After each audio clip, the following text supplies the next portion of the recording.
All right, we are live. Woohoo! Hello, everyone. So, this has been a long time waiting. We've been working really hard and trying to get this all set up. Very, very much. I destroyed my health. Angel has been working really hard in order to get all these, like the sizzle reels that you're going to see for each of the categories. So, I want everyone to put a little clapping emojis in the chat for her because she deserves some accolades for Oh, that. thank you. Thank you very much. Oh, there's my brother. My brother's in the chat. Hi, Jojo.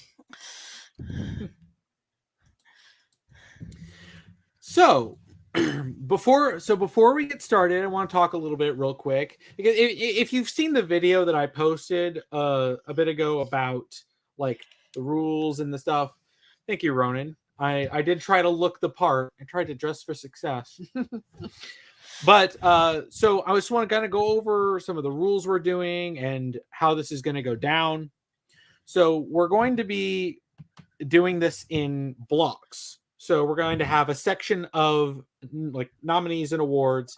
Then we're going to have an ad break. Like you see here, we have old Segata Sanjuro commercials. We are sponsored by businesses that are no longer like selling things.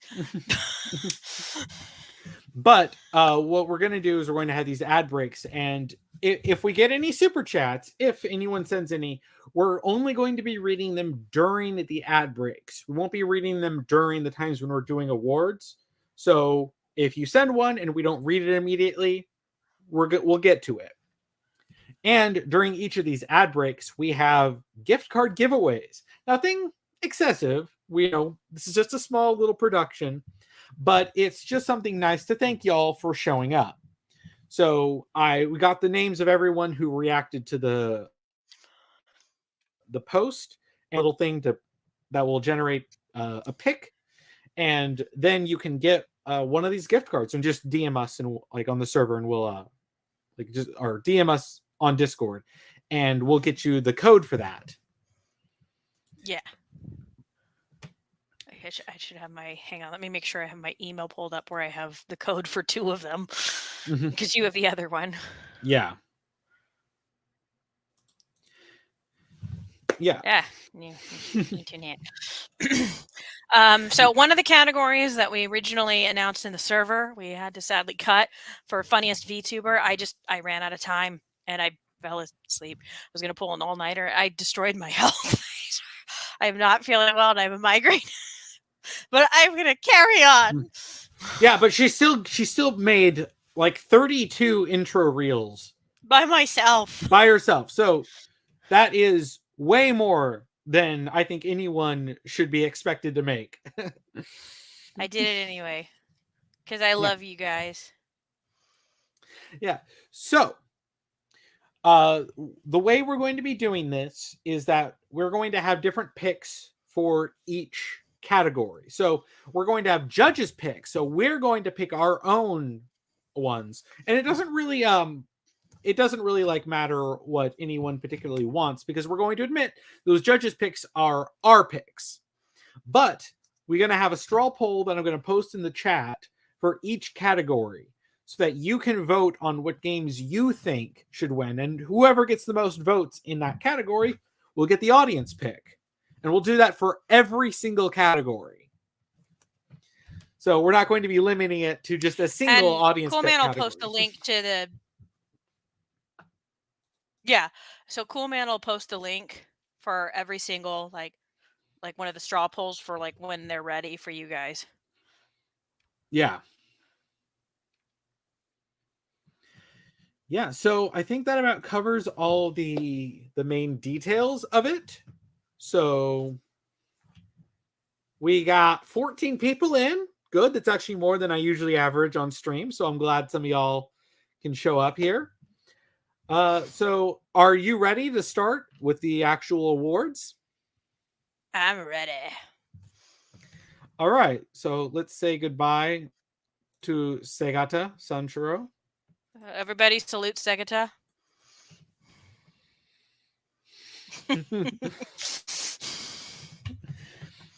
All right. So here we have our first category.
So, our first category is going to be the best DLC. And there was actually some pretty strong competition for this category.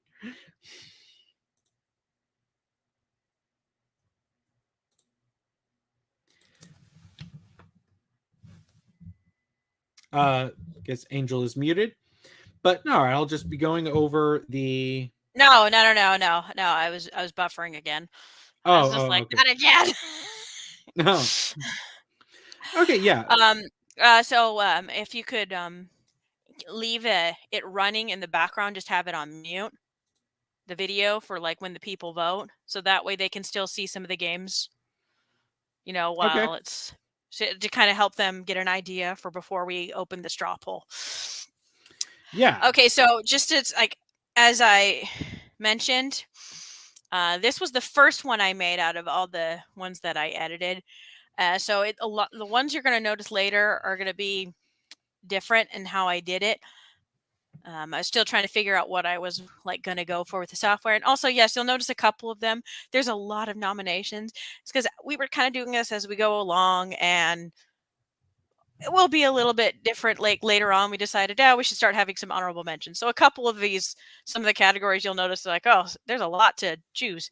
It's like, yeah, we wanted a lot of like people to get noticed for like their hard work, and some of the DLCs are legit good. Yeah, like when we were starting to actually look into this, there were so many games and so many different things that we were seeing. We're like, wow, half the stuff I didn't even know about. Yeah, so for judges pick, cool man, who would you pick? I know this is going to be me being biased, but I really liked the Final Horizon DLC from Sonic Frontiers, because along with all the DLC that it added, which was all free, a lot of the stuff in the gameplay for the final one, especially the first time we had gotten multiple playable characters in a long time, I have to say, there's special kudos to a lot of the cyberspace stages, which incorporated a lot of the momentum of like the spin dash that they added, which was absolutely insane. And look, again, that's gonna be my pick. Like, I know that there's a great argument for each one of these DLCs, but I'm going with Sonic Frontiers Final Horizon. Yeah, no, it's like, yeah, it's free. And another one I'll give a shout out to, it's not my pick, but God of War Ragnarok Valhalla, they also made their DLC free for their fans. So kudos to them for that. I think that's fantastic business practice. And here's the straw poll, guys. You can all vote for your categories. So while you're all voting, I'll go filter through mine. And basically, guys, you have to vote for every single category. It's okay if you don't know of any games. Like, you can vote for any reason. Oh, my friend loves this. Or, oh, I hate whatever this game in the category, so I'm going to vote something else out of spite. Or, oh, I haven't played it yet, but I'm interested in playing this. Like, all valid reasons to vote. There's the Castlevania, like Return to Castlevania Dead Cells. I bought Dead Cells specifically because of that DLC, because I'm a Castlevania fan. So now I'm going to get into the Dead Cells fan base. I'm a huge Ninja Turtle fan. I think the Dimension Shell Shock looks fantastic, and it was so cool seeing that they made try to interpret Karai like as if she would look like if she existed in the 80s show. Yeah, that was so cool. That's so cool. I'm a big Sonic fan, so yeah, Final Horizon, fantastic. I love Xenoblade, and I know a lot of Xenoblade fans were very happy with Future Redeemed, but I'm going to give it to Dragon Ball Z Kakarot. I had so much fun playing Kakarot. I've been a Dragon Ball fan my whole life, and Bardock's one of my favorite characters, so already I was excited that he was getting his own DLC. But also, finally, some Dragon Ball related content for the World Martial Arts Tournament, the 23rd World Martial Arts Tournament. I was like, oh my gosh, Dragon Ball content. OG Dragon Ball. It's so good. It's so good. It made me so happy. I'm so happy. So yeah, my judge's pick, absolutely going to go to Kakarot. Phenomenal. I love that game. Just oh my gosh. Yeah. Oh gosh, yeah. Yeah. So we got a pretty tight race in the end, but for the votes here. So I'm going to close the poll real quick. So if you guys want to get your votes in, get them in now. And I understand, guys. This is a hard category because we'll probably be more refined next time. We're a bunch of losers flying by the seat of our pants. But yep. I think we did okay. Yeah. Yeah.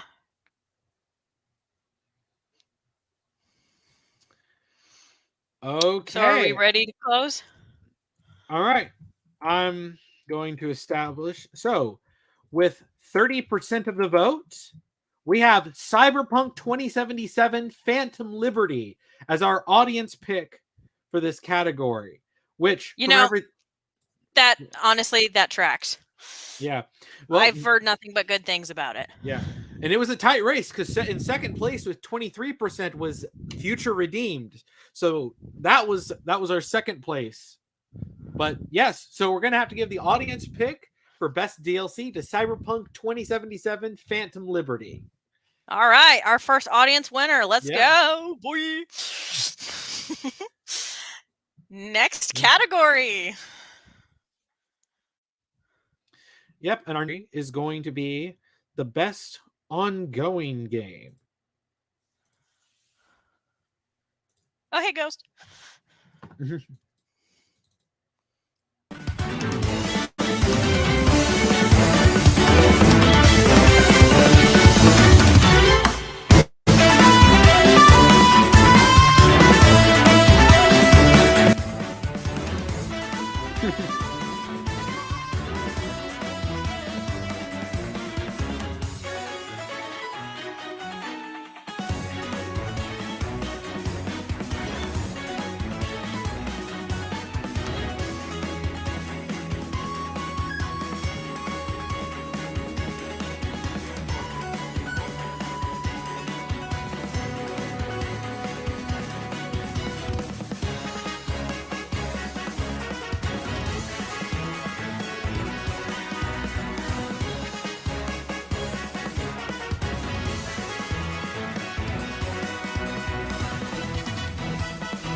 All All right. right.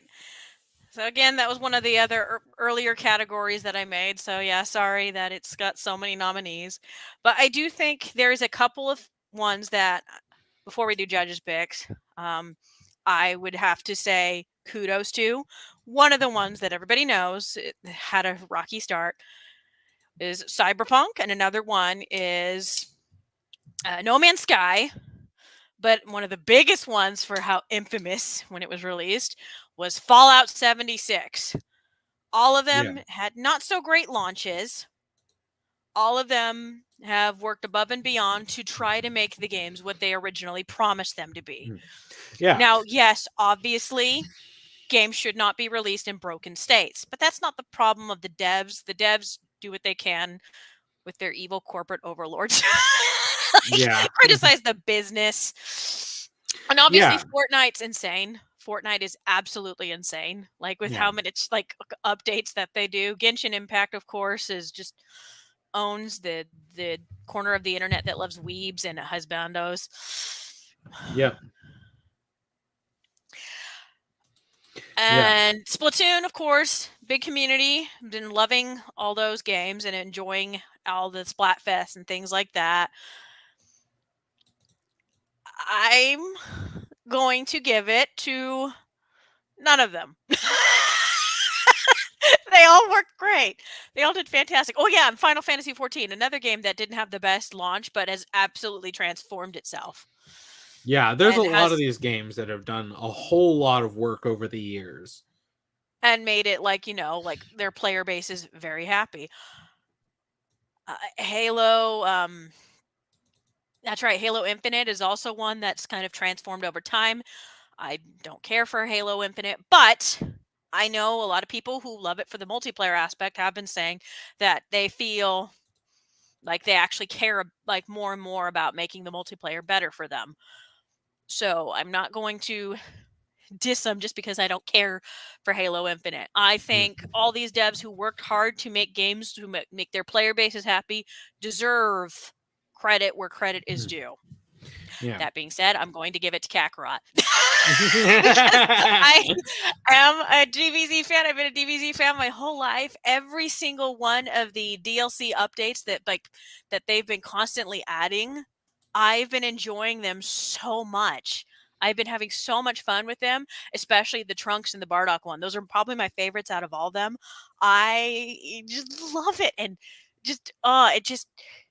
I was originally kind of like, I don't want to get into why, but I kind of had a falling out with Dragon Ball for a while. But I finally was like, you know what? I've always loved Dragon Ball, and I'm not going to let stupidity of certain things take away my enjoyment of it. And Kakarot was kind of my way of coming back into Dragon Ball again and just reigniting how much I love that IP. And the DLC for each of them have been so much fun to play. They're so much fun. So yeah, I gotta give it to Kakarot. That's not saying that none of the others aren't special, mind you. Yeah. But anyways, cool, man. Yeah, there's a lot of crazy stuff when it comes to like when it comes to ongoing games, and I feel like Cyberpunk 2077 deserves accolades for just how much they've improved. Because I heard, especially with they had the big major update, a lot like even like separate from the actual like the DLC, like it's massive updates. So like that, like in much like No Man's Sky, like it also I think Cyberpunk 2077 has really redeemed itself in the eyes of a lot of people, and and I think that deserves respect. But I'm going to pick Mario Kart 8 because I think it's genuinely impressive how they took a game that came out in 2017, which was before that, it was a remaster. It was a remaster of a 2013 game, and then they were like, "Oh, years later, we're just going to double the amount of content in Lamau." Like it's absolutely crazy looking at Mario Kart 8's base game on the Wii U. And then you have to add in all the DLC for the Wii U, because then that's basically what it was at Mario Kart 8 launch. And then they were just like, what if we just kept updating this game like out of nowhere years later? And like here, returning tracks, here, returning like drivers, here, Kamek, here, new tracks. Yeah, like it's impressive, and it's not even like they were doing this consistently. They just out of nowhere, years later, they were like, all right, we're just adding more content to it. I'm like honestly, that's crazy. And I think that would be great if this becomes a thing where they're like, hey, you know that game we released like 3 or 4 years ago? Let's just add more content to it. It was insane, honestly. I Yeah. was like, yo. So yes, we have the straw poll up right now for the best ongoing game that y'all can choose. It's actually insane. And all these devs, honestly, they deserve it. I mean, I also have to, like, there was a reason in Fortnite I had to, oh, hey, Charlie, what's up? Hey. But, like, with Fortnite, like, the constant, like, crazy updates that they've been adding, and then, of course, I had to put in that shot of Peter Griffin just to highlight the insanity of Fortnite. It's truly is like a fever dream of a game.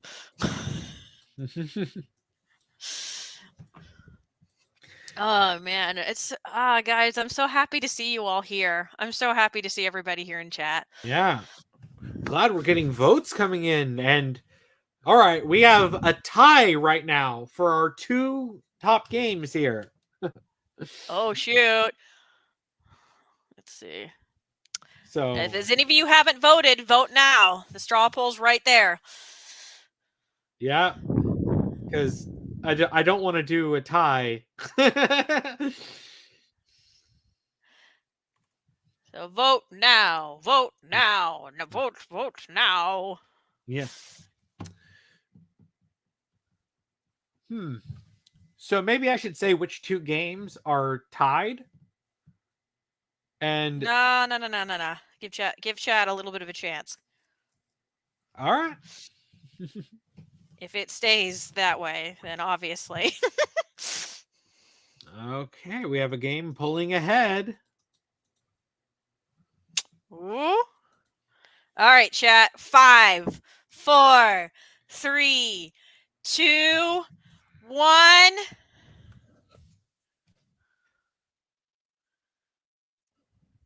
All right. Ending the votes.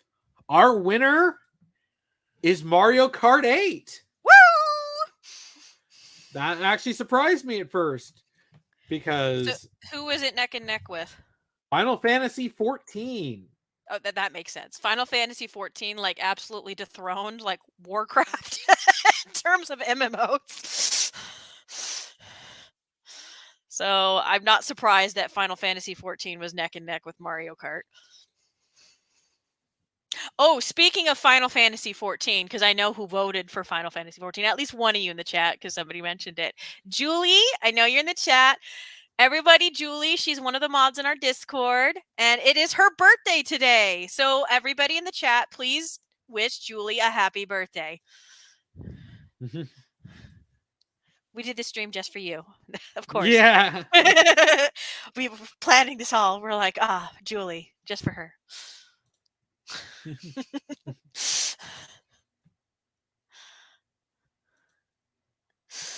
All right, next category.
Okay, so this one's gonna be super duper hard. You go first, cool man. There are a lot of remakes and remasters that have come out, and it is genuinely insane. Yeah, Like, like we knew a couple, but then when we were looking into it, we were like, there were so many games we hadn't heard of, and ones we didn't even know were a game that were a remake, and we're like, oh, this sounds cool. That's a remake. That was a game that existed before. What? yeah. Well, and I know there's going to be people going, but what about this game? This was the remake that came out. Trust me, we were looking in and we ran. Okay, I With see this, how someone in with someone in the with chat. No Turok 3. I didn't even know that was remade. So like with how huge the list already was. we trimmed it down. This Like, this was our trimmed down version.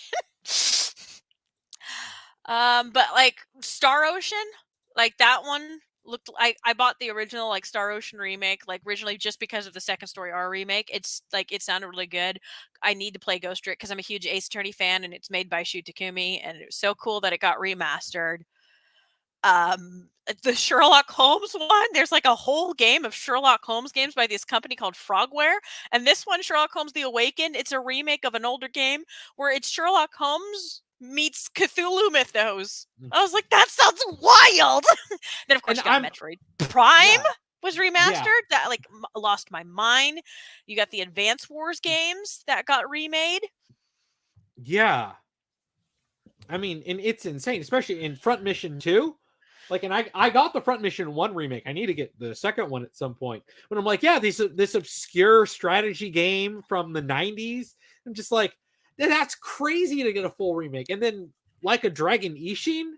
Okay, yeah, that one. I've been recently getting into the Yakuza Like a Dragon franchise, and I have to say, out of all the so far of the Yakuza franchise that I've played, Like a Dragon, Ishin, and Judgment, which are spin-offs, by the way.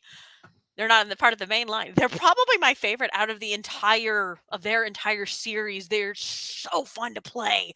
I haven't beaten Ishin, but it's genuinely really fun, and I do love that it kind of plays around with history, but it's like an alternate take, and it uses all the character models from the Yakuza games, like for the historical characters. So it's really funny just being like, all right, who's playing which character from of Japanese history? Like Kiryu's Jordan, since you're in the chat, Rurouni Kenshin, the main character, he is Saito Hajime. And I was just like, which is Kiryu. Well, or Kiryu's face model, I should say.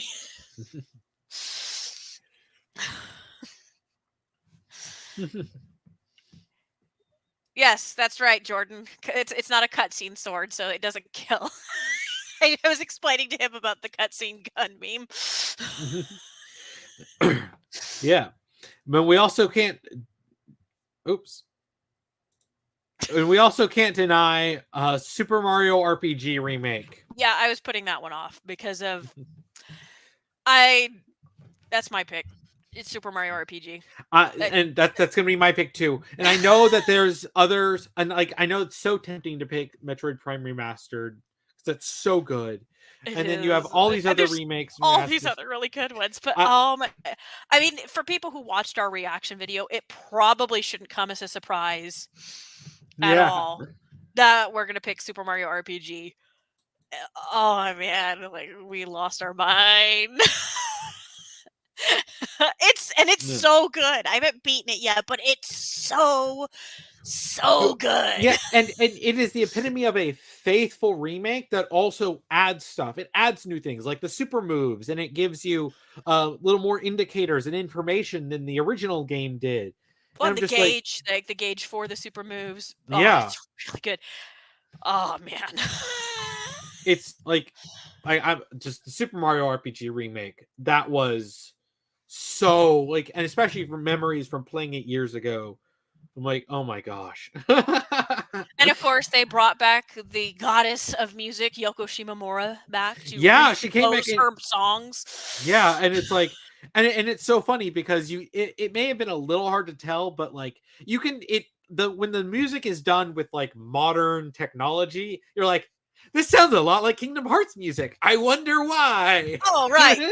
Yoko when, Shimomura. when it's not coming out of the sound chip of an SNES. She's really good at what she does. Yeah. But yeah, I think we've made our contenders. I think chat might be ready to vote for their favorites. All right. I posted the link. Let's see what we. Oh wow, we kind of have a landslide right now. There's one in particular that's taking up 50% of the vote. That's insane. You guys really liked it. Oh, no, it looks like it's a little bit more neck and neck now. Uh-oh. The two that are in the top, you probably wouldn't be surprised. But I probably wouldn't be. No, ooh, we're close to a tie right now. Alrighty. But no, seriously, I want to play that Sherlock Holmes game. Like, I really want. I am such a Sherlock Holmes fanboy. I'm like, I need to get all of these Sherlock Holmes games. Like, I need to buy them all. I think all of them are on Steam, like even their older versions, because I noticed the original Awakened was also on Steam. Yeah. I'm like, oh shoot.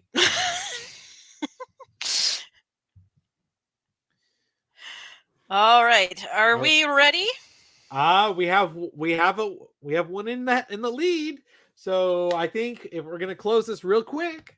All right, 5, 4, 3, 2, 1. All right, we are ending the vote, and our winner is Super Mario RPG. Oh shoot, where did I put that sound effect machine that I bought for like $10? Yeah, and it's kind of funny because the second place game was Metroid Prime Remastered. Of course. Here it is. Hang on. I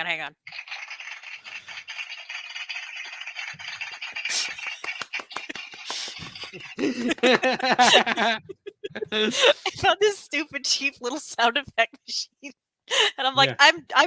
This is my, I'm cheap and I'm spending money on a soundboard. I have all sorts of fun sound effects. I can't wait for everybody to experience them. Yeah. All right. I think chat is ready for the next category. Yep. Let me get that pulled up real quick.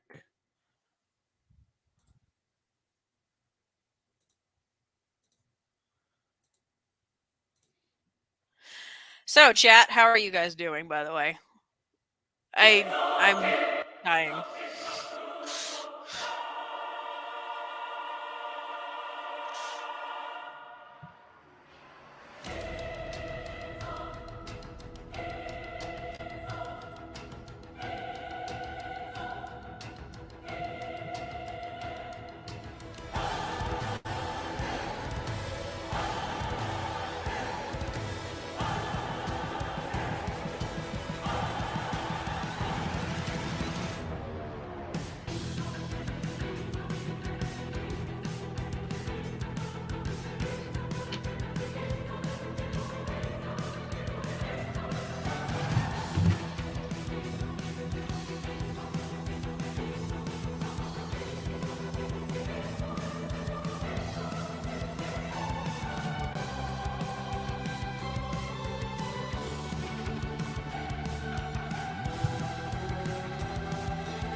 Yeah, so somebody else in the chat noticed surprise Mobius. It's like, yes, like whenever I was trying to pick music that I wanted an epic choir, and I'm like, I had to pick the Mobius boss fight music from Xenoblade 3.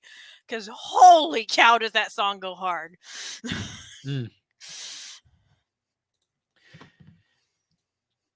Yes. This one's tough because I love fantasy games. Yeah, like there's a good argument for all of these. I mean, I know it's like It's hard. It's really hard. You go first. I'm trying not to just say that Tears of the Kingdom should sweep, but like Tears of the Kingdom is such a good game, but I'm like, yeah, but Hogwarts Legacy is an excellent fantasy experience. You have Yeah, I Octopath let you like Traveler. experience some. I bet you experienced some of it. Like, okay, yeah, the main characters. Yeah, the main characters marries you, but the world they built, Yeah, was fantastic. and I was, and it's a and by long the way, time. you're hearing this from two people who were longtime Harry Potter fans, became jaded with Harry Potter, started to turn on Harry Potter, disliked it, and no, it was before it was cool to dislike it. We were like way ahead of you people, and then suddenly, like, oh no, it's cool. I'm like, forget you people. We actually criticized it because of the writing.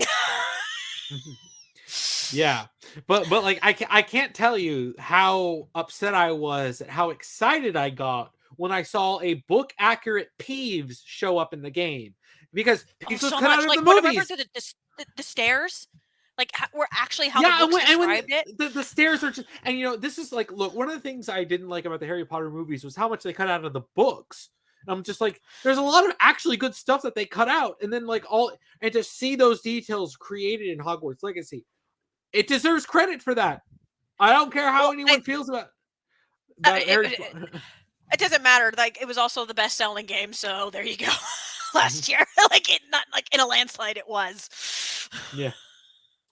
Yeah, and then like Baldur's Gate 3. I mean, Baldur's Gate is based on D&D, which is like Well, just yeah, it's very traditional fantasy. well, And so many fantasy things in the modern era owe a lot to Dungeons and Dragons inspiring them. And I was originally not interested in Baldur's Gate 3, and I almost slept on it completely, like having any interest in it, simply because of journalists were yeah, really weird about it. And not in the way you think, because the game journalists are always stupid and weird about things.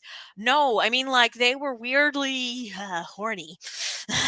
And that's and the only thing they focused on. well, and And that not made the and, game seem like a degenerate game. well, yeah, and not even like, oh, this character is hot. It was just like degenerate, really degenerate stuff, and you're like, it made it sound like it was awful. But then the more I actually looked into it, and I saw, no, there's a lot to actually really like about this, and I will get it at some point once it goes on sale. But like, no, yeah, it's crazy. But like, then there's also 9 Years of Shadow, which is an indie game. I'm sure And a lot it of was people haven't. slept on. It is so slept on. Like, if you like Metroidvania games, get 9 Years of Shadow. I'm not And saying it's not an overly long game, but its aesthetics are just, I am enamored with it. I haven't beaten it, but I am enamored with it. Yeah, I love playing the aesthetics. It's got a lot of that Igavania feel. Well, yeah, it was Like, inspired by Symphony of yeah, the Night yeah, specifically. it's so if you like games like Symphony of the Night, you will like 9 Years of Shadow. It's Well, very and much it's in that same also vein. the protagonist herself is literally like Sailor Moon meets Saint Seiya. Yeah. Yeah, because she's got these magical girl transformations, and she's got a But cute it's very little, also Saint Seiya type armor. yeah, because it's like armor. It's not just transformation. It's like full blown like Valkyrie armor. But like, it's Oh, and I can't not talk about Sea of Stars as well. It was like one of the more popular indie games of last year, but it is well deserved. And it's especially in its fantasy aesthetic. It very much was inspired by games like Chrono Trigger and Super Mario RPG. I haven't beaten it. I've only played a little bit of it, but it's very charming for a little indie fantasy game. And Lies of of P was another interesting one. It's almost like if Tim Burton decided to adapt Pinocchio Yeah. and made it a Souls game. Yeah. It's like, hey, it's like, you know that Guillermo del Toro Pinocchio movie, how that was really intense? Nah, this is like a Pinocchio Souls-like game. And He's it was so fun to I haven't played it yet, but it was so fun to watch people stream it. Like the game looks legit fun, and it literally is goth Pinocchio. But it looks really fun to play. Um, Tears of the Kingdom. Frick, I've been a Zelda fan my whole life. I want it's thing is like I want to give it to, like I don't want to just sweep Tears of the Kingdom, but like God, Tears of the Kingdom is a really good It's really franchise. it's really good. It's really good. I love Breath of the Wild. Especially love Tears of the Kingdom. This is hard. So who's your pick, cool man? I think because it's good and because I also want to give some recognition to it, I'm gonna give it to 9 Years of Shadow. It's really given me like some of that old school Castlevania feel. I think that's fair. I think that's very fair. I'm enamored with it too. I think it's gorgeous. I love that game so far from what I've played. Um, I'm I'm actually going to give it to, and this one might surprise you, cool man, because I haven't even mentioned it at all. I'm going to give it to Final Fantasy 16. That's fair. This is the first time we've gotten like an actual straight up fantasy Final Fantasy in Well, and it's more years. than just that. It also feels like a dark fantasy. Like, Yeah. something straight out of the 80s, but it also is very epic, like old school, like like not even like Tolkien, but kind of like that, but like of a big epic, or back when people liked Game of Thrones, something like out of that ballpark of where it really was it deep in that those aesthetics, and it's and the designs, these dark fantasy and high fantasy type design, like going by just purely of imagery of fantasy. Like when I have an image in my head of of like when the word fantasy comes in my head, well, the game that's literally called Final Fantasy Yeah. really went all out in making it look like a fantasy. Mm. I'll give it to Final Fantasy 16. Fair enough. So let's go and check on what the audience vote is. We have another tie. Oh dear. We have two games both being tied at the top. So guys, make sure you get an in vote.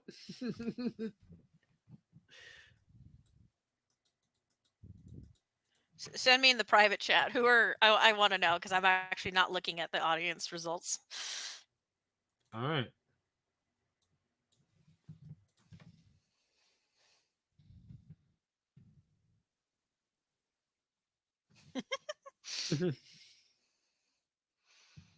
You're Yeah, not that you're not makes really sense. Yeah, that doesn't surprise me in the slightest. Oh my gosh. We now have What? a three-way tie. Are you kidding me? Yes. No, I'm not kidding you.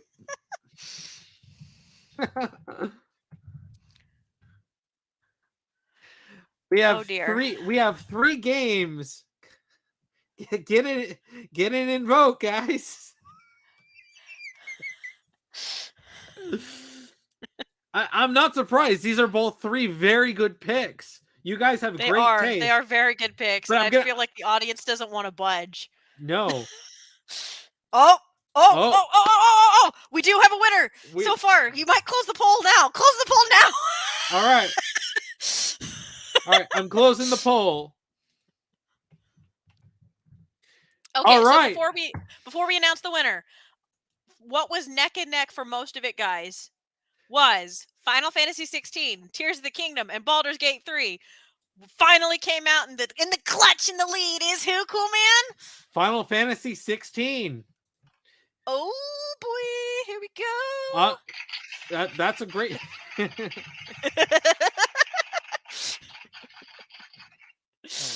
Oh boy. like That was actually those. really exciting to watch. I'm not going to Yeah, lie. just originally it was Tears of the Kingdom and Final Fantasy 16. Then out of nowhere, Baldur's Gate was like, no, we're gonna be neck and neck with Yeah. you. Hey, and it's funny because those three are like what I would imagine is like classic fantasy. So those were three really good picks. They were. They were. You know, audience knows what they want. Yeah. Fantastic, guys. But Fantastic. I loved seeing that. I know I was watching it. I'm like, oh, this is a white knuckle race. There is 19 people in the chat now. This is great. This is the most people I think I've ever had at one time in a stream. Listen, we're a teeny tiny channel and I help them out. And I'm so glad. Thank you guys for being here. We really appreciate it. And if you want, share the link to a friend. Share the link to a friend and say, hey, come join. We have a little game award. You guys can vote. Yeah. We'll be going for a couple of hours, so don't be shy about sharing the link. Yeah, invite a friend. Have them make up 3-way ties with other games that are coming up. All right. Now let's move on to our next category.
All right, best sci-fi.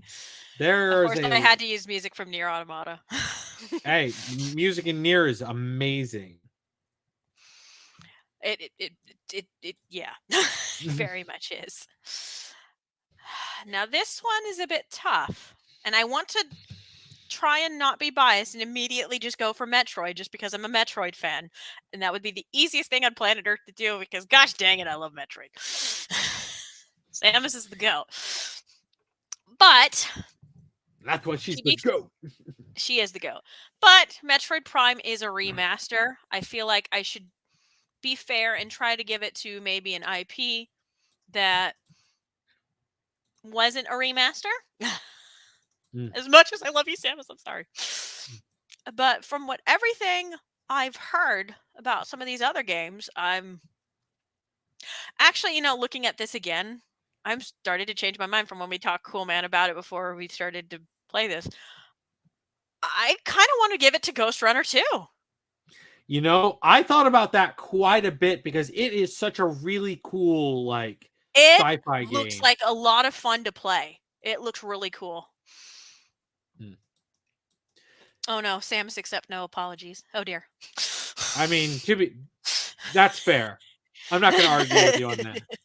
But I know it's like I thought about this quite a bit, but I think I'm thinking about this now. I think I want to give it to Armored Core 6. Oh. It's classic, very sci-fi mecha, and it's FromSoft bringing back a classic series that they were making before they did the Souls games, and knocked it out of the park. I have to say, it was fun watching certain streamers play Armored Core 6. It looks like a lot of fun. It looks difficult. I probably would die several times over if I tried it out, but it looks awesome. And who doesn't love giant robots? Yeah. Chicks dig giant robots. Yeah. Yeah. I mean, feel like only my older brother will get that reference. Yeah. I mean, we also have to bring up RoboCop Rogue City, even though I'm not picking it. Like it is what I have heard people like longtime RoboCop fans describe as the real RoboCop 3. And like the fact that it is like drenched in love for RoboCop, the fact that they got the original actor back to voice RoboCop, which is Crazy. dedication. But I'm like I want to bring that up because it's like it's a game I think a lot of people have slept on because it wasn't like a major AAA release. I'm like, pay attention to RoboCop Rogue City. I'm thinking about getting that one myself too. It looks cool. It does look really cool. Hey, Ghost got my reference. Yay! Fair enough. Yeah. Chat, I love you guys. Hey, Crimson got the reference. Yay, Connor got the reference. I feel better. Oh, wow. We have a landslide, honestly. Yeah. Well, and I do love the 3 ones that were picked were the 3 ones that we were really focusing on. I mean, I said Ghost Runner too, but we did talk about some of the other ones. But out of all of them, honestly, Ghost Runner looks like the one I do want to play. Like, yeah, it looks really fun. I have that on my wish list on Steam. I definitely want to get that. But if I was totally going to be full on bias, chat, I would pick who y'all picked for the most. Yeah, and that was. Might as well close the poll, cool man. I don't think it's going to change, considering the huge lead. Yeah. All right, closing the poll now. The winner was Metroid Prime Remastered, and it wasn't even close. It was a definitive victory.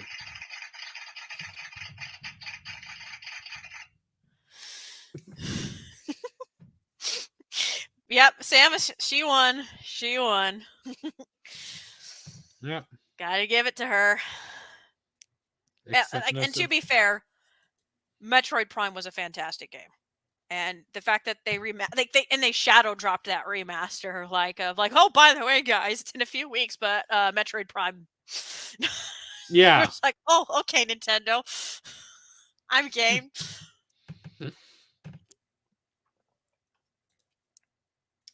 All right, now we got that. Let's move on to the next category.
All right, chat. So it was really funny because whenever I was making this horror category one, I was trying to think of what music to use, and it was really hard because some of my favorite tracks in a lot of the the more horror genre, a lot of them are more atmospheric or little bit slower.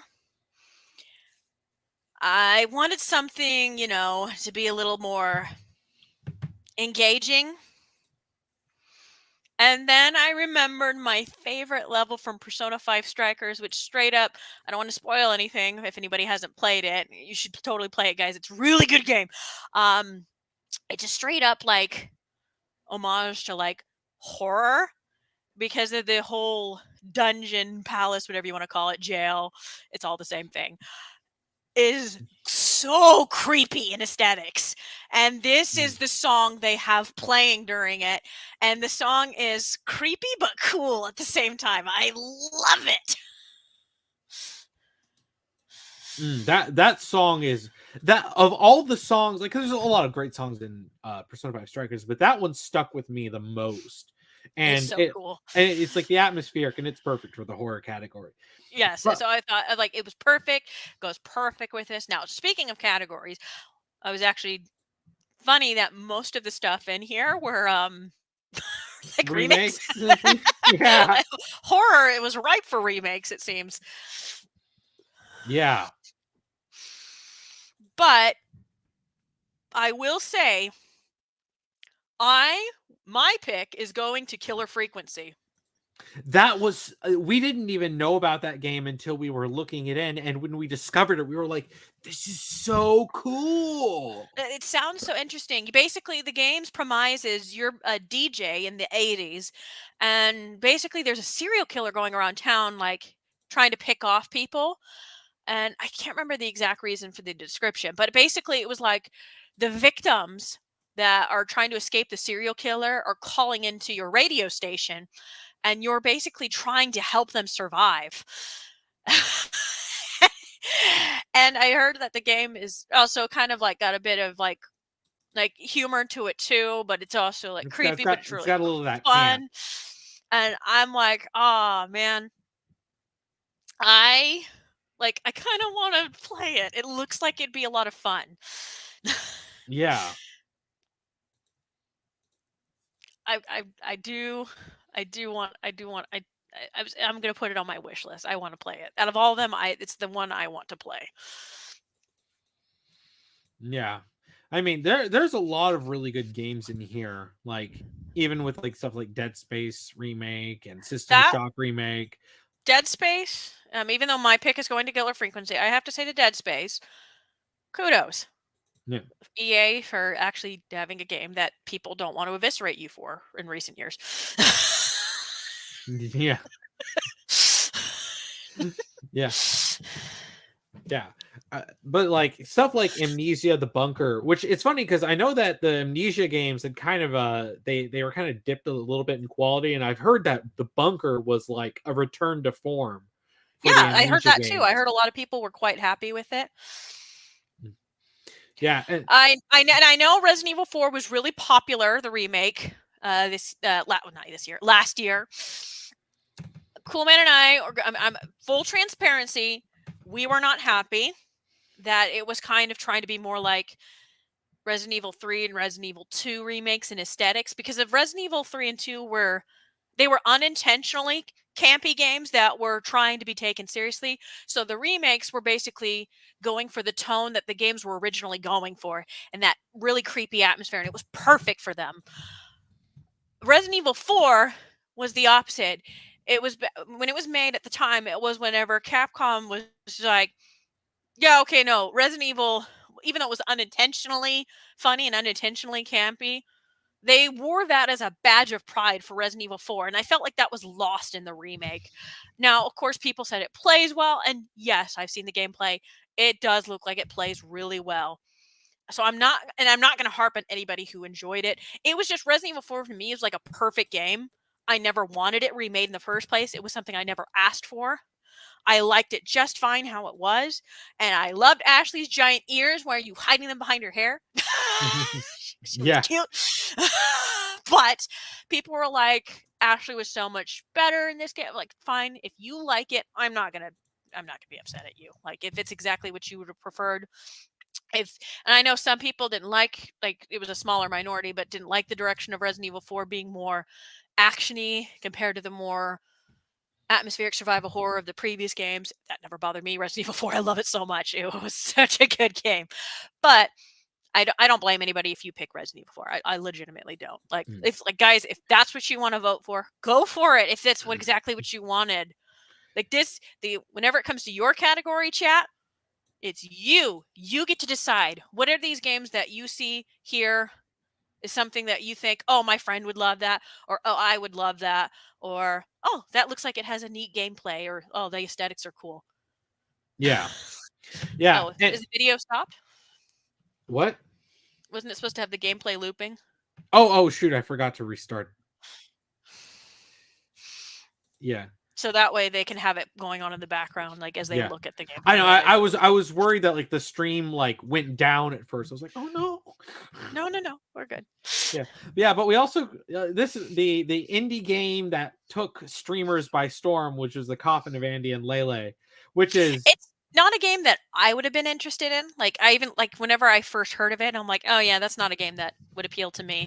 But it's a lot of streamers liked it, and the weird people online that tried to cancel it for it. I'm like, guys, just don't. If you don't like me and Cool Man, we just like we heart on my chest, honest to goodness. We'll say like, yeah, we didn't want Resident Evil 4 remake.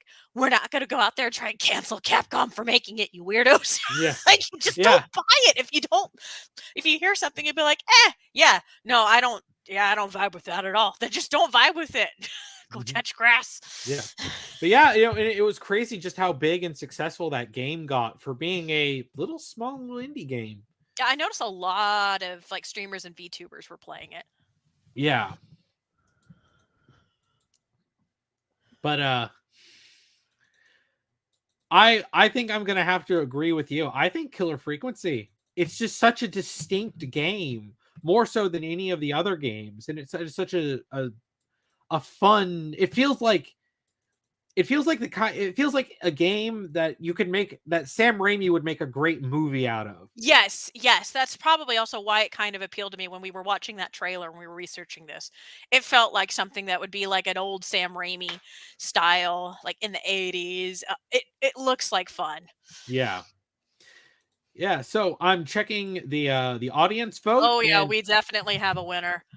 The Dead Space remake with 45% of the vote. You guys really like the Dead Space remake. It should be without saying that EA making a game that people didn't want to kill them for. That's an achievement in of itself. For something at launch, by the way, not, oh, they came in later, like, say, like the Battlefront Star Wars games, and they're like, okay, finally, these games are kind of worth the play, EA. I was like, no, it was like right off the bat, people were in love with this game. I've seen so many people streaming that game. I don't blame people who were enamored with it, despite the fact that it was EA. People were like, no, like this was a legit good remake. And I was like, you know what? Look at that, EA. If you try, you actually can make something good. Yeah. All right, I think it's time for our next category.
Yes, guys, I know. Mobile games.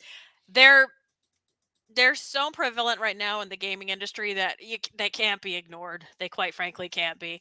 And I'm not gonna lie, they kind of look like a lot of them have gotten a lot better in terms of like development. Yeah. Monster Hunter now actually looks like it'd be a lot of fun. I heard it was like the same people that did Pokemon Go. It actually looks like it'd be a lot of fun. I do like a lot of the costumes that Final Fantasy Ever Crisis has. Terra Nil actually kind of looks cool. Yeah. And And I, Honkai Star Rail is Genshin with sci-fi. but So I have to give Honkai. I almost want to vote for it solely for the fact that some of my favorite like friends who are YouTubers, like I swear Honkai Star Rail like funded their channels because of how many times I got that stupid Natasha Underworld thank you, Doctor Natasha, the Underworld Doctor. like single-handedly funneling your channel like with money. But I'm a Sonic fan. I'm a And Sonic fan. everything I've seen of Dream Team looks so cool. I If want only it. it was an Apple Arcade I want it only! on consoles. God, goodness gracious! It's not even on iOS. It's Apple Arcade. I'm like, this game looks too cool to just restrict. Let us have it. And it's not Sega or Sonic Team's fault. It would be Apple's fault because of they are basically beholden to Apple because of Apple's the one that funded the game. So Yeah. Apple, you couldn't even put it on iOS so that people who don't have Apple Arcade, and I know Apple, I am not paying for a subscription service for your games. Free Grimoire of Souls, Castlevania, free Sonic Dream Team. I want to play those games. But Yeah. it looks fantastic. It looks like a lot of fun.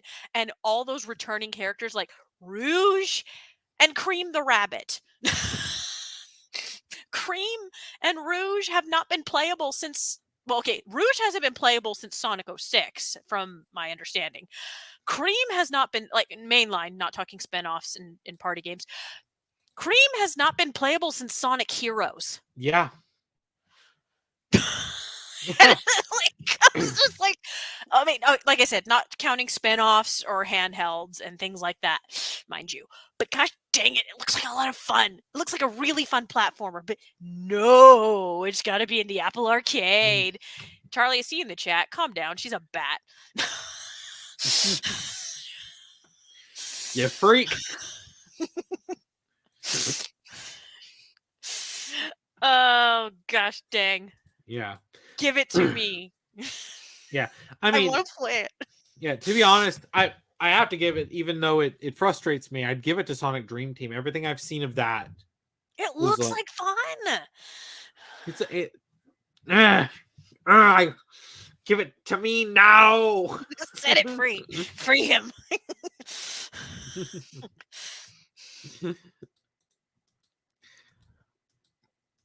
Oh my gosh. Oh. We're back at it again on the audience votes with a 3-way tie. Okay, audience, if you haven't voted, please vote. Please it doesn't vote. matter. Just pick one. It don't matter. Just throw a dart. Even if you don't play mobile games, whichever just one pick looks one. the coolest. Like, just who looks like they have cool gameplay. Please, we have a 3-way tie. Please break the tie. There's only 6 of you voted. There are like 17 of you in the chat. Break this tie. Do it for me, chat. Do it for me. Well, Angel, that worked. People voted on the people is 1. Oh no, now we have a 2-way tie. Gosh dang it. Okay, there we go. No, we're tie again. All right, you guys sure are voting. Come on, chat. Come on, chat. Please, chat. Break this tie. Who hasn't voted? Somebody hasn't voted. Vote. Vote. Gosh dang it.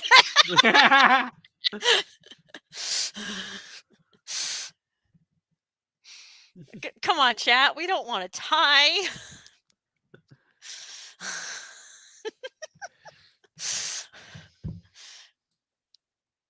Okay, cool. Close it, cool man. We have somebody lead. No, close it, cool man. It's close. All right. Close it. I'm ending. Okay. So I ended the vote, and our pick from the audience is Honkai Star Rail. Thank you, Natasha Underworld Doctor, for funding all of our YouTube careers. Thank you. Feeling sick? She won't leave me alone. Hi, I'm Natasha, the Underworld Doctor. She haunts us all.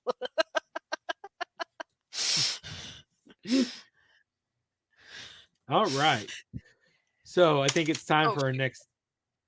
Sorry.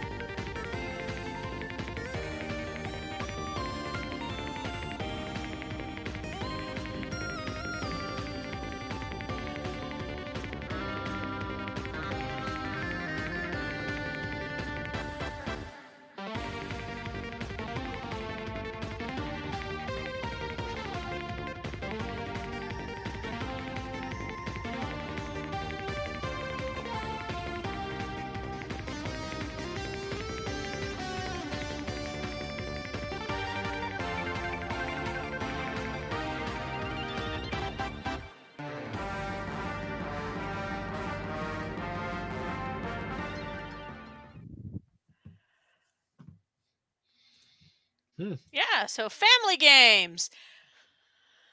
And while you tell people your pick for a family game, cool man, Phoenix is being clawing at my door, so I'm gonna go take care of him. All right. I'll be right back. Yeah. So there were actually several pretty significant family games that came out. We had Super Mario Brothers Wonder, Sonic Superstars, Pikmin 4, Disney Illusion Island, which a lot of people I think just forgot about. You had Samba de Amigo and the new WarioWare game. Look, I'm not even going to sugarcoat it. I'm going to Super Mario Brothers Wonder. It's difficult not to, right? It's such a great game. It's so polished. It's bringing joy to people. But I do also want to talk about Sonic Superstars because it's a 2.5D game done in the classic styles, and it actually gives us all 4 of the classic characters that you can play as. Which yes, Sonic Superstars is so charming. Well, and it's one of those things that I'm kind of noticing that Sonic Team seems to finally be over the fear that they were overcome with after 06 about having multiple playable characters, and it's like, Yeah, they learned all the wrong lessons from 06. Yeah, it's like now no people like because Sonic Dream Team, Superstars, and then with the Frontiers update DLC, yeah. Like, oh, finally more playable characters again. Yeah, there's a lot more experimentation with this. And then there's also Disney Illusion Island, which it's done in the style of those wonderful and hilarious shorts that they were putting out. Yeah, and it's actually, it looks like a fun little platformer game. Pikmin, of course, another great. Yeah. So many Pikmin fans were so happy. I know them, we're very happy. But I'm going to give it to Wonder. I played it recently with my nephews and my niece, my older sister's kids, whenever they were around, because they were desperately, they were like, "Oh, auntie, you got the Super Mario Wonder. I heard you had Wonder. Can we play it?" I was like, "Yeah, kids, come upstairs, grab a Joy-Con, let's play it." And I was basically starting to chip away at it with the kids, and we had a blast together. And for me, of course, because this is the family game category, as much as I love Sonic, I was playing that mostly by myself. I wasn't playing that with them, even though they do like Sonic. And I bought my nephew, Colt, his birthday was actually this week. I bought him Sonic Superstars because I knew he'd love it. He's starting to get into Sonic. But I had so much fun playing Wonder with them. It kind of reminded me of playing games a lot with my siblings, especially Super Mario World. That was always one of my favorite Mario games growing up. And it was just so nice just sitting down with my sister's kids and playing it with them. We had so much fun together. They had so much fun. They were having a blast. And for me, that just, warms all the warm fuzzies in my heart. And so I was like, yeah, so that's the best family game in my opinion. Yeah. I agree. I picked Super Mario Brothers Wonder. It's not even close. There was they weren't kidding when they were like, we're going to give our devs as much freedom, as possible to make this game, and it absolutely shines. And well, it seems that the audience also agrees that with a whopping 85% of the vote, Super Mario Brothers Wonder is the winner for the family category. Yeah, that didn't take long. Yeah, that was bam, slam dunk. Like y'all just like, nah, Mario. Mario's like, nah, and yes, I saw a couple of objection jokes in the chat. Yes, unironically, I named my dog after Phoenix Wright. He's one of my favorite video game characters.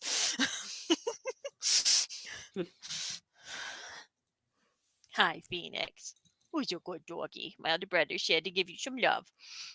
Have a tweet. He also said to give you a tweet. Come here, Phoenix. Good dog. All right, next category. All right.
All right, best multiplayer.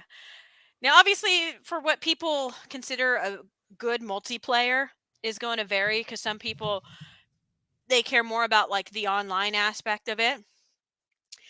And some people care more about the couch co-op section of it. Some people might look at it as like, well, is it a game that I could play with friends and family aspect of it? And in that aspect, Wonder probably should win if you went by the latterist of the categories. Obviously, if you cared more about the former, something like Baldur's Gate or Armored Core or Street Fighter might be more up your alley. Yeah.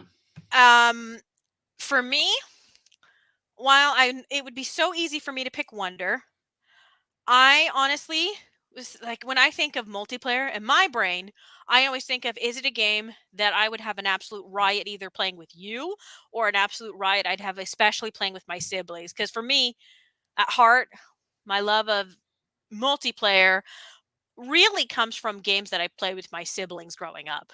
The absolute bonkerness like I can have with my siblings, like when we play things like Mario Party, Mario Kart, and Smash Brothers, like we get into all sorts of shenanigans. Especially my sister Cammy. My older brother could tell you in the chat. Out of all these games, I feel like Party Animals would be a blast to play with my siblings. Yeah. I haven't, but from what I've seen of other people playing it, I'm like, this looks like a game I would love to play with my siblings. And I also imagine you and I could probably have a lot of fun playing it too. Yeah. It looks like a lot of like, it looks so stupid, but the right fun kind of stupid. I would give it to Party Animals. Yeah. Yeah, and there's a variety of different types of multiplayer here because you have stuff that's like sort of just co-op player, like playing with Super Mario Brothers Wonder, and then you have Baldur's Gate. Baldur's Gate, where you can go and jump in your store. Which when I found that out, because I remember I was like, multiplayer in Baldur's Gate, what is it? And I looked, and I'm like, oh, okay, that's actually neat. The multiplayer in Armored Core 6, but I'm like, you know what? I'm going to agree with you. Competition aspect like Street Fighter. Because some people might care more about the competition aspect of the multiplayer.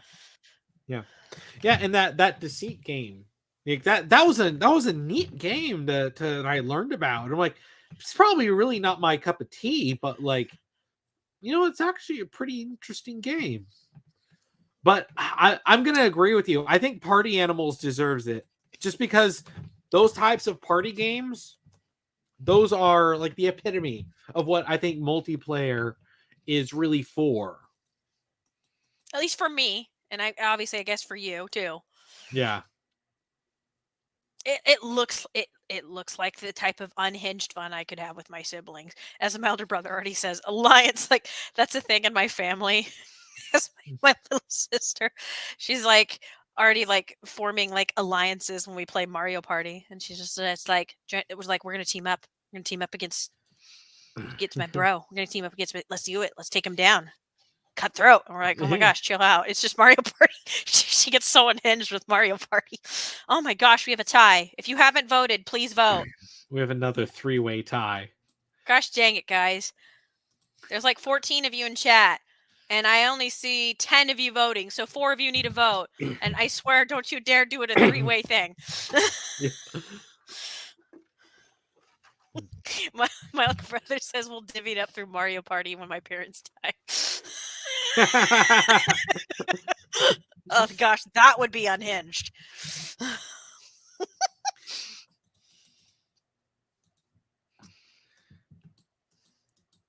Gosh dang it, it's still a tie. Come on. Come on. If you haven't voted, just pick one. It doesn't matter which one.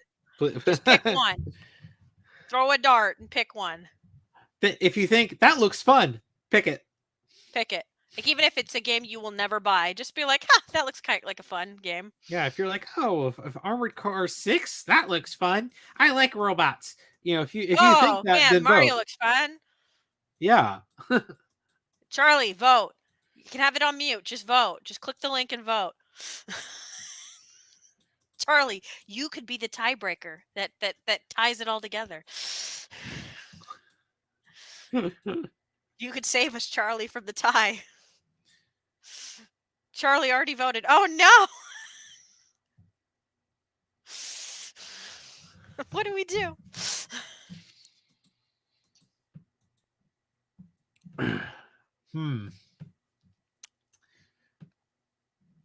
Should we do another straw poll, but specifically the 3 that were in the lead? Because it doesn't look like chat's budging.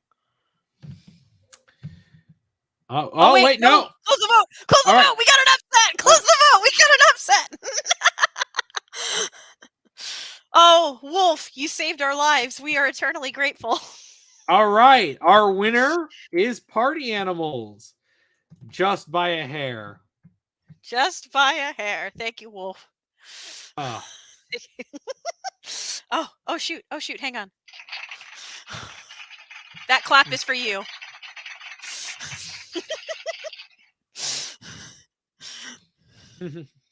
Thank you so much. Thank you so much. You really saved us there. All right, go to our next category.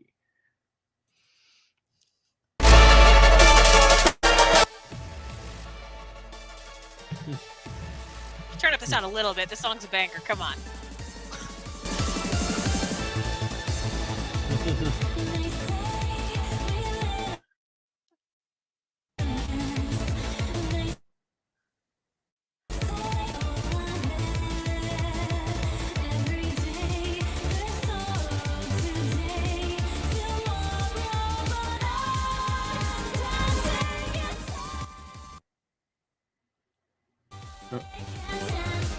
What happened there?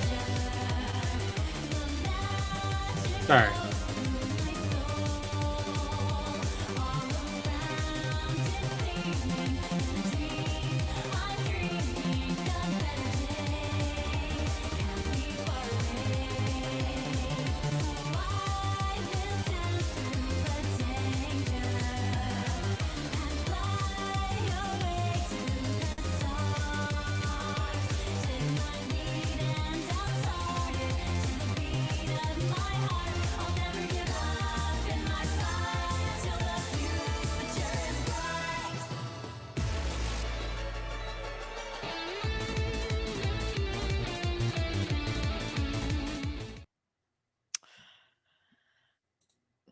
Okay. So this one's insanely hard because there are so many indie games that are so good. Yeah. Oh my gosh, so good.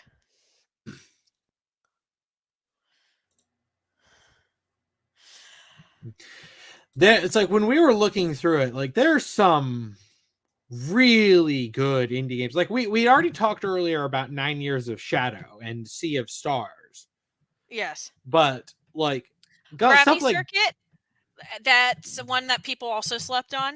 If you love Mega Man games, check out Gravity Circuit. It's very much yeah, inspired by that.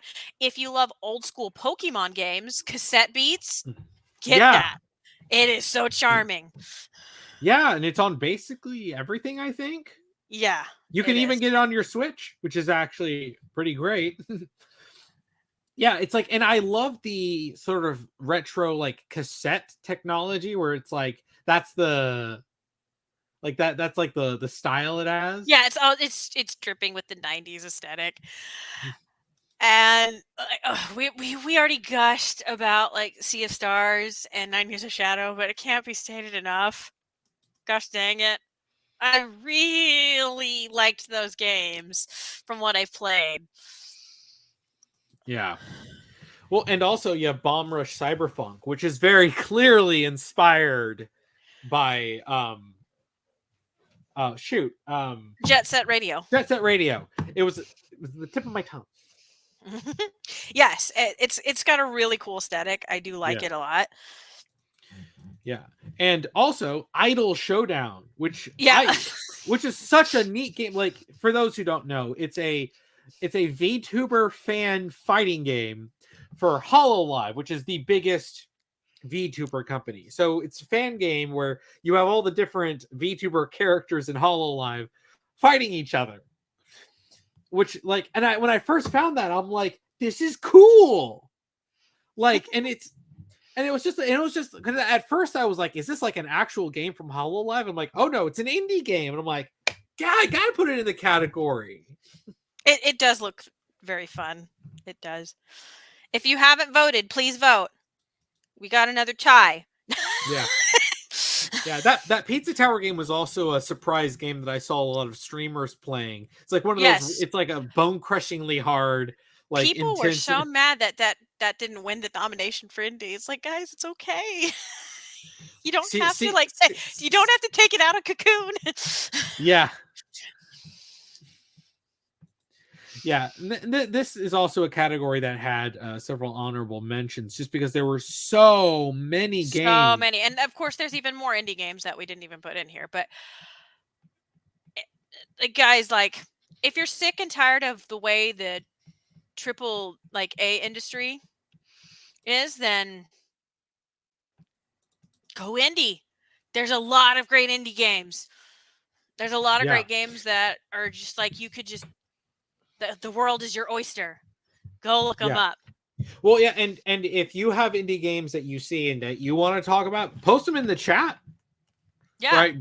Bring those up if you want to, because that's something. Yeah, if you're really like, even if it's not one in 2023, you could be like, man, too many people slept on this game. I want like more awareness to be brought onto it.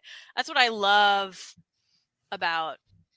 Like that's what I love about like indie games. There's a lot of really good like hidden gems that like people need. I want more people to play 9 Years of Shadows, for example. I feel like that game was slept on. Fun fact about 9 Years of Shadows. The reason it came on our radar, well, first it came on my radar, and I was just like, cool man, come look at this. Is on Twitter, the studio that made it, Halbrand Studios, they were advertising a Kickstarter for their upcoming game that they're making called Mariachi Legends. And the Latin American section of Twitter were lovingly calling it Mexicanvania. Yeah. Yeah. And but the trailer looked so good, and I had to link it to Cool Man. I was like, oh my gosh, come look at this. This looks so good. And then I started looking into Halbrand Studios, and that's when I suddenly saw 9 Years Shadows. I'm like, oh, they have a game that's like out now, and it's about to come to the Switch. It was last year, and I was like, oh my gosh, come look at this. This looks so good. And another thing I didn't mention about 9 Years of Shadow, they brought back not brought back, I should say, but they got the composer for specifically the Iga Castlevania games, like Igarashi's Metroidvania Castlevania games. They got that composer for 9 Years of Shadows. And I was just like, oh my gosh. Oh my gosh. That's why I'm like, personally, I adore all these indie games, but personally, 9 Years of Shadows. I'm giving it to 9 Years of Shadow. I feel like it was slept on. I really loved it. The gameplay is also really cool too. It has something I don't see often, especially not something I see in a Metroidvania, is like your healing factor is attacking your enemies. Every time you strike the enemy, you little bit by little bit can heal up your health bar. Well, and also you can hug your little teddy bear companion whenever it's basically almost at Yeah. 0. Yeah, and your shields are used for your special attacks, and then you have to attack your enemies to get it back. Yes, I think it's a really cool, like, and of course all the armor, the music, the aesthetic. It also does like this cool thing at the start of the game, the tutorial part before it goes into the main game, where it's almost like Wizard of Oz, where the game's in black and white because it's all about the curse of the world. Like everything's like drained, and up until she meets her little magical companion, then suddenly color comes to the game, and it is beautiful pixel graphics. Oh, it's wonderful. Oh man, I love it so much. I've been enamored with it. Is it safe to say that's your pick, Cool Man? 9 Years of Shadows. Yeah. Yeah. I mean, I would love to play other games like Gravity Circuit and Cassette Beast. Gravity But Circuit. playing, I've only played a tiny bit of it. It's pretty dang good. yeah, I think you'd like it. yeah, Gosh it gives dang me it! a lot We of. have a tie. We have another tie. Come on, guys! Please come in and vote. I need you guys to vote to break this tie. Oh, so my older brother has played Gravity Circuit. Oh yeah. Gravity Circuit got on my radar because of Manga Common was talking about it. He's one of the YouTubers that I follow. Like you'd follow him too, Cool Man. Yeah. But like, I've always loved Mega Man. But like, so basically, Gravity Circuit came on radar because of him, and I'm like, oh, I want to check this game out. I was like, because I've always loved Mega Man growing up, especially like if you're a fan of not just classic Mega Man, but Mega Man X. Gravity Circuit is like especially if like, oh man, I loved that era of Mega Man. Yeah, get Gravity Circuit. You'll like it. You'll like it a lot. Yeah. Oh shoot, we still have a tie. Should we make a new poll for just between these two? I don't think anybody's gonna budge. Yeah. All right. Let me make a new one real quick with With our two people who are neck and neck. And it shouldn't be a surprise who's neck and neck. I will say one of the ones that are neck and neck, well, one of the ones shouldn't be a surprise. The other one is like, oh wow, that actually makes me happy to see, considering what a that how slept on a certain game was.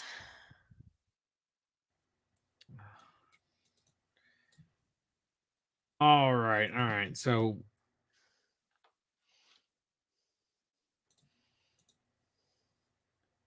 okay, all right. So new poll. Here's a new poll. We actually ended up with another 3-way tie. Oh gosh dang it. Whenever I had the thing pulled up, it was only 2-way. All right. Now no evenly voting for it this time, chat. You can't get away with that again. Yes.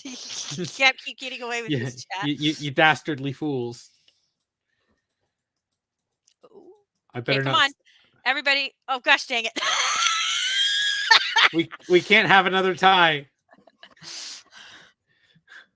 I can't do this again. I'm not strong enough. Oh no.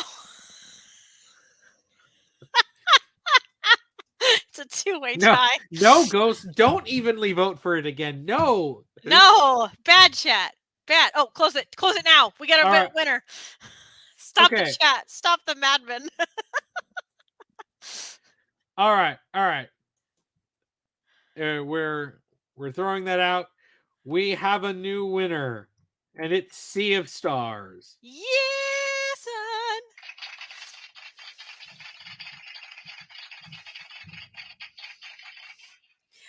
That doesn't surprise me. That one, out of all the indie games, was actually got like a lot more recognition last year. I will admit, Sea of Stars caught my attention specifically because on Twitter, when I saw the ad for it, its fast travel system was a giant, like putting Yeah. a bowl over your party and then yeeting you. which was genuinely really funny. I was like, and then that's when I was like, oh, it was inspired by Super Mario RPG and Chrono Trigger. You have my attention. Also, it lets you jump over ledges. Like, you actually are allowed to climb ledges. The things that were like, no, we can't climb at all. Mhm. All right, I'm guessing you're subtly telling us that it is time for a little intermission, and we're doing a little ad break to read super chats. Yes. So we are going to go in our first ad break. So what I want to do real quick is I want to go through the super Okay, guys, chat. these commercials are so unhinged, though.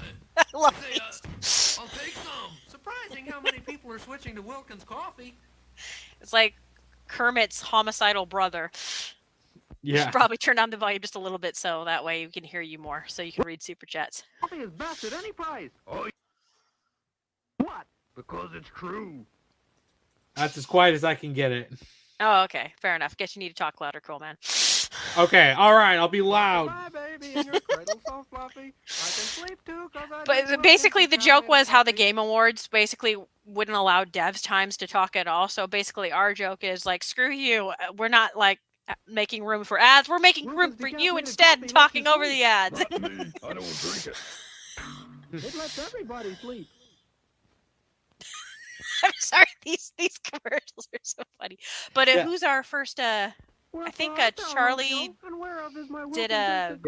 The coffee's all gone. Yep, we have Charlie Yes. with one of my lovely members. You are my top member, Charlie, Beneficiary. my beneficiary, my sponsor, the patron saint of patrons. So yes, cool man, my man. Oh no! Would you say that this channel is sponsored by Charlie Spur? It really is sponsored by Charlie. Yeah, not gonna lie. Oh, hey, wow, who's this? The Gaming Angel? Obligatory super chat saying you are a cool man. Thank you. What a nerd. Who would send a super chat to a stream that they're on? Yeah, ridiculous. I've certainly Totally. never done that. What a dork. Yeah. Of course, Wise Wolf, you can be a sponsor. Yeah. Give me money. Just Give me rent. yeah. So, Charlie's first. So I'm finally seeing a neurologist in Boston for my eyes on Tuesday. After 7 months alone. Charlie, I told please you. take care of yourself. Take care of yourself. You don't want to actually be Big Boss. You look cool with an eye patch, but you don't want to be Big Boss. His story doesn't end well. No, it doesn't. But thank you for the $5 super chat, Charlie. And Charlie with another $2 super chat. The stream is sponsored by Raid Shadow Legends. It's actually not, but like if you're willing to pay us. Look, I don't care about Raid Shadow Legends, but if they sent me an email saying, do you want to do a read? I would take that in an instant. I would do it for the meme. I don't care about ethics. I don't care about that. Look, there's stuff I wouldn't do. You heard it here, folks. He doesn't care about ethics.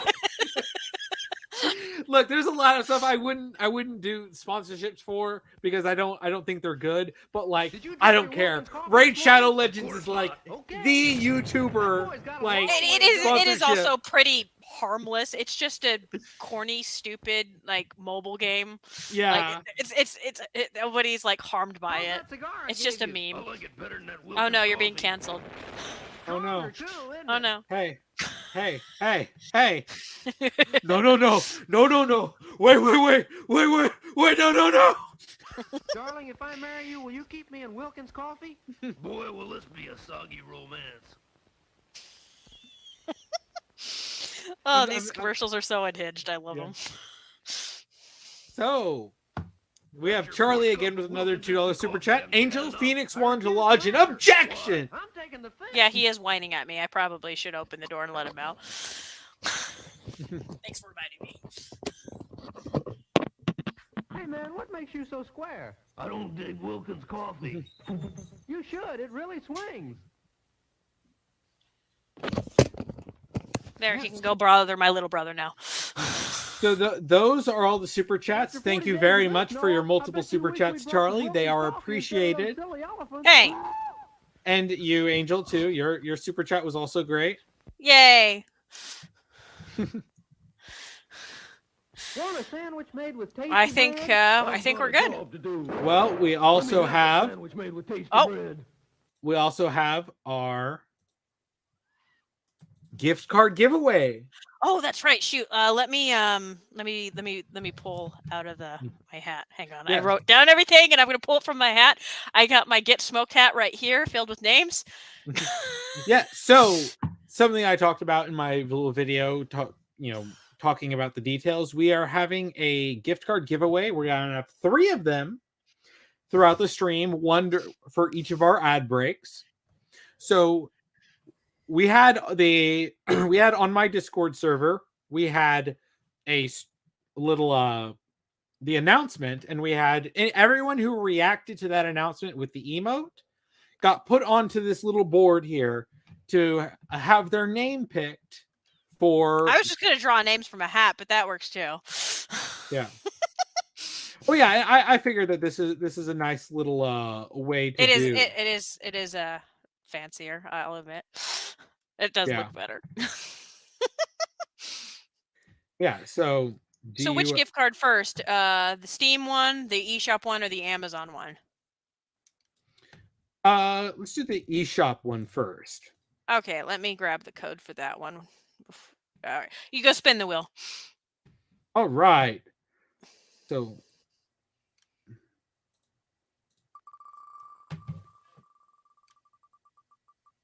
And our winner is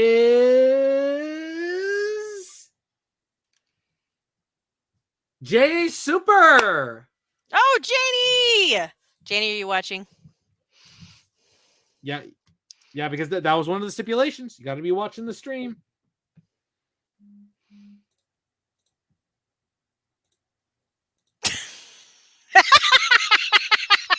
Should hand me holy ass, I won. Yeah. All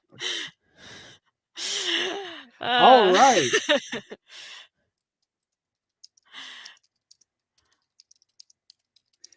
One eShop gift card for Janie.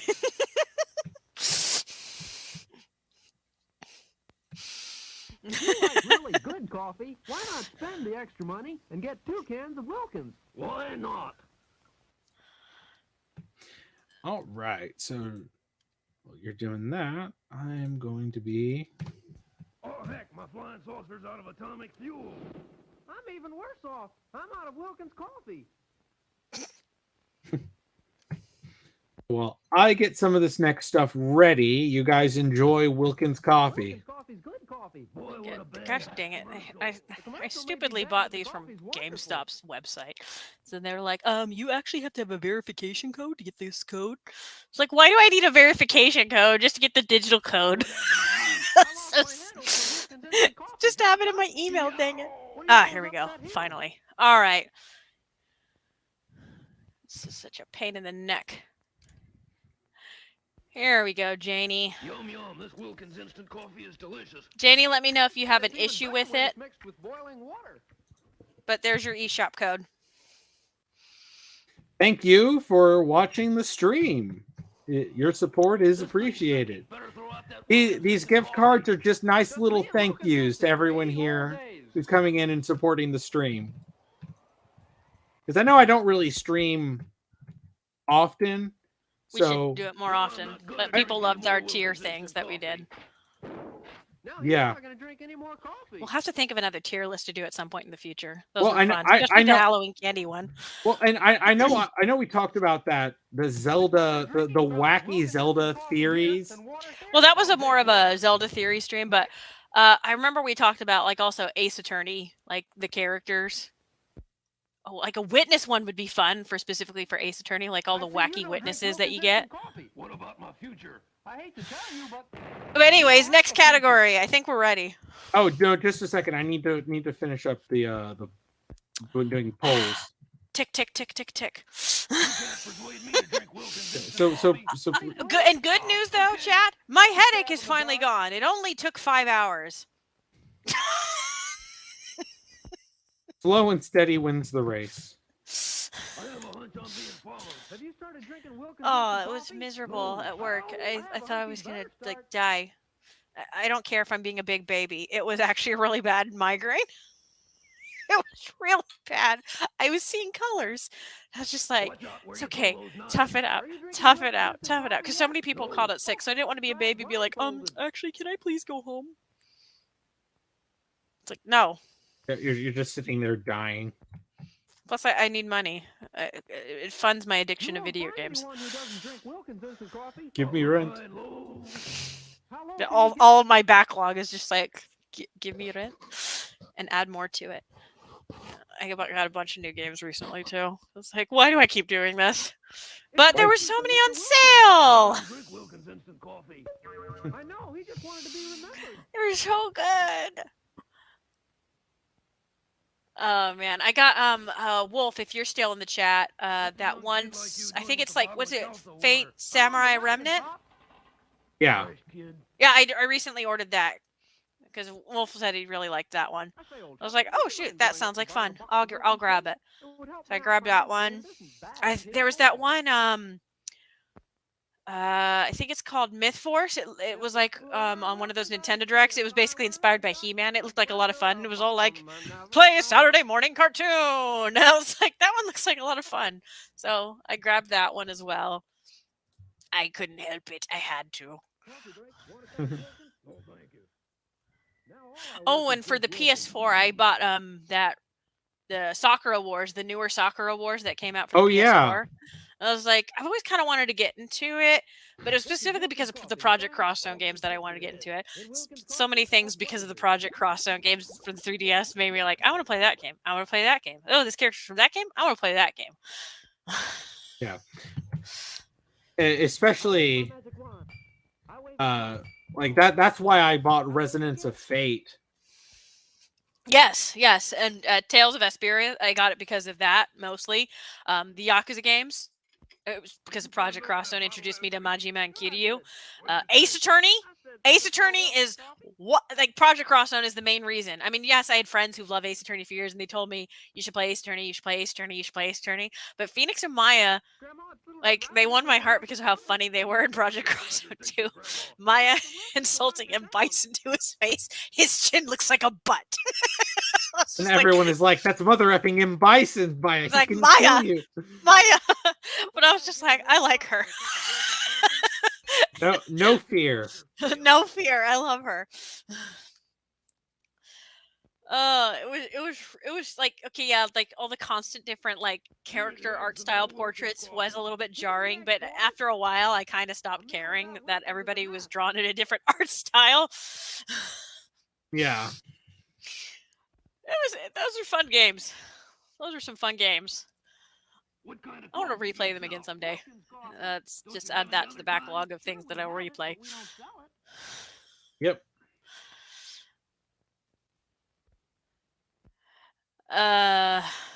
Chat. While he's getting this ready, because he's being a slowpoke. Tell me, what was your favorite game you played last year? It doesn't even have to be a brand new game like that came in 2023. Just a game you played last year. What was your favorite one that you played? Mine would be Tears of the Kingdom. And I think I just gave a spoiler for what would be like something that I'll pick later on for a certain category. Yeah. I could not stop playing it. I haven't beaten it yet because I'm putting off beating it because I'm having so much fun with it. I don't want to put it down. And here I was, and I put like 200 hours into it and immediately in a row and beat it. And I'm like, beat the game. And she's like, no, I don't want to beat the game. I don't want to. It's having so much fun. Also, Judgment. I mean, technically, yeah, no, I did start that last year. Because of, like I said, I was getting into the Yakuza franchise. Judgment is a spinoff. It's really, really good. It's got a great, I love mystery stories, and so it's got a great mystery. Basically, in that game, instead of a former Yakuza member like Kiryu, Takayuki Yagami is a different character. Basically, he's a guy who's was once a defense lawyer, but became jaded after a case has kind of led him, jaded about like the whole thing, and he becomes a private eye.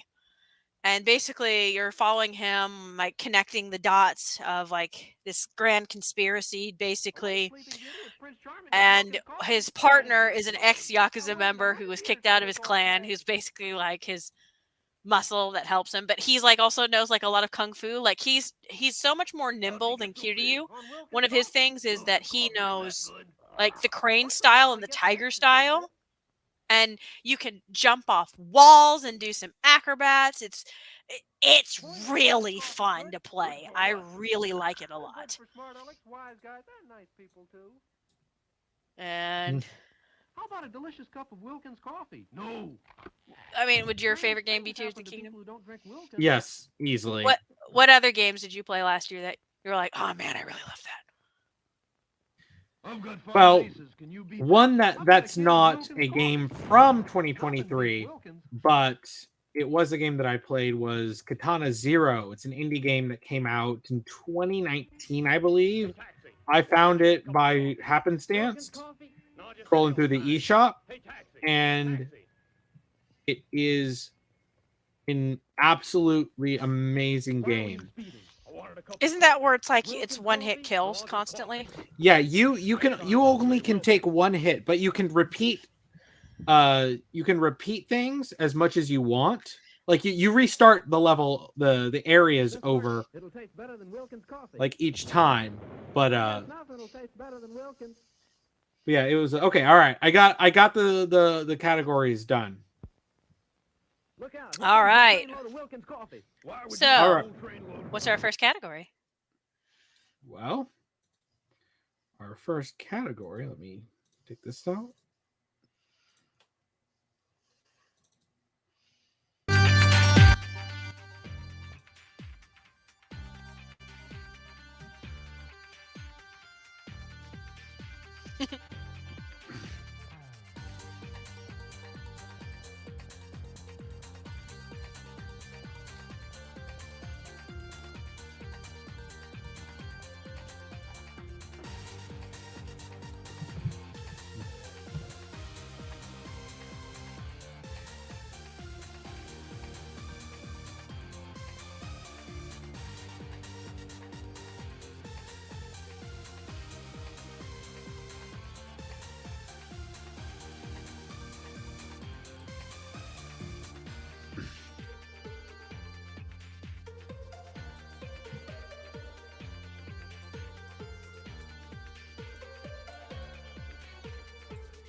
So our mysteries and investigation category. This is actually a fun one that we added in.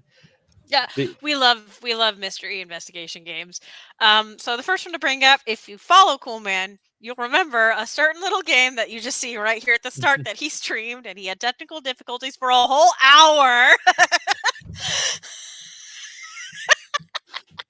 I won't let you live that down. So, for those who don't know, the Murder of Sonic the Hedgehog is like a funny little murder mystery game that was free on Steam. It was the Sonic the Hedgehog, like Twitter, posted that as an April Fool's joke, and the trailer's literally like, "We've heard your feedback. Yes, all of it." And they're like, "And for this next Sonic game, we're going in a bold new direction. We killed him." Yeah. Like we see how much you hate Sonic, so he's dead now. Are you happy now? But he wasn't actually dead in the game. It's like it's a murder mystery party. Yeah. So it's Amy's birthday, and Sonic is killed for the mystery. And you play like as this character, and it full on is like Ace Attorney meets the murder mystery parties. Yeah, it was really funny. The murder. It even had a bit of a Murder on the Orient Express kind of vibe a little bit. It. But it was so funny. It was so hilarious, and it's even funny because it even like ties into canon stuff, which I was geeking out over. I won't say anything. You can watch my stream, but I timestamped it in the thing. Skip the first hour of everybody laughing at you.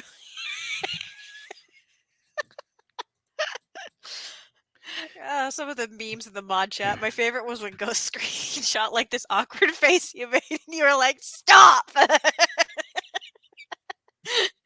Don't remind me. That was so funny. Thank you for that, Ghost. That's still like I cherish that memory. That was like legit. Like it's a free game. You could still get it. It was probably one of the funniest April Fools I've ever seen a company like do. So kudos. Yeah. Yeah, and it even has those actual like pixel art like sections. And it's funny because I actually follow the artist who did the pixel art like on Twitter. Oh. Yeah, I know. I followed them and think that they're Hutterburger, I think is what their URL is. Yeah, and they did. I think you accidentally posted the wrong link, cool man. Or hang on, let me. Wait, what? I clicked the one that it's highlighting is the wrong one for the straw poll. Because when I clicked it, it was our Sea of Stars and all those other things again. Okay, so whatever the link that he recently posted, press that one, chat, not the one that the YouTube app is highlighting. It's pretty weird. Okay, so the one that one of the ones I also like that not a lot of people were talking about was Motto Anomalies. It was when we were researching some of the games of last year. That was one that came like we're like, whoa, what's this game? It looks really cool. It kind of looks like something that was made like in like more the PS3 era, but like I don't care about the most high tech of graphics. I think it's still got a neat art style. Yeah. It gives me like it gives me an Atlas vibe, to be honest. It does. It kind of like, but it's got like this it's obviously a lot of Japanese aesthetics, but some cyberpunk aesthetics and horror type of almost looking aesthetics and mystery obviously and RPG. It looks really unique. I kind of like really want to play it, and I recently bought it. Another game that I thought looked cool was the Master Detective Archives Raincoat. I'm usually not big on the Danganronpa games, but like out of like this is one that I was actually like I kind of want to check this game out. It looks actually like it'd be really fun to play. I love mystery games, so it looks really great. And of course, Ghost Trick. I'm a huge Ace Attorney fan, so of course, Shutakumi. This is one of his games. Yeah, and I did buy it. I just need to play it. Yeah. But my pick is Sherlock Holmes: The Awaken, because it's Sherlock Holmes in Cthulhu Mythos. It sounds so freaking cool. I want to play it. It's like it's the murder investigations category or the mystery investigations. It's Sherlock Holmes. It's got Cthulhu. Like I know I actually have just right over here on the shelf here. You can't see it, but I have the collection, the total collection of Sherlock Holmes stories right over there. So I love Sherlock Holmes. So yeah, that's gonna be my pick. And let me look at the results. Oh, well, how about that? I wasn't expecting that one to be the winner, actually, so far. I was expecting something else. Well, the results don't lie. They do not. The winner is... The Murder of Sonic the Hedgehog. That doesn't surprise me now that I think about it, because of everybody loved watching you play it and your Discord server. But it is charming, and it's free. You can get it right now on Steam for free.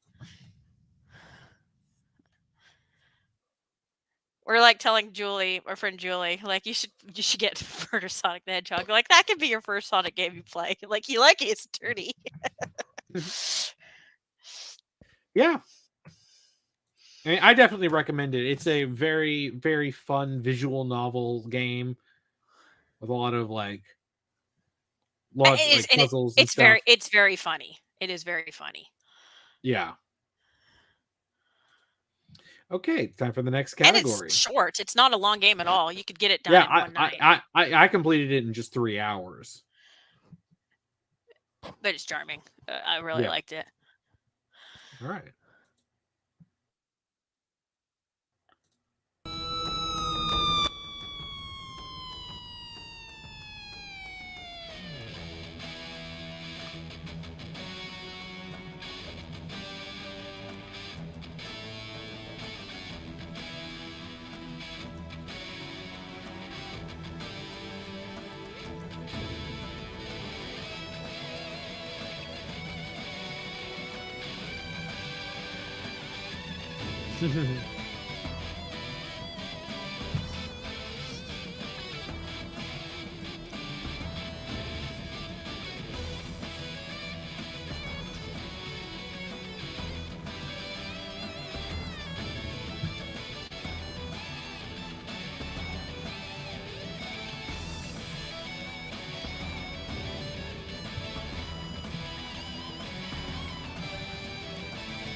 Yeah, if I'm gonna do music for best shooter, I'm gonna pick Halo.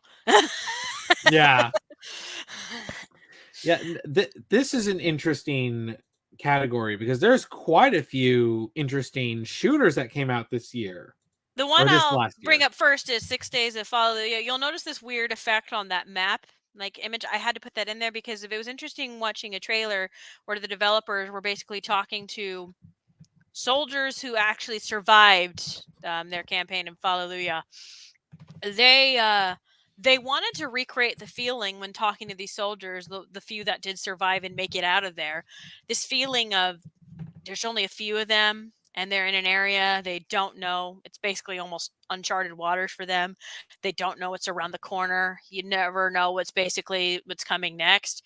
And to kind of capture that same feeling for players, because if you're going to memorize a map, if you keep playing it over and over again, the map will auto generate and it changes constantly. So that way they won't have that same feeling. And I think that's actually a really cool idea, like to get that same feeling of like unexpectedness and almost, oh no, I'm a little worried about what's around the corner. Like, so I commend them for that. That's actually a really neat idea. Of course, Atomic Heart. I really loved watching a lot of people play that game on stream. That game, that one looked really cool. All of the different weapons, some of the weirdness of some of the things you fight. I know some of the memes. I'll give it to RoboCop though. I mean, RoboCop's just a cool character in general, and how much love you can tell is for RoboCop in there. But also the gameplay just looks really solid too. And I'm Yeah. not somebody who's usually big on shooters. I mean, I'll play a couple of shooters here and there with like Cool Man, but it's not my favorite genre. I'm a girl, so what can you do? But I do think out of all of them, I think RoboCop just looks really cool. Yeah. I'll give it to RoboCop. Yeah. So before I say what my pick is, and Ghost is saying that 6 Days in Fallujah is still labeled early access. Yes, technically yes. It did come out, but the reason why I really wanted to put it here is specifically because 6 Days in Fallujah was a game that was supposed to come out years ago. But because it was deemed too controversial, it was basically shelved and dusted. And it's finally coming out. And I feel like acknowledging that it come out, even if it's still technically in early access. I just wanted to. And it's not like early access hasn't been shoved at the Game Awards before. Yeah, that's true. Yeah, but the game that I think I'm going to pick is Ready or Not, which is basically it's a tactical like SWAT shooter where you actually are part of a like group people, multiplayer game. You can go in, you can play out like actually like SWAT missions and stuff. And it's got really realistic like setups, and it's very different from a lot of other shooters. Like I honestly think it's the coolest shooter that's come out, and stuff, and just of pure being a shooter. Like 6 Days in Fallujah is cool. Atomic Heart has all of its like BioShock influences, and RoboCop's RoboCop. RoboCop's just freaking cool. But like in terms of a shooter, I think I'm gonna pick Ready or Not is what I would pick for like the shooter. It is cool.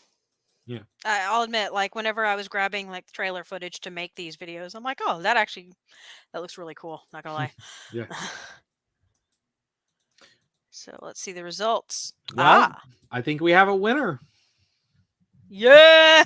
Yeah. Say it. Our winner is RoboCop Rogue City.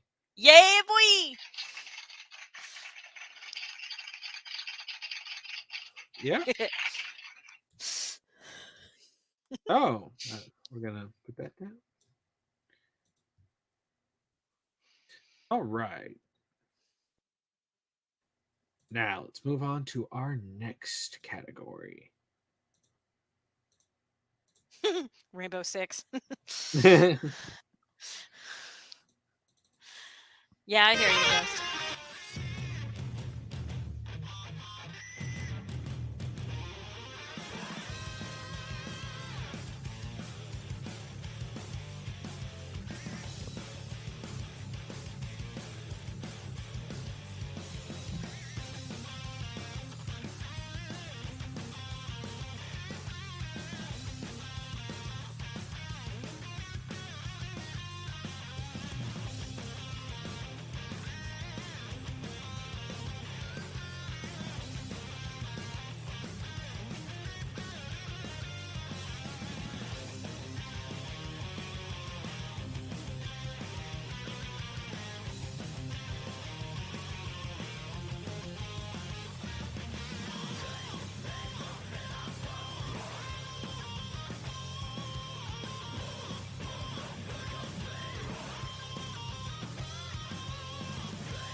I had a lot of fun editing this one. I just love the music for Fighter Z. I was just like, oh yeah. Oh, it made me happy. Yeah. Where did our icons go? And there were several interesting. Oh wait, I forgot to put this back on.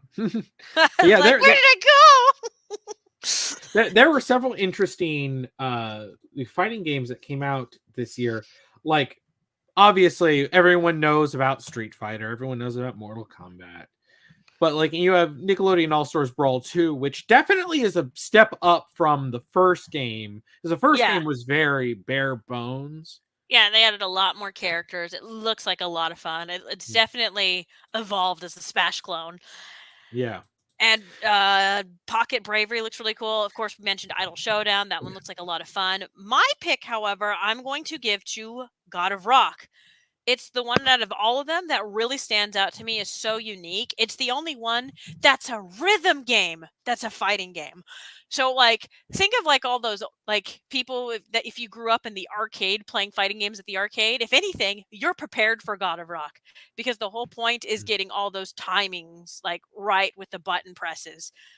Like, so, and if you're great at a rhythm game, there's your chance at playing a fighting game. If you ever wanted to get into a fighting game, God of Rock's for you. It's so unique. I love the idea of a rhythm game as a fighting game as a concept. I think that's really cool. Yeah. I'm gonna pick Pocket Bravery because that game looks really cool, and everything I've been looking into it in terms of, especially, it's got beautiful pixel art animation. It does. And I also love a lot of since it's got plenty of like content in it, lots of characters.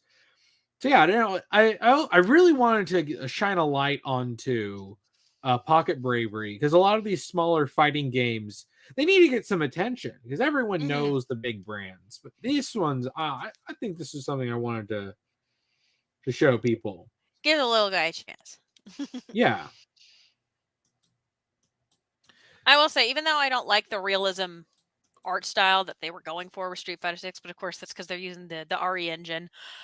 I will say some of the newer fighters, I do like some of the newer fighters, like Aki. She looks like she'd be a lot of fun. She's like absolutely unhinged with her almost yandere waifu poison aesthetic. Kimberly, she looks like a lot of fun too. Yeah, Kimberly especially. Yeah, she looks like she'd be a lot of fun to play as. I like, and oh shoot, I think her name's Lily. The girl, the Native American girl. I think so. I can't remember her name all of a sudden. It just flew out of my head. She looks like she'd be a lot of fun to play too. Like I was watching some of her gameplay, and I'm like, oh, she's like looks like she's got a lot of fun, like moveset, like yeah. So I'm like, so at least they have some interesting new fighters that was added to it. So I'd hope that any further Street Fighter games that come in, that they will be like ones that don't get ignored, that they'd be brought back because they look like they'd be a lot of fun to play. All right, guys, make sure that you vote. We only have a few people voting for this category. Even if you don't play a fighting game, whatever you think looks cool, like even if you'll never play it, or it's like, oh man, my friend really loves this game, I'll vote for them just because if it's like that's for Joe who loves fighting games or whatever. Yeah.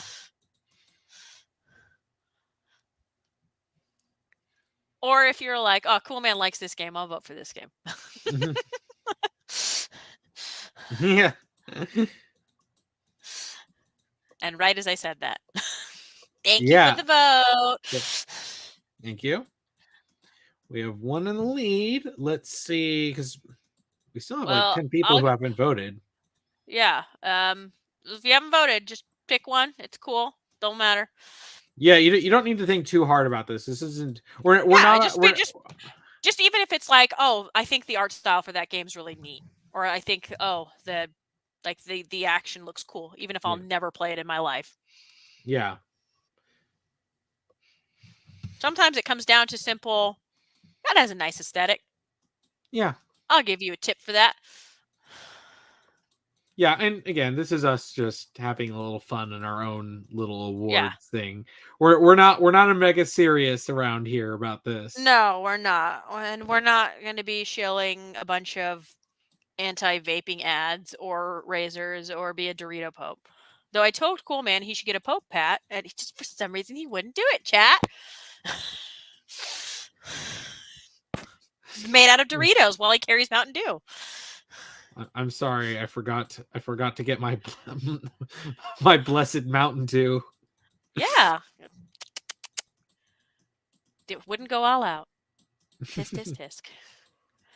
All right, I'm going to count down from 10, chat. 10, 9, 8, 7, 6, 5, 4, 3. No, we're not coming out with pro vaping ads. 2, 1, 0. All right, your winner is Street Fighter 6, which is not surprising. Oh, hang on, sorry.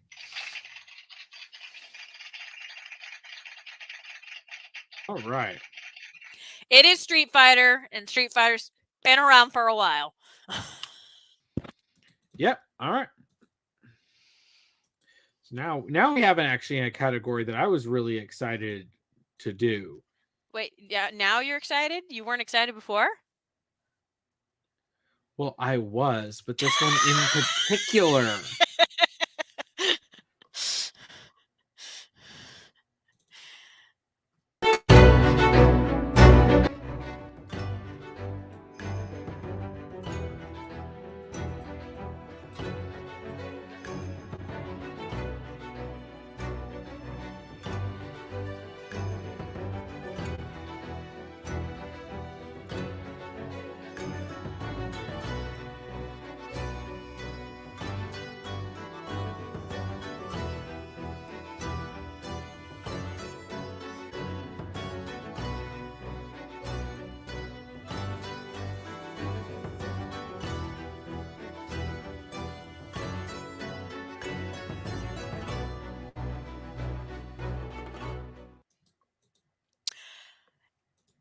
It's really untapped potential in the conversation talking about box art.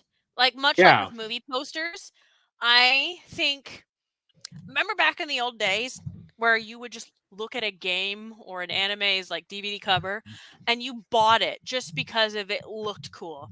And then sometimes it turned out to be crap. But sometimes that's the power of really good art direction. Yeah. Or art direction and an image, mind you. But I like we even put in some games where like first of all, Assassin's Creed Mirage was a game.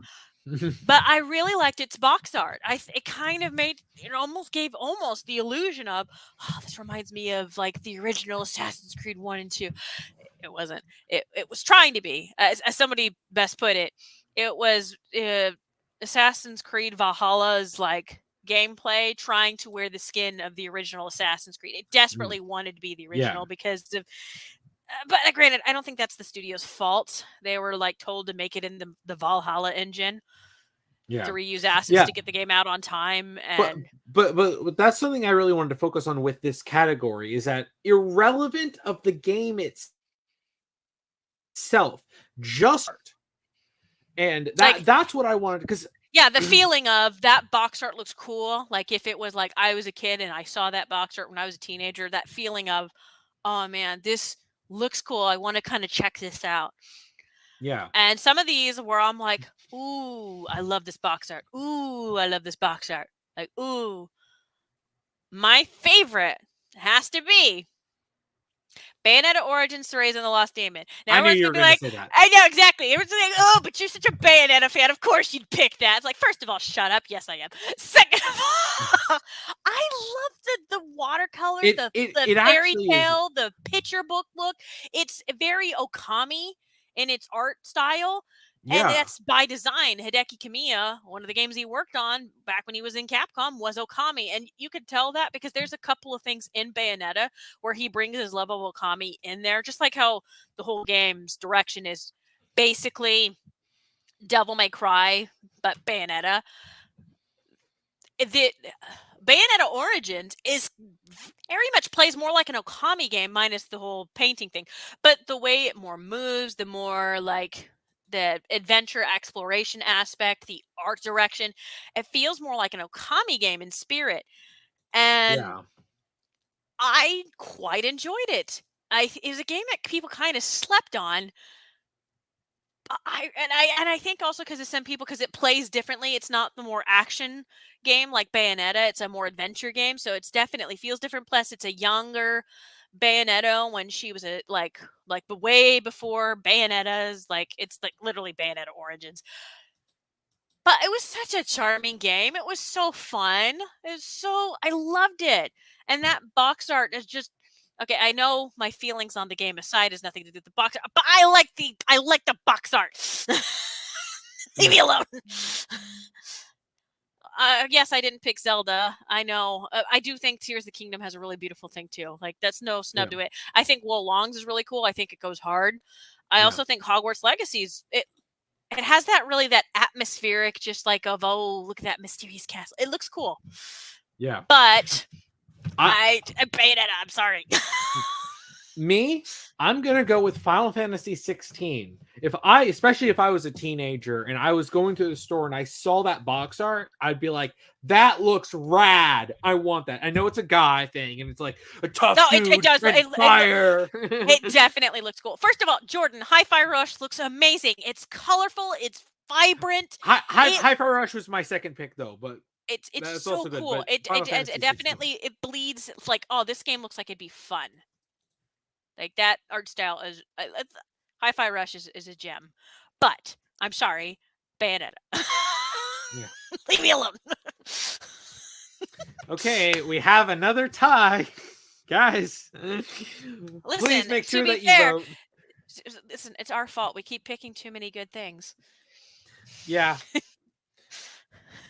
Maybe we should be like the Game Awards where you only pick one or two good things and everything else is like mid. Yeah. Maybe we should be like the Game Awards and just rig the vote to make it easier. No. I don't want to. I know what I have to do, but I don't know if I have the strength to do it. Okay. All right. I'm just going to close it now. We have a winner. I don't want this to end up with another constant tie. And our winner is Hi-Fi Rush with a very deserved win. It is very colorful. I do like it. There. You happy, Jordan? There.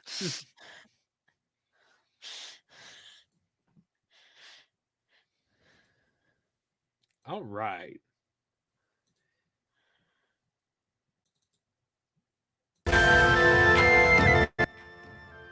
I'm excited about this one. I had the most fun. Well, okay, not the most fun. Really fun editing this one. This one is good. I really like this one. And I had to pick Okami music for Marvel vs. Capcom.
This one's insanely hard.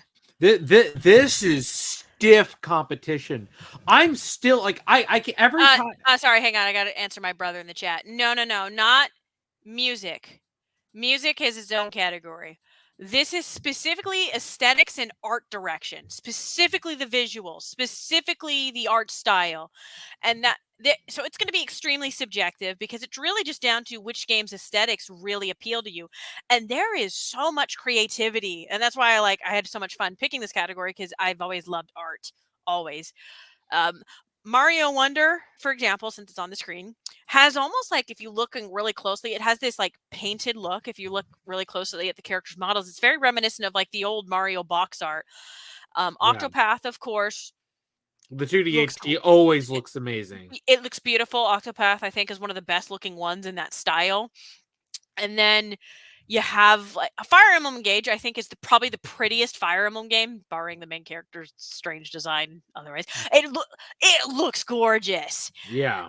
And Tears of the Kingdom, Breath of the Wild, that Ghibli aesthetic it's got going for it. It's beautiful. It looks perfect. Bayonetta, I already gushed about Bayonetta Origins with the very Okami storybook look that it's got going for it. Yeah. I love it. It's beautiful. Hi-Fi Rush has almost this anime meets comic book meets Saturday morning cartoon feel. It's eye-popping, it's fun, it's vibrant.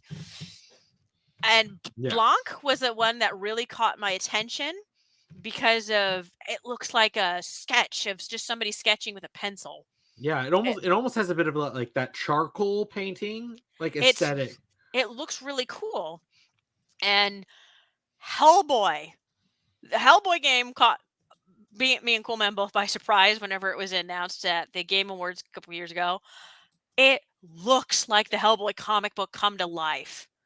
Yeah. It looks fantastic. It like really captures Mike's art style. It looks awesome. It looks fantastic. Yeah. It genuinely does. Master Detective Archives Raincode. I think it takes that Danganronpa art style, but really refines it. It looks great. It looks fantastic. We already briefly talked about, especially in the indie section, Bomb Rush Cyberpunk. It's obviously was very much inspired by Jet Set Radio. It looks fantastic. It looks really good.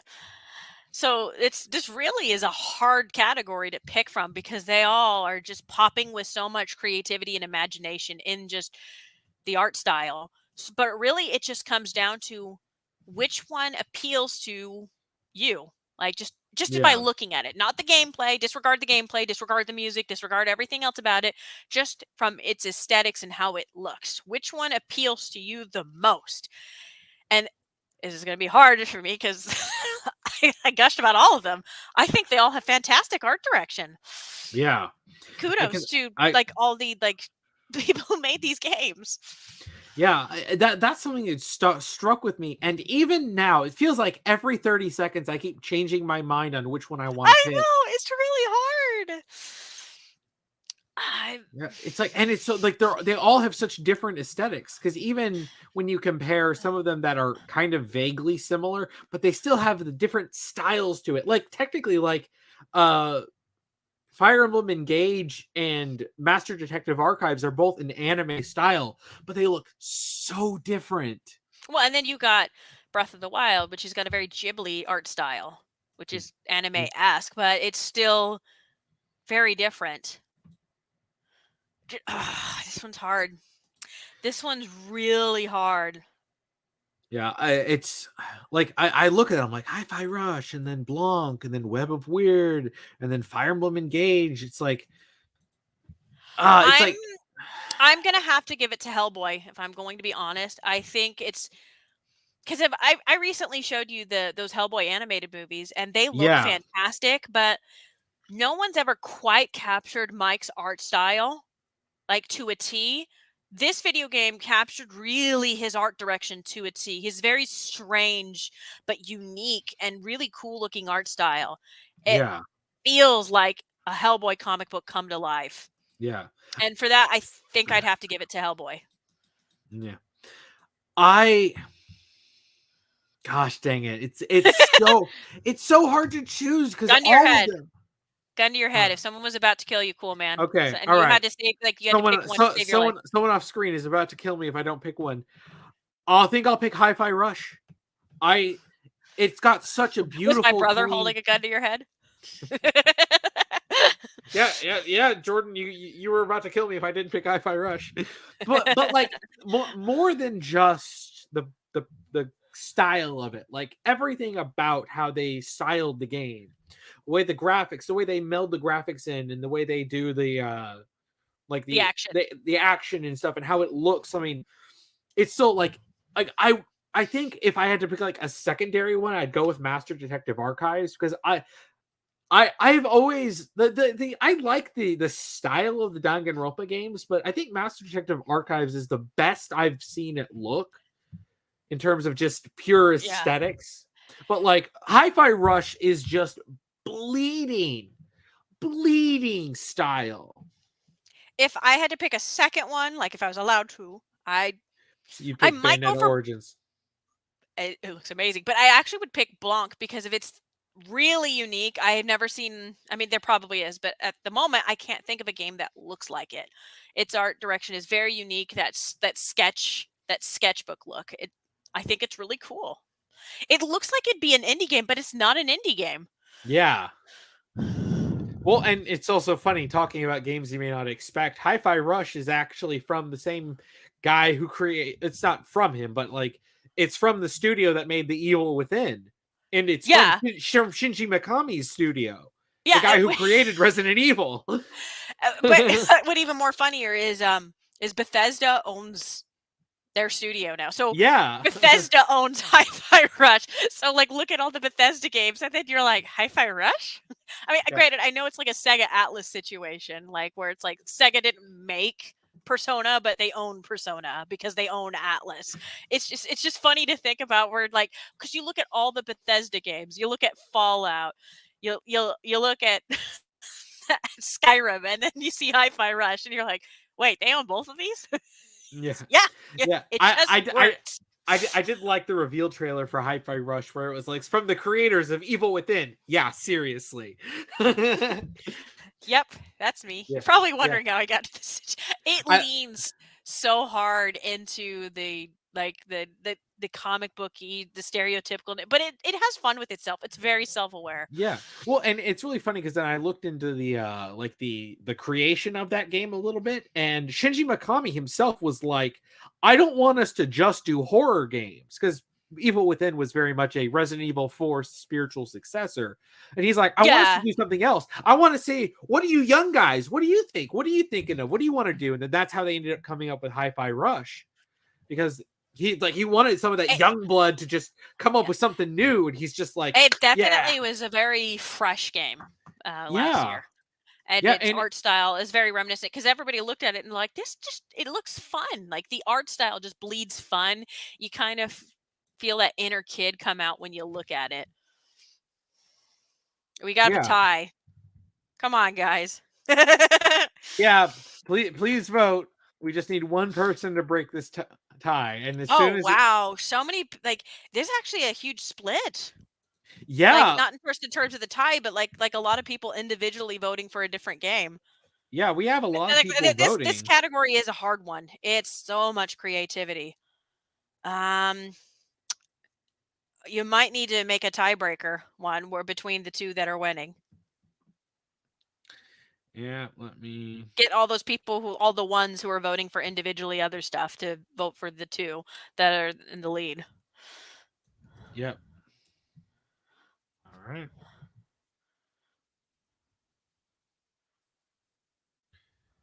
Let's make a tiebreaker for the art direction. But like, I am a little surprised at one of the games, like I'm surprised that that's like topping the votes. The other is not so much, but it's interesting that these two games are going up against each other. They couldn't be more different. Oh, chat.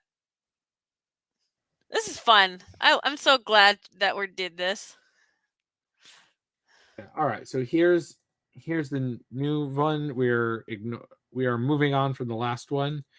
So this is our tiebreaker vote. Yeah, so basically this is it. It's between these two. All right, chat.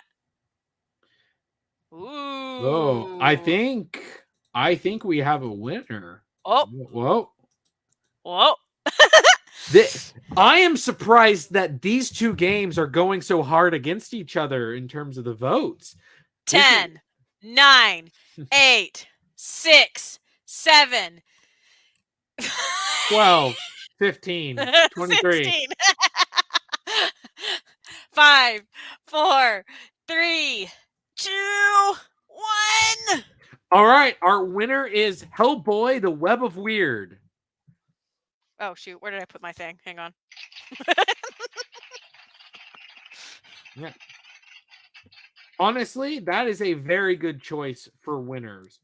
I wasn't expecting Hellboy to win. I thought it was going to be like Hi-Fi Rush or Octopath that was going to win it.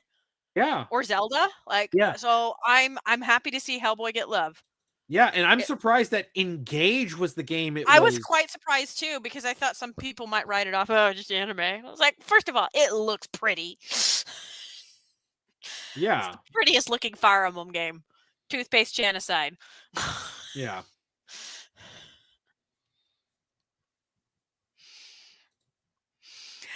Oh, that was very that was so fun to watch. Like, just like the final vote, it was down to literally like one vote of putting Hellboy in the lead. That's nuts.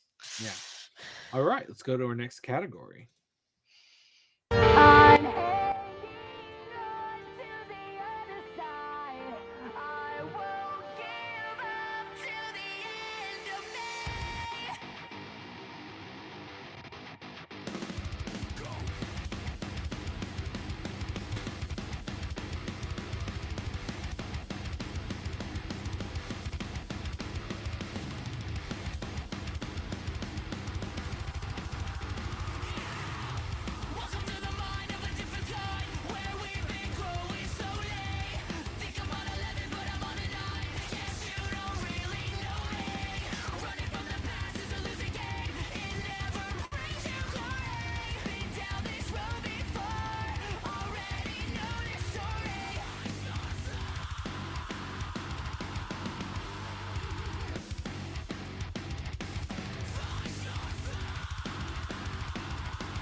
'cause when the time comes. Sorry.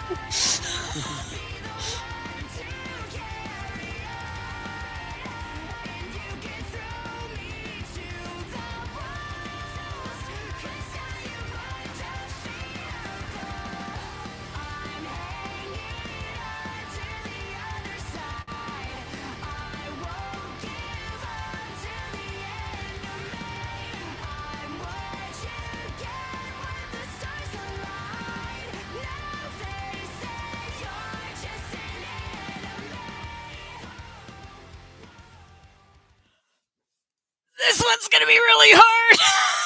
I love action games so much. Yeah, this. Oh, I mentioned I've already started playing like a Dragon Ishin. I'm about halfway. Oh my gosh, it is so much fun to play. I love it so much. It's so freaking good. Gravity Rush is another great one. Like I said, Mega Man is it's fantastic. Oh my gosh, and Ghost Runner looks really fun. I do want to play it. It is definitely a game I do want to play. Oh yeah. Hi-Fi Rush is a really unique one because it's a rhythm game and an action game. And it's got platforming. But like everything everything about the game revolves around its music, which is pretty dang cool. Yeah.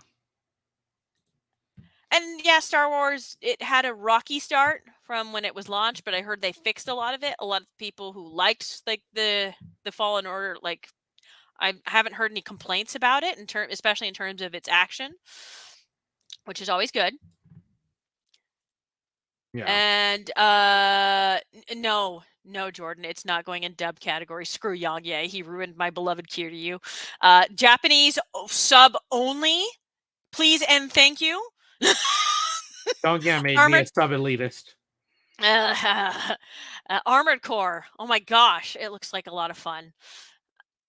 I know I'd be terrible to play at it, but it does look like Lies of P looks like a lot of fun to play, and I had so much fun watching a lot of people playing it. I was like, oh my gosh, I totally would play Tim Burton Pinocchio. Yeah. I really want to get Lies of P. Like I want to get it. It looks fun. I think Ghost early in the chat says it's like if Bloodborne at home.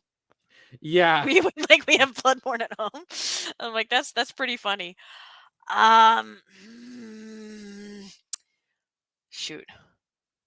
I'm probably gonna give it to Like a Dragon Ishin. I had a lot of fun playing it this year. Or last year. Gosh dang it. That's right. We're in 2024. Yeah, I mean, from my experience, my I admittedly relatively small experience with Armored Core. Armored Core 6 is cool. I'm going to go with Armored Core 6. I think that's a very fair choice. It looks really cool. And so many I've been having so much fun watching people play that too. All the different stuff they've been doing with the mechs, building their own custom mechs. Yeah. And the mods. The mods are insane. Yeah, Somebody, of course, did Atomic to the tank engine.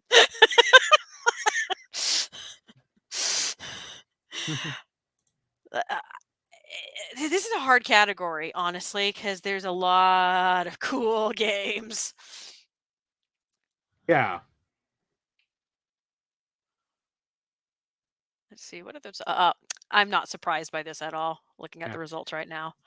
Yeah, so I think it's pretty much universal, or not universal, but like it's pretty undeal here. Hi-Fi Rush is the winner of the action category, and that's a very fair choice. Very well deserved, honestly.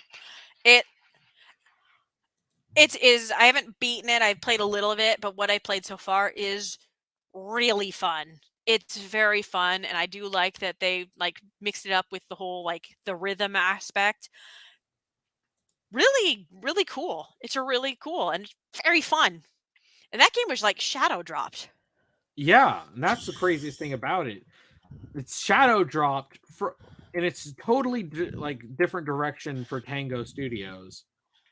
And then it's just like, oh yeah, we're just casually going to just drop one of the best games of the year. It's a pretty freaking sick game. Yeah. Are you ready for the Yes. next category? Yeah. Yes. This one is so this is one of those categories that the Game Awards would be too cowardly to do. But I wasn't too cowardly to make it. I already know which one you're doing.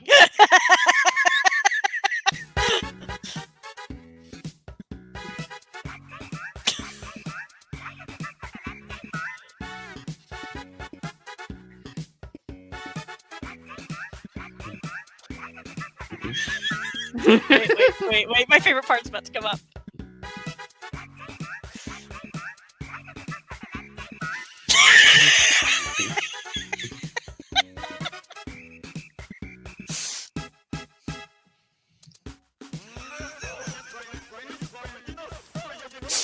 I had so much fun editing this.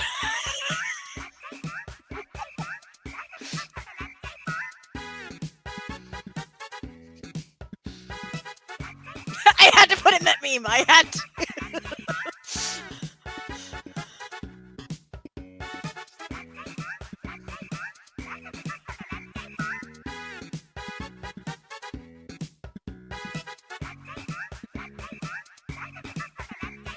Did I just do that? Well, I did not just do that. I just moved it with my mind. our connection. I just moved shit with my mind. I just moved shit.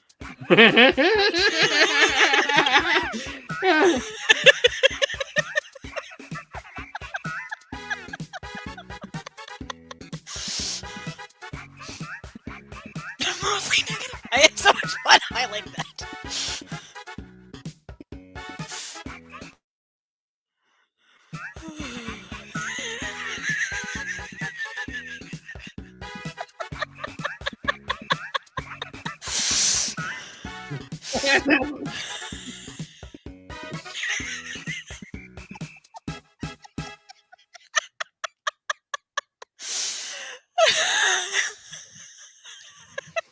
So this is a category that we were like, hey, there's some games that were like absolutely awful. How do we acknowledge them? Let's just have a category. Let's before we go into the categories, let's mention our honorable mentions. As I mentioned, why on earth would you cast Yongye as Kiryu? You brought back his original actor from the original Yakuza 1 and 2 dubs for Yakuza 7, or as it's also known as Yakuza Like a Dragon. And Daryl knocked it out of the park. You could tell he's gotten so much more experience since the more goofy acting of the original PS2 games. But no, Yongye. And of course, all the many unfortunate layoffs that's been happening. And that's not just the ones that have been happening recently this year, but also there was quite a few of them last year. The completionist controversy is in honorable mentions because it started really in December, but most of the conversation happened in January, but it started at the start of December. And Saints Row Reboot was another honorable mention. Reason because Saints Row the reboot game came out in 2022, but the studio that made it closed last year. So it took a little under a year, but that game killed its studio. Just killed the studio with my freaking mind. But most of these categories were really more due to, you'll notice, a lot of buggy launches. Obviously, Assassin's Creed Mirage, there was a lot of really funny glitches. Like the canoe one, I couldn't find that single clip like I found on Twitter that I showed you several months ago. It's really funny. But I did find some really amusing ones, like the guy trying to put the dead body in the basket, and then he just ends up launching it. Oh, that killed me. Of course, Redfall's disastrous launch. Goodness gracious. And then, of course, you got Modern Warfare 3. Yes, I remember that. Call of Duty fans were not happy. The really ugly switchboard of Mortal Kombat 1. It just was ugly. which shows that the studio that made it like just did not care, because Hogwarts Legacy got a port to the Switch, and yeah, sure, it's not as visually impressive as like the PC and the Sony and Microsoft versions, but it's like it was fine. It didn't look anywhere near as ugly, but yeah, oh, that looked bad. Of course, you had Kong Skull Island. Nobody was expecting that game to be good, but it was really funny. But Forspoken, I edited it very differently because I had to highlight what went viral, and it was the awful dialogue. Because Forspoken wasn't, it had some glitches, but it wasn't nearly as glitchy as any of the other games on this list. It was just a really mediocre game with awful dialogue and an insufferable main character. But the other reason it's on this list is because it had the unfortunate moment of coming out the same week as Hi-Fi Rush, which was shadow dropped, and Hi-Fi Rush just destroyed Forspoken in the conversation of the zeitgeist. It was beautiful. Closed its studio. It killed its own studio. It was freaking mine. Gollum, of course. Everyone knew that game was going to be terrible, but it just, how terrible it was, like, people underestimated just how terrible it was going to be, to the point where it was a meme to play the game, or at least watch streamers playing the game, because of like random areas would just kill you for some reason. And of course, the Gollum won the argument meme. Yeah. All strong contenders. All strong contenders. I think I'm gonna have to go with Gollum. It was just such. Would you say Gollum won the argument? Gollum won the category. Yeah. I understand why you would give it to Gollum, especially because of the apology that they used to apologize for the game. They literally used AI. And it misspelled it. It was Lord of Ring. Lord of Ring. I'm honestly going to give it to Forspoken. That's not fair. It's not glitchy like the others. It didn't have a disaster. Well, I mean, it did have a disaster launch, but for different reasons. But the combination, it's the triple combo. It's the game was mediocre with an unoriginal plot, with an insufferable protagonist, with horrible dialogue. Top that off, it came out the same time as Hi-Fi Rush, which was also had a lot of like jokes that were very, tongue-in-cheek. But Hi-Fi Rush was self-aware and actually like had some sincerity to it, whereas Forspoken almost seemed like ashamed of sincerity. Yeah. Basically, Hi-Fi Rush was when the MCU used to be charming. Forspoken is current MCU, where its dialogue is cringe, and you're like, please shut up. And then to add to the top of the combo breaker of all of this, none of these games killed their studio. Forspoken killed its studio. Yeah.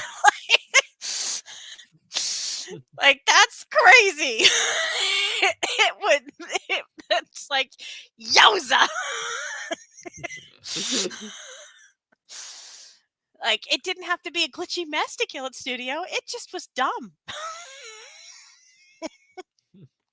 But the memes were pretty funny. They were pretty funny. They were hilarious. Oh my gosh.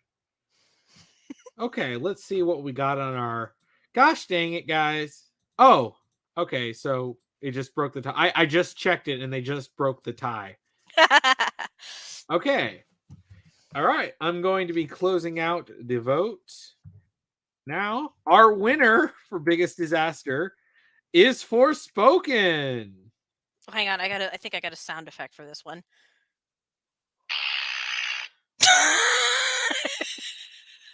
Excellent. Literally art. I think I have another one.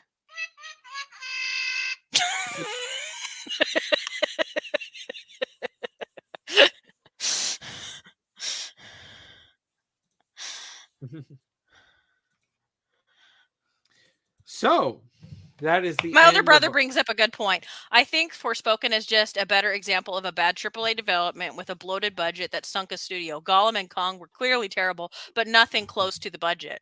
That's true. They were both shortchanged games that were pushed out in a minimal amount of time. Forspoken actually had a pretty significant development time. And they And still plus left it the up, same studio that did Final Fantasy 15. which is, I think that's just hilarious. Yeah, I didn't like Final Fantasy 15 that much. I don't like But Final at Fantasy least 15. Final Fantasy 15 had a nice art direction. Forspoken is so Bland. at times it like some of it, at least the graphics looked pretty, but then at other times like that with my mind's cutscene, like we're suddenly it's just like suddenly it went back 2 generations. Like what was that face? Yeah. Hey guys, remember Blockbuster? Yeah, so we are in our second ad break. We'd like to thank Blockbuster Video for sponsoring the stream because they're still around. Technically, yes, there's one. Only one. But yeah. So let me go through the super chats. Let's see. All right. Quickly, because since it took an annoying amount of time to get the code for the eShop one, are we doing the Steam or the Amazon one next? Do the Steam one next. Okay, cool. I'll get the code for that one then. Yeah. While you so do while you're this. doing that, I'll read the super chats. All right. So we have Connor with a $4.99 super chat. Thank you very much. Oh, that's very nice of you. Great stream so far. Really loving the commentary and fairness to the devs and their games. Yeah, okay. Now, you see, this is something I really wanted to do is regardless of how I feel about a game, I didn't want to not nominate it just because I don't like it. Because that defeats the point. Regardless of if I say, oh, well, I don't like Resident Evil 4 Remake. Well, objectively, a lot of people liked it. The people who made it, like, to say, like, oh, they're just lazy for remaking it. Look at how much hard work they went into making it. Yeah, so regardless of what I think about the game, I don't have to pick it for any of my judges' picks, but I'm going to acknowledge that game regardless. And it's like, and that's the thing I really wanted, like something we both Angel and I really wanted to do with this was we wanted to show like the Game Awards, like you can at least acknowledge these other games, even if you don't care about them. Well, and if we're having a bias, we're going to admit it up front. Like, yes, I know I'm a Bayonetta fan, but... Well, yeah, and it's like saying, oh, well, I really love, like, Mario, so I'm going to pick Wonder, or I really love Zelda, so I'm picking Tears of the Kingdom. And it's like, you know what? It's fine, right? It's fine if there's a bias, as long as you're at least honest about it. It's this whole, we are the Game Awards, and we're the definitive de facto decisions, and... we're also biased, but we're going to pretend we're not. And it's like, no, I don't like that. Yeah. Yeah, so I think also, hey, but it's like, I also did want to show that even with us, we don't have a budget. We're just doing a dumb little stream that even we can be more impartial than professionals. We're just a couple losers. Yeah. And we're still better than Geoff Keighley. All right. But yeah, thank you again for the $5 super chat, Connor. Now we have Charlie with a $5 super chat. I think our wedge should be proportional to the money we give. Charlie, democracy sometimes fails us. And if you are buying democracy, we call that corruption. So your support is appreciated, Charlie.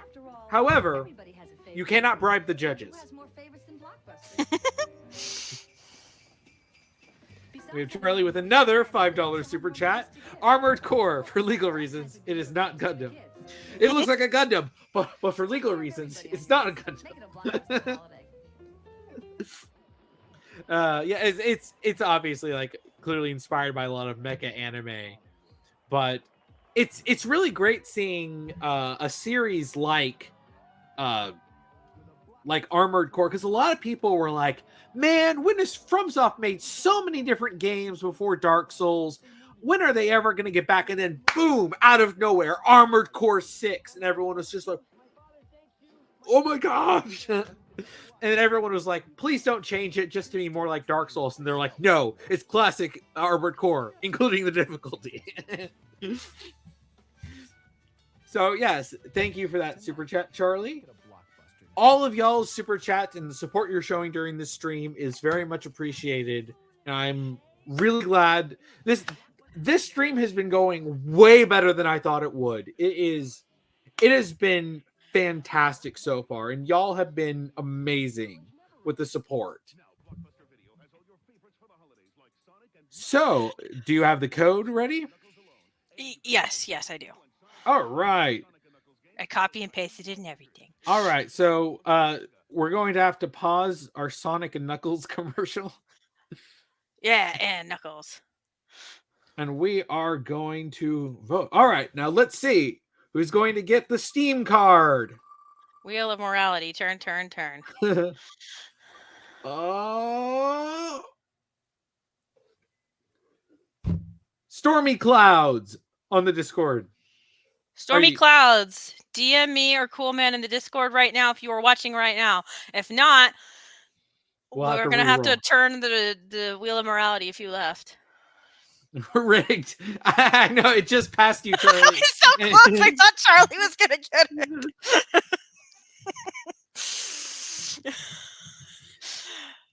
it. Stormy Clouds, are you there? You reacted to the Stormy Clouds? Stormy Clouds. Charlie's like, spin it. Okay, we will give it 10 more seconds, Stormy Clouds. Unfortunately, if you don't respond, we're gonna have to re-roll, and somebody else is gonna get this Steam code. 10, 9, 8, 7, 6, 5, 4, 3, 2, 1. All right, no DM. All right, re-roll. All right, Charlie, this is your second chance. Oh! Wolf! All right, Wolf. Wolf, are you still in the chat? Wolf, if you're not still in the chat.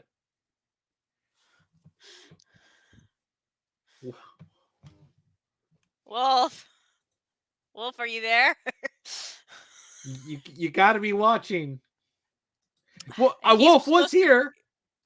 He's supposed to be one of the mods. Can you believe this, man? Ronan's like, that was close. I don't have a Steam. Well, this could be incentive for you to get a Steam. Oh, Wolf just DM me. All right. Sorry, Charlie. All right. So we have an actual winner. All right, Wise Wolf. Let me give you that Steam code. Here you go. Let me know if you have any problems. Because if not, then I'll just PayPal you $20. All he wanted was this from Blockbuster Video. Then it hit me. I can make everyone happy at Blockbuster. Yeah, Teenage Mutant Ninja Turtles. A Jose Canseco bat. Tell me you didn't pay money for this. Give the gift of entertainment.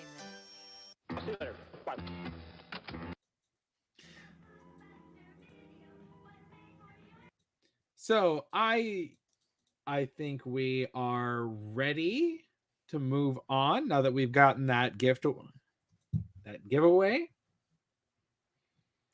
So let's move on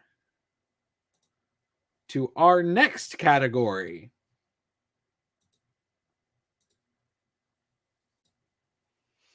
Sorry, I sent you a quick DM in the private chat. Oh, okay.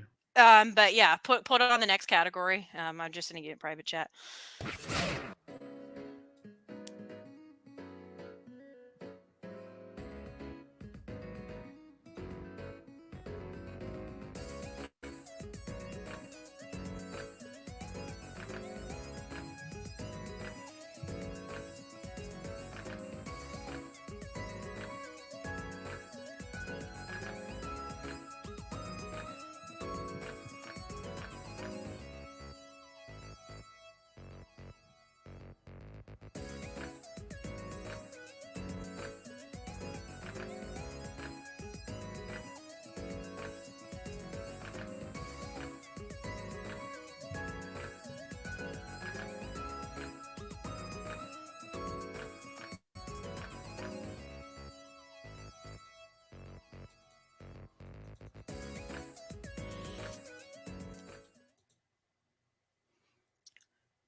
All right.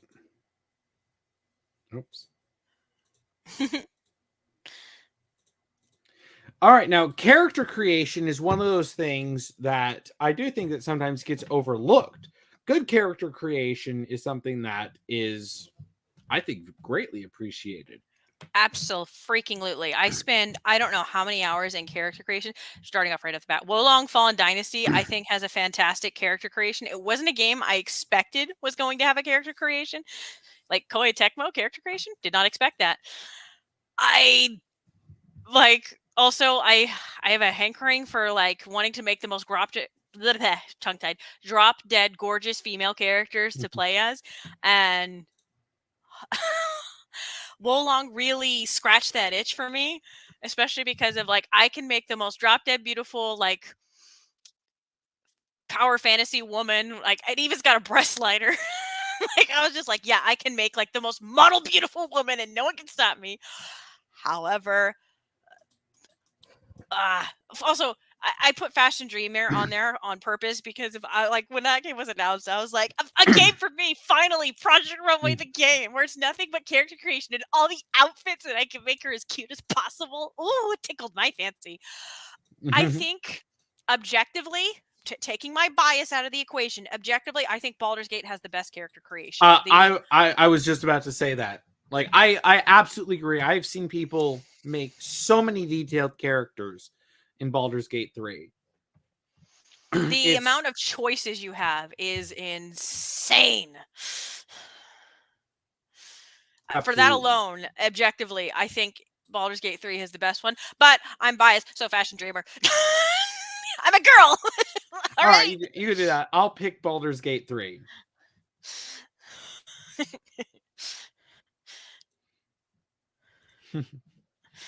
But yeah, it is great to see a lot of these very varied character creation systems in a lot of these games.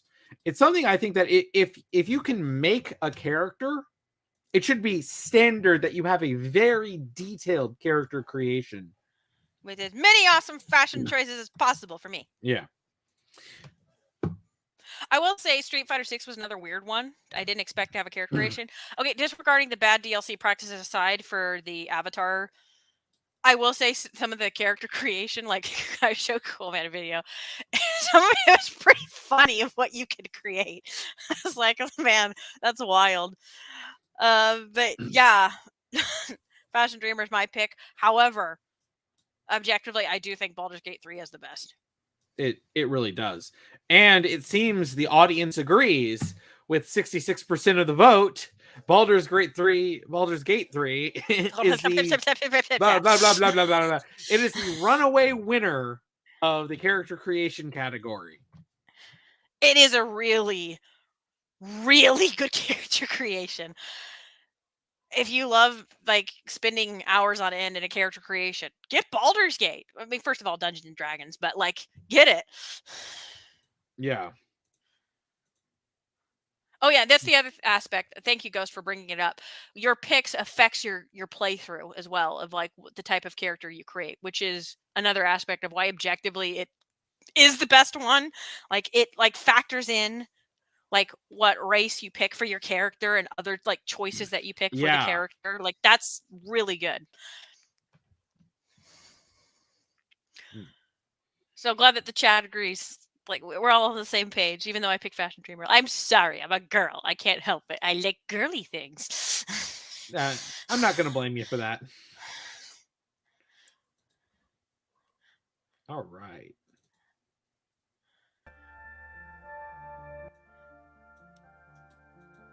Ooh.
Open worlds as a genre is becoming more and more popular, so we felt it deserved its own category.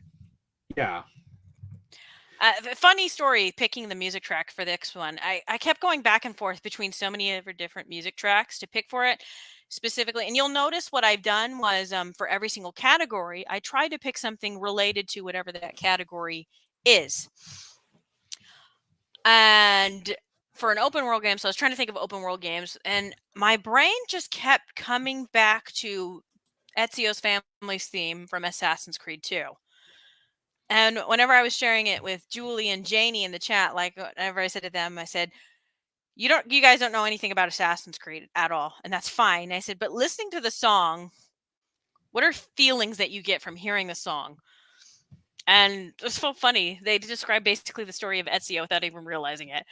But what was more important that I pulled away from the song is, besides the fact that it kind of sounds like there's a lot of sorrow and melancholy in it, but there's also wonder and like what's around that corner almost feeling coming from the song, what comes next.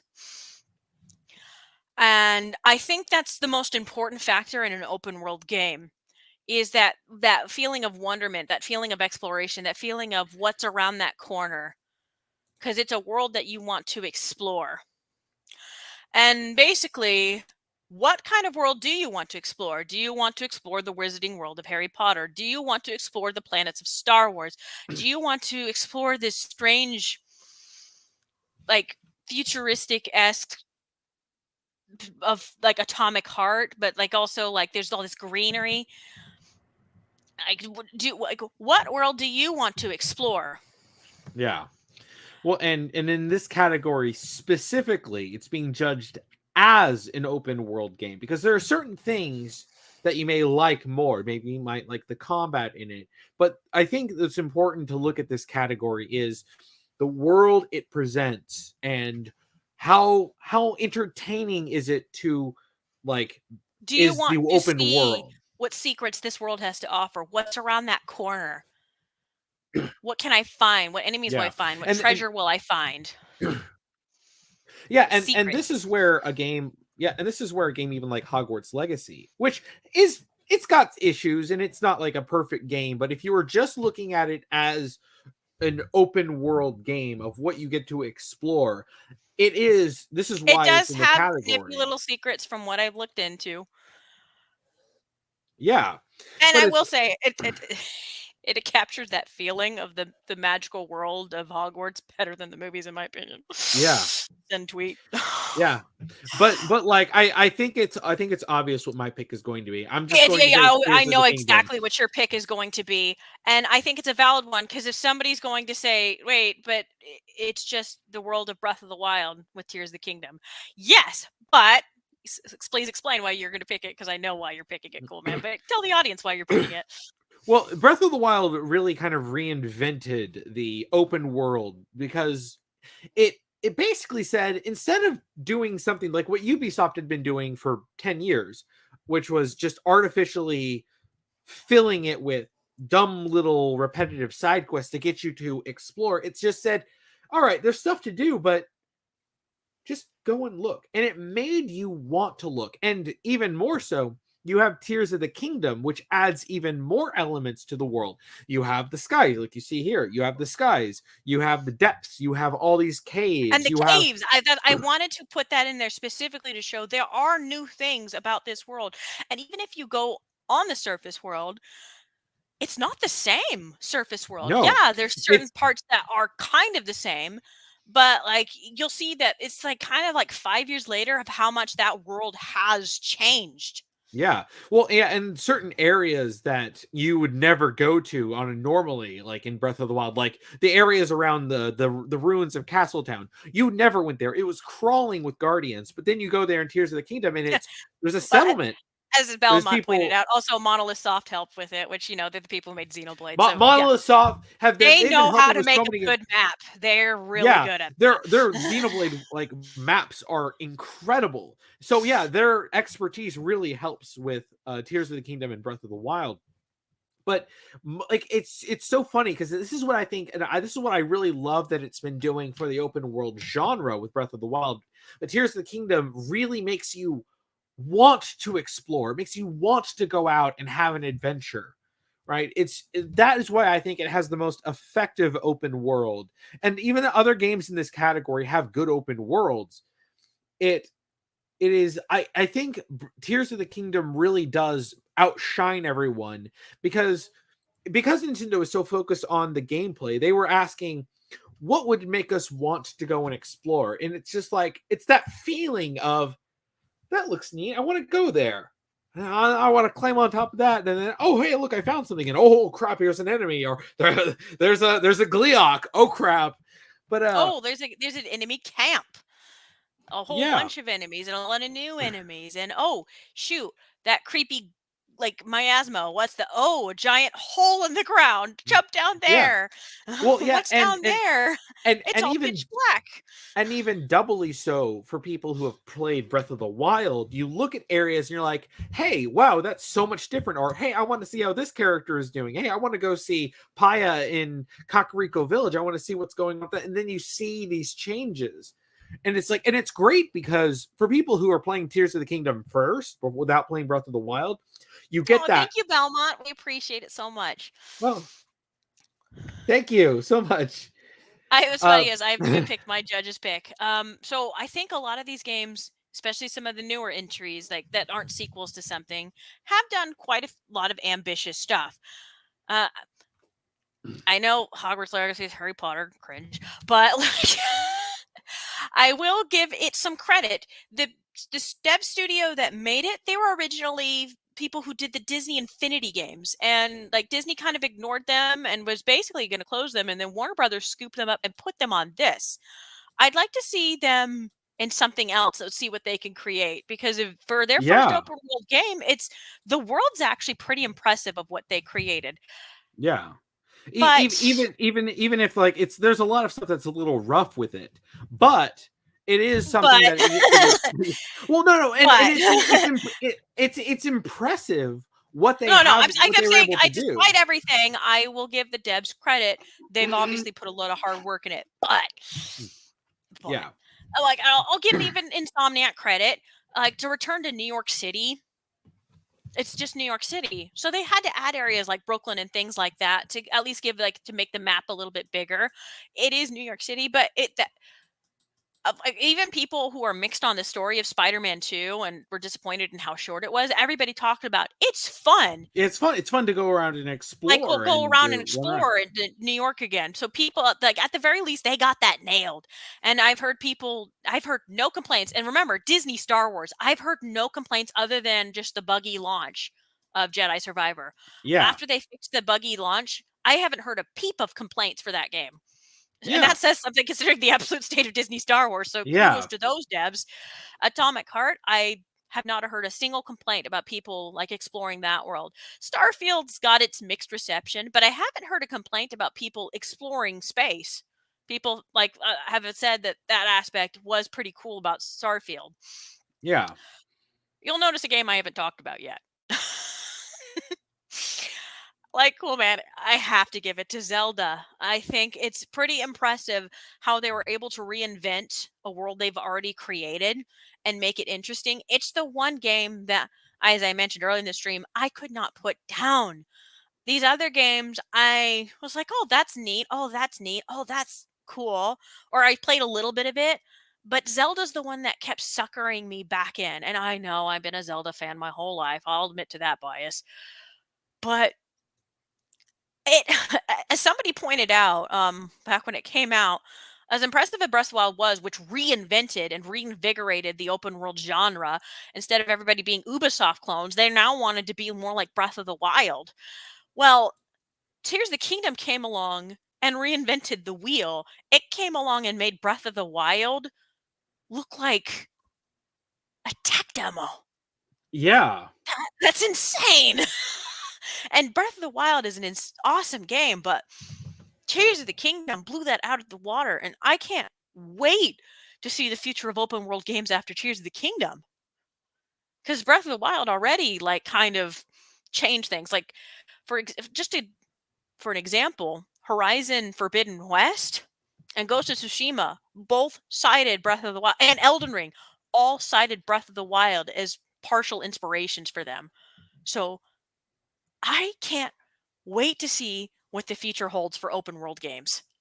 Yeah, especially after so many years of Ubi slop with the same type of But the same kind of just generic stuff littered with all sorts of, and people had been copying that. And even then, it's funny because Breath of the Wild and even Tears of the Kingdom do their own versions of Ubisoft Towers, while but they refined it. But they refined it. They didn't make it as much of a chore to do. And I'm like, it's impressive how Nintendo's first foray into open worlds with Breath of the Wild was just so revolutionary. And then Tears of the Kingdom comes and blows that out of the water. It really is impressive. Oh, by the way, landslide. Yeah, with 80% of the vote, Tears of the Kingdom wins the open world category. That doesn't surprise me. Not in the slightest. Monolith Soft, another W for them. They just keep collecting all these W's. Their hands are full with so much W's. They can't. It's that meme of the guy with like all like the lemons, but he's like W's. I can't hold all these W's. Oh, okay. This category. All right.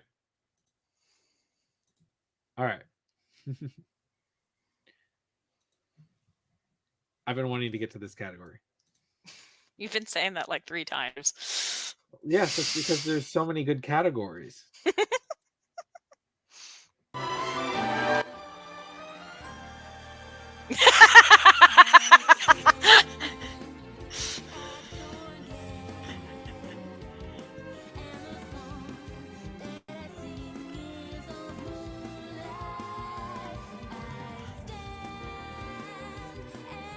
You would be excited for this one. Yeah.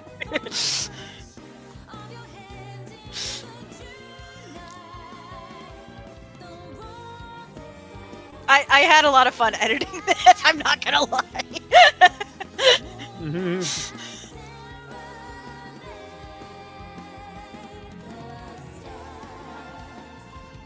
No, Ronan. This is only for the year 2023.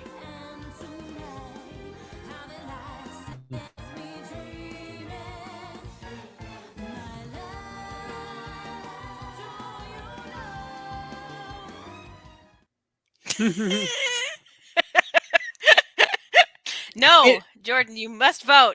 You have to vote on every single category. Those are the rules. Even me. And it's so funny for how much waifu and husbando discussions are in nerd spaces that such an important category would be omitted from the Game Awards. Such an untapped potential. They could have all the nerds like going crazy, but nah. They aren't galaxy brained like we are. Geoff Keighley should be disgraced. We should take away that Dorito Pope hat from him in the Mountain Dew. He doesn't deserve it. You don't deserve that. But yeah, this is one of those things where we were looking at not just attractive, but just something that would be a funny category and fun to have. Yeah, and it was especially looking at really what characters were the most popular. Well, yeah, I was like specifically I was focusing on like certain games that were, popular that year, and also who got a lot of fan art coming out for them. Yeah. Like for me personally, like if it's discussing Tears of the Kingdom again, personally, I would have picked Queen Sonia. Like I really like her character. I love her voice. She's very soft spoken. This wonderful energy. She's very beautiful. She's very like Grecian beauty. Like she looks like a Grecian queen almost. She's gorgeous. But the internet went nuts for Pura. The amount of art I've seen about Pura. Everybody was just like, I'm sorry, mommy. And I was like, did none of you guys play Age of Calamity? Yeah. Pura was like there.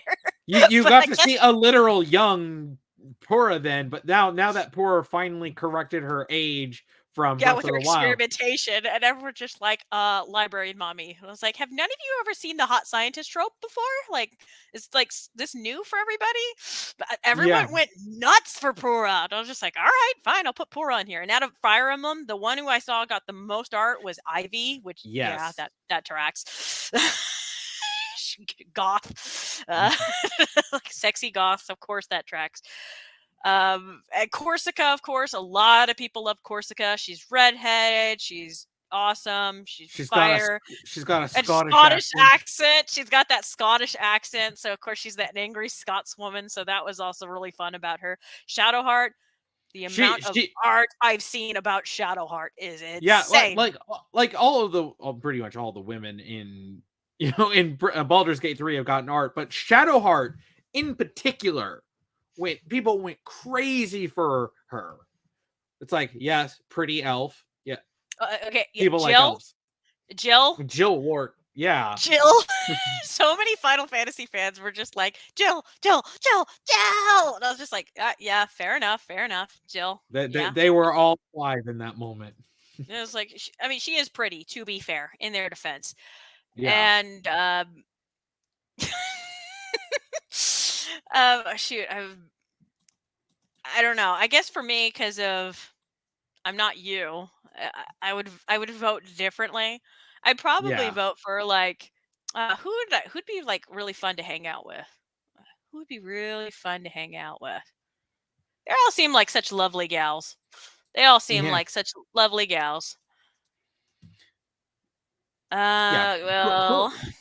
Pura's probably like the most fun. Pura and Ivy would probably be the most fun. Oh, right, Kefka. Talking about like waifu and husbando generators, like Honkai Star Rail is literally that. But the one who I saw got the most art was Kefka. Like those weebs really like her. I think I'd pick Ivy. Somebody I'd want to hang out with, because when you look at her character design, you're expecting a completely different personality. But whenever I was watching cutscenes, I could not believe how much a dork she was. She is so ridiculous. And it's so funny because it's so clear that they specifically picked this very you expect a very dark, like a Tharja. You expect Tharja. a Tharja. I was expecting Tharja, like, again, or like Rajat or somebody like that. I was not expecting an absolute dork. She is a dork. But she's fun and she's funny. I really liked her character. I was just like, you know what? I'll go with Ivy. She's funny. Now, personally, like, all of these ladies are wonderful. I'd probably go with Corsica. I had a feeling. Ponytail, redheaded, Scottish. Kicks your butt. Yeah, I love the kind of woman that can kick my butt. Yeah, but like all of them are gorgeous. It's just Corsica in particular appeals to me. In particular. Yeah, in particular. This waifu was made for me. No. This waifu is particularly good. Particularly good. Oh gosh, of course we have a tie. We have a tie. All right, guys. All right, guys and gals and folks of all ages, please vote. Please. I don't even care if you're not into women. Just vote. Don't make me go full Jeb. Please vote. Please. We can't have these ties. I get it. They're all wonderful leading ladies. But okay, all right. We have a standout winner from the tiebreaker, and that is wait. It keeps changing. No. We have a winner. Close it now. All right. It's Corsica from Hi-Fi Rush. Oh no, where'd my sound machine go? Hang on. Where'd it go? Here we are.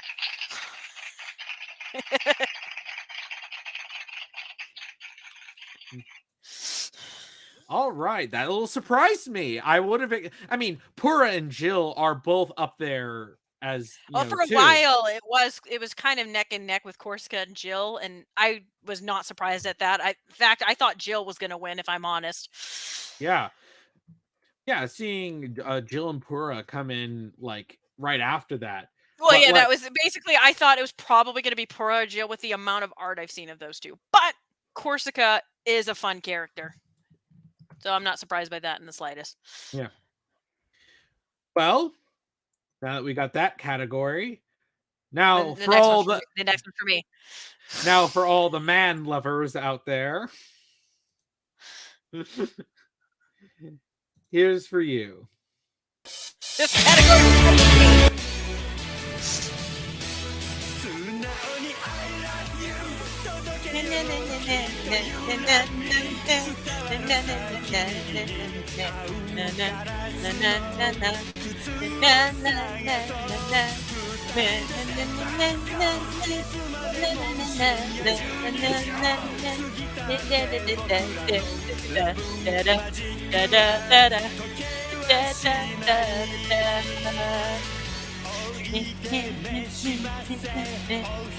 Yes, it's 24 Hour Cinderella. That's right, chat.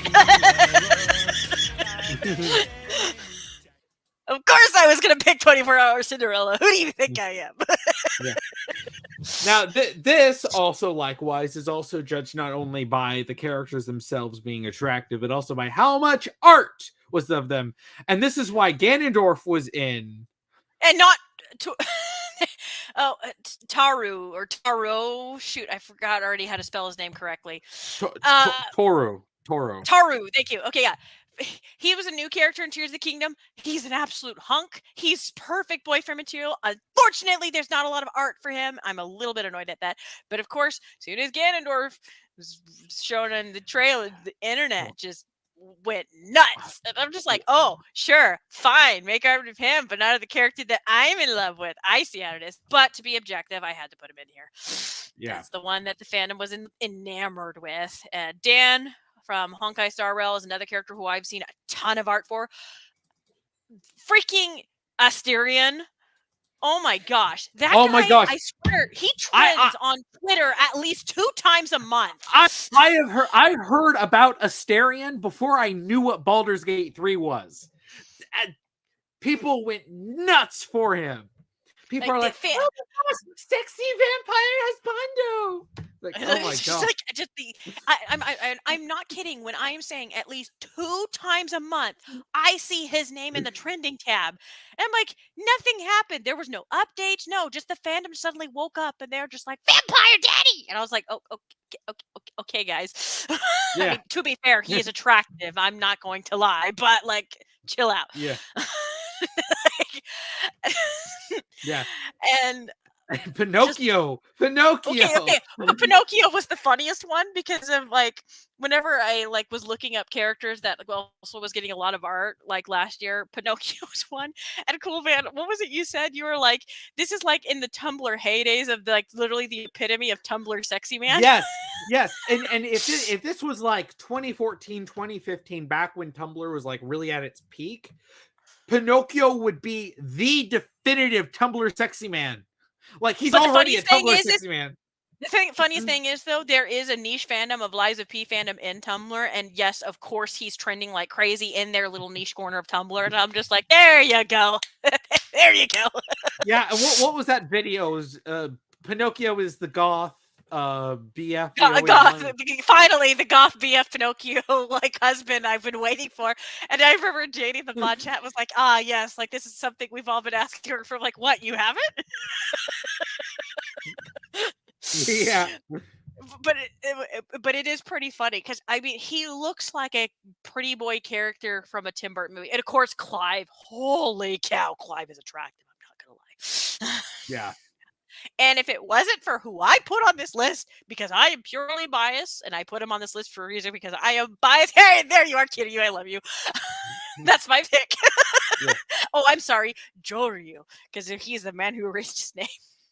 There's a meme in the fandom, like before the game came out, when everybody treated Joryu like his own separate character, and they were like jokingly make these like theory videos of like, what is Joryu's connection to Kiryu? Like, it became like this big meme. It was pretty funny, but I can't help it. I recently was getting into the Yakuza franchise. I absolutely became enamored with his character. If I didn't put him on this list, it'd be Clive in a landslide. Clive is not only is he just attractive, he's a good character. Yeah, and I know if I was just having to pick, I guess I'd go with Clive. He seems like a cool dude. He's hot. I'm not gonna lie, he's pretty hot. Yes, but I'm sure you're not surprised at who won the poll by a landslide. It is the King of Evil himself, Ganondorf. Of course it is. 54% of the vote. Y'all people need Jesus. First of all, I will not lie. That guy is built like a brick ass house. Yeah, it's just like Ganondorf, like hopped up on a bajillion steroids. Julie's DMing immediately, like, wait, who won? like she's really invested. She was telling me, she's like, I'd pick Clive. I can fix Ganondorf. I can fix him.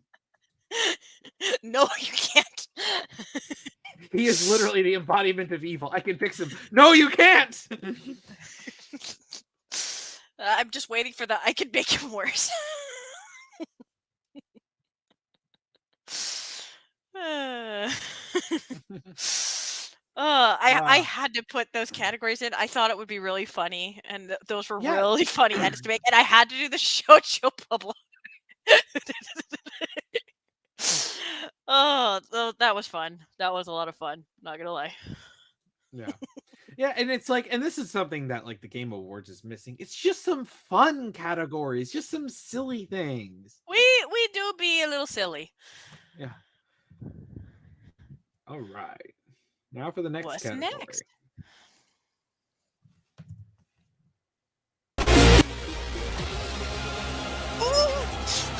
I had so much fun editing this, guys. This was my favorite one to edit.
I had so much fun editing this one. This was probably my favorite one to edit. Oh, so that music was from Lost Judgment. It is the sequel to Judgment, which is a spin-off of the Yakuza games. This is the games I told you about earlier that I had so much fun playing Judgment. The character Takayuki Yagami. I'm getting tongue-tied. That was one of the most important boss fights in Lost Judgment. I haven't played Lost Judgment yet, but I do know of the song because it's like one of the songs that people talk about. Like that's one of their favorites from Lost Judgment. And it's in a moment where it's two guys fighting in like just some warehouse, and people are like, the music sounds like you're deciding the fate of the world, but it's like it's like a dude in his 30s fighting some middle-aged dude in a warehouse. And I'm just like, yeah, that sounds about right for the Yakuza games or spin-offs. But this song goes so hard, and I think Judgment, like they have really good stories. So I thought I'm going to pick a song from Judgment for the narrative category, because really this all comes down to story. What games stories do you really like? What game stories impressed you? The ones that I've also noticed gamers talking about, ones that really impressed them. Final Fantasy 16 was one that a lot of people talked about. They really loved the story. They really resonated with the characters. I really liked Bayonetta Origins. Bayonetta's not known for story. It's really just known for being fun. But like, I think Origins actually had a really nice story. It was actually really charming. And Baldur's Gate, not only did it have a good story, but it's known for so many different type of scenarios. Like it had to write a ton of different alternate scenarios and endings and paths. And I think that's genuinely very impressive. I thought Breath of the Wild had a nice, simple Tears of the story. Kingdom. No. Oh, you're talking about Breath of the Wild. Yeah, Breath of the Wild had a nice, simple story. I think it felt very harkened back to the older days of Zelda, but obviously it was a little bit more fleshed out than the older days of Zelda's type of stories that they did. But it was nice and simple, and I was still quite engaged with the characters despite that. And a lot of its storytelling was done through environmental storytelling too, which is something Zelda's always had that people kind of sleep on. Like you look in the background, even games in like Ocarina of Time or Twilight Princess and Wind Waker, and there was environmental storytelling. Breath of the Wild really went hard on the environmental storytelling. Tears of the Kingdom, however, had a lot more story. It had a lot more story, despite that it was still very, you did it like you could just go in any direction with the story you wanted. It was non-linear. It was non-linear, but it does kind of nudge you to go in a direction, but you don't have to go in the direction that the game kind of suggests to you. But I was really engaged with this story. I haven't beaten it yet, but I'm really, really, really, really engaged with it. I really like it. And once again, a lot of environmental storytelling. And you could be like, but wait, you've already seen this world. I'm like, one, the world's changed. So there's environmental storytelling there on top of just the NPCs and the side quest. But then there's also environmental storytelling in the depths and environmental storytelling in the islands and the sky.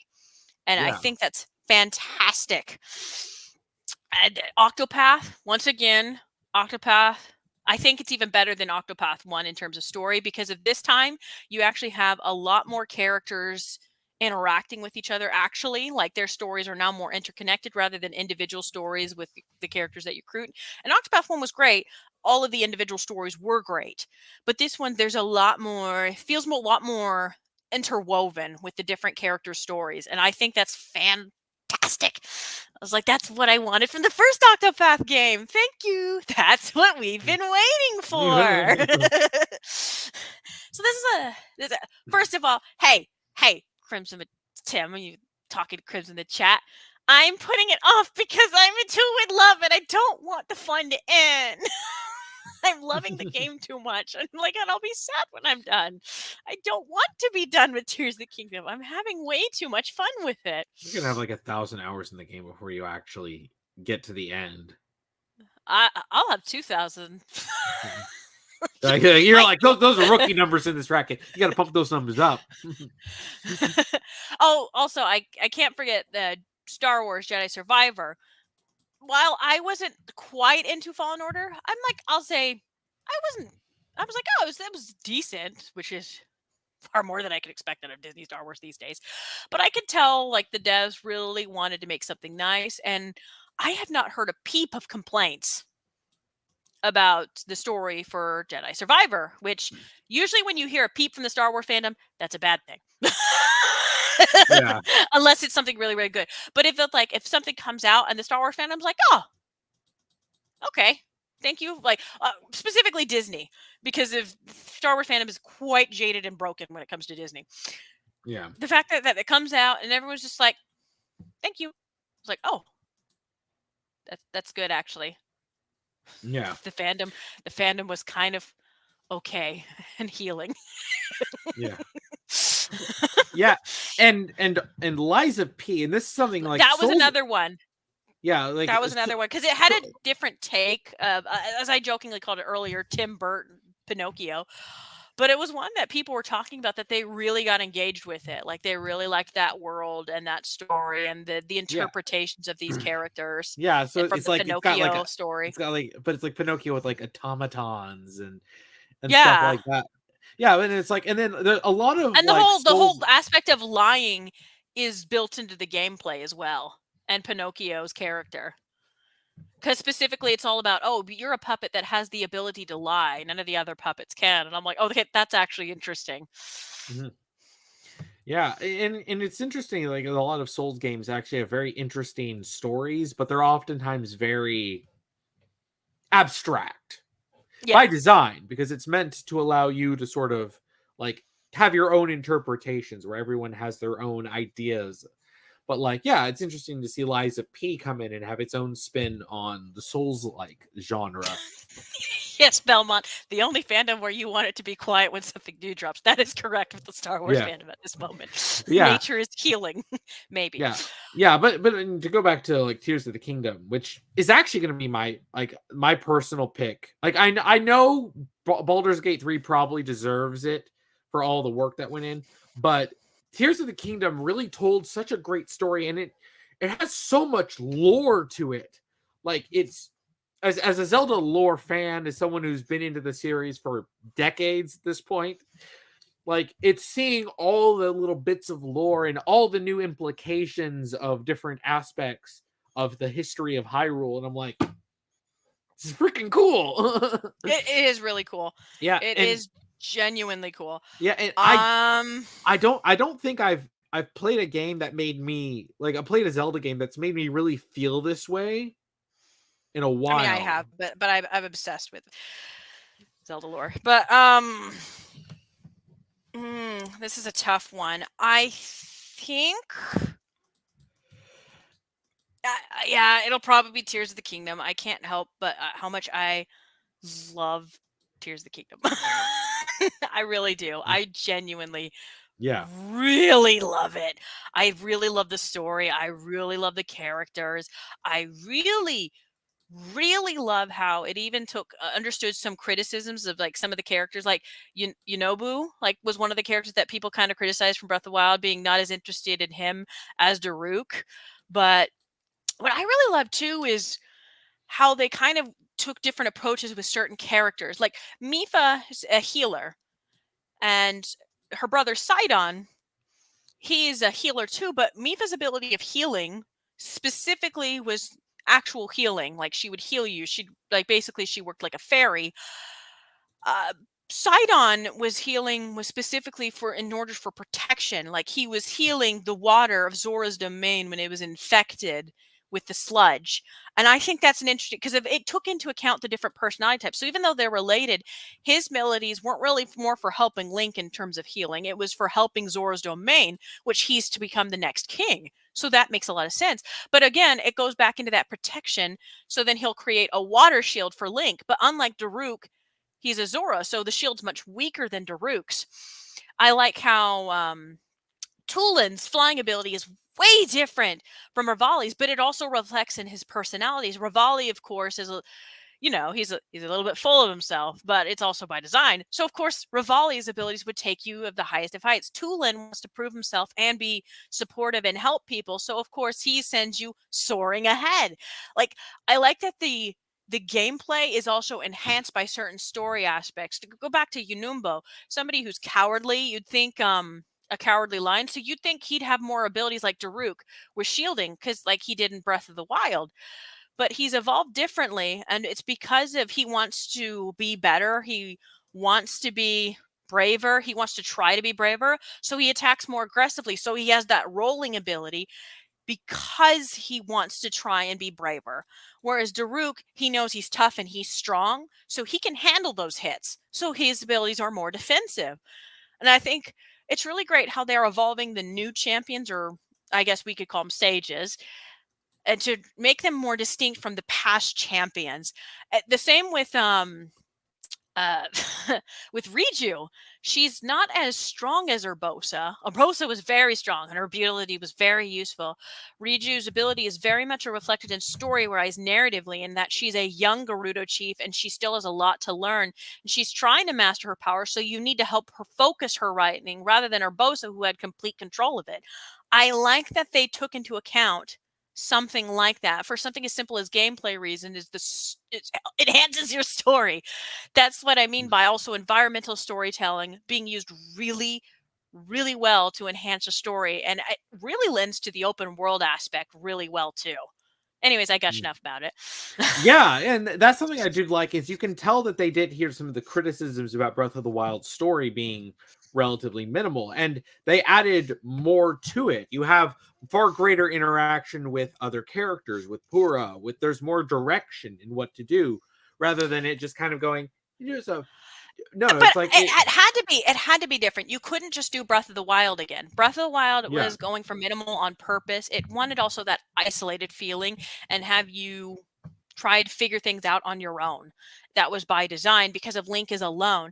Now this one is more about Link connecting to the world again and other characters again and people uniting together. That's the whole aspect. It's in the gameplay, it's in the world. It's like right down to you see, the people of Hyrule, like occasionally like the monster like crews that you help them like occasionally like just with these monster camp out areas and take down with them. The whole theme of the game is it's baked into that. It's great. yeah, yeah, and even then, I do also feel like the memories you get because you still have memories, but I feel like the memories are more structured, and there's more of a full narrative to those than there was in Breath of the Wild. Because Breath of the And Wild, it was very much there was snapshot. in Breath of the Wild, but it was more of like you have to like rediscover Link's lost past. This one they couldn't do that again. It was Yeah, but they wanted a mystery element. So instead, it was the mystery of Zelda, what was going on with her, what happened to her. And I think they did pretty dang good. yeah. Yeah, the fact that we can even just talk this much about the narrative of Tears of the Kingdom really shows just how much there is to it. Even if it's not linear, like say Tears of the Kingdom or Twilight Princess and Skyward Sword, which are more linear and narrative focused. There's still a ton of story to Tears of the Kingdom. It's just more of you get to basically choose the story your own way, but there is a lot to it, and I like it a lot. Twilight Yeah, Princess will always be my favorite Zelda game, but Breath of the Wild and especially Tears of the Kingdom still have a big place in my heart. So yeah, I got to give yeah, it to it. And also, I think we have a winner. yep. Our winner for the audience poll is Final Fantasy 16.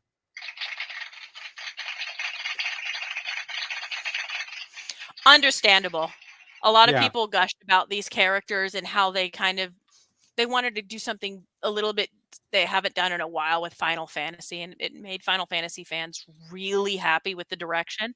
They kind of really seemed set out on what they wanted to do, like from the start, and they didn't want to make compromises. And what I also love is that they're not trying to milk it for all it's worth and like nickel and dime with a bunch of DLC add-ons or to try to plug in plot holes or whatever.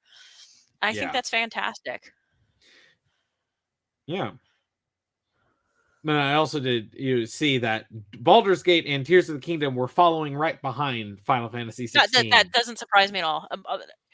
They deserve accolades too, quite frankly. Yeah. Like Baldur's Gate, like I did say earlier, it is really impressive with how many different paths you can take, with how many different stories, and how much they factored in the changes that you could make to lead your story in a different path. It really embraced the D&D nature.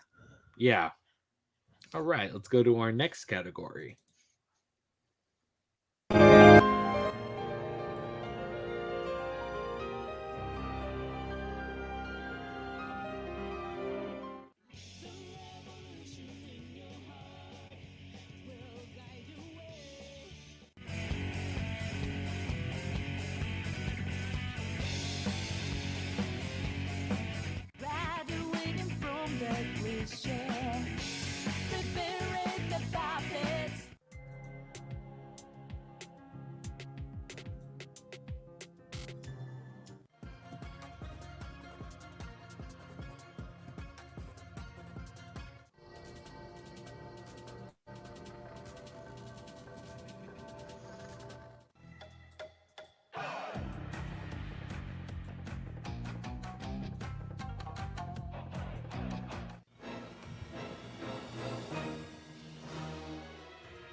Yeah, so obviously, best soundtrack, video game music. I love video game music so much. Yeah, and there's a lot of good music. Oh my god. So much good music. I know, especially when we were looking through just the OSTs of these, I would see a lot of the music and I'm like, man, like a ton of games this year or last year had like just banger soundtracks. So freaking good. And I like that you really feel the identity of certain games. Like, first of all, 9 Years of Shadows. How I was talking earlier about how unique its aesthetic is. Like, you could just hear that from that soundtrack. Like, even though they got the same composer back from the Igarashi Metroidvania Castlevania games, the it it doesn't feel like Castlevania in its music. It has its own identity. This otherworldly, whimsical, fey-like feeling almost. It's hard to describe 9 Years of Shadows, but its soundtrack just fits perfectly with visuals of its own identity of how it really makes itself stand out. Tears of the Kingdom, I think Breath of the Wild had good music, but most of my favorite tracks that I do were memorable to me were remixes or redone versions of other Zelda themes from past games. Now, the overworld themes, the nice, atmospheric, and the somber, like those ones were always nice. They're fantastic to relax to, to listen to when I'm like wanting to write down notes or draw or things like that. They're perfect for that. But I wanted something more like immediately I think of a song and it makes me think of the game. It's like Midna's Lament that comes to mind, Twilight Princess, Dragon Roost Island, you immediately think of Wind Waker. Things like that. Ballad of the Goddess, you think Skyward Sword. Tears of the Kingdom actually started having like a lot more music that I actually started to like notice, especially in some of the boss battle music. I was just like, oh, like it caught my attention, and I was like, that's fantastic. Oh yeah, did you drop a link to the poll yet? Oh shoot. Sorry, I was just so engrossed in this discussion. I was just like, of course, Persona 5 Tactica. It's Persona 5. Persona 5 always has good music. Like always, without fail, will have good music. Sea of Stars, really good music. I love it. It's got that very old school RPG vibe. Well, and not just good music, but a good plethora of music. Literally, hundreds of songs. When we were going through the OSTs, I was like, "Oh, let me pull up a playlist. 206 songs." It's really good. And of course, Final Fantasy 16. The epitome of an epic, of a fantasy epic when I listen to its tracks. It feels like something out of like almost Lord of the Rings in a way at times when I hear it. Like I could imagine like the Helm's Deep and they're like charging and fighting like the monsters of Mordor with like the da da da da. Like I could totally hear that going with Lord of the Rings and it not feel out of place. Yeah. I'm going to give it to Hi-Fi Rush, however. Hi-Fi Rush's music is baked into every aspect of the game. Oh yeah. Like the game revolves around its soundtrack. The gameplay, the characters, idle animation, every single core, facade, the cutscenes are revolving around the music. The music is the identity of this game. Yeah, and in fact, when I was looking through some of the music, like on YouTube for Hi-Fi Rush, I did see numerous comments of this doesn't sound right without the sound effects from the game. I'm like, but you know that's such an interesting thing to bring up because normally you'd think, oh, I appreciate just listening to the music, but people are like in Hi-Fi Rush because the music is so baked into the gameplay that people like hearing the music in the game itself because it's the entire experience wrapped up. And I'm going to agree. I'd give it the Hi-Fi Rush because even though I think I like a lot of the songs individually in something like Sea of Stars or some of the music I've heard in Final Fantasy 16, I think Hi-Fi Rush because it builds its narrative into the gameplay. I think that is something very much worth commending. Yeah, Hi-Fi Rush. Yeah. And looking at our poll, we've got a tie. If anybody hasn't voted, please vote. Please vote. Break the tie. Do it for me. Oh, looks like the tie was broken. All right.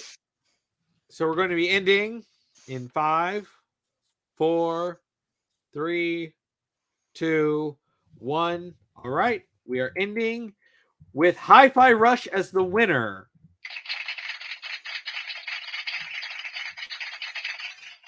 Absolutely deserved. Yeah. It was neck and neck with Final Fantasy 16 for their bit, and then boom, 2 votes came in the last minute. Understandable. Final Fantasy 16, it's really good.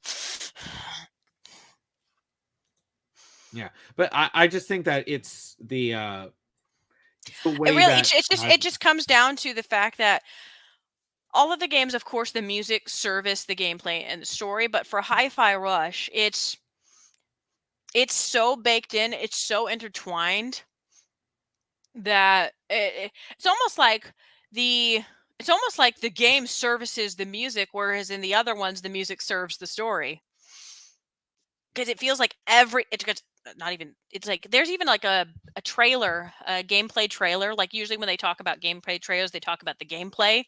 Like in a lot of these with Hi-Fi Rush, when you look it up, it's specifically when it's gameplay trailer, it goes on and on talking about how important the music is to the gameplay and the story and how much it revolves around it. And when I was watching it, I'm like, oh, that's so neat hearing the developers talk about it and how they explain it and why it was so important to them. I'm like, that's really cool. Yeah.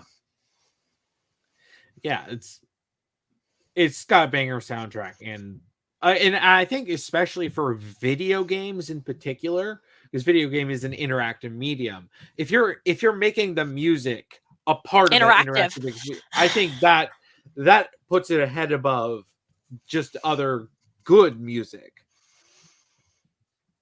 All right. And that's saying something because I adore video game music. Yeah. All right, let's go to our next category.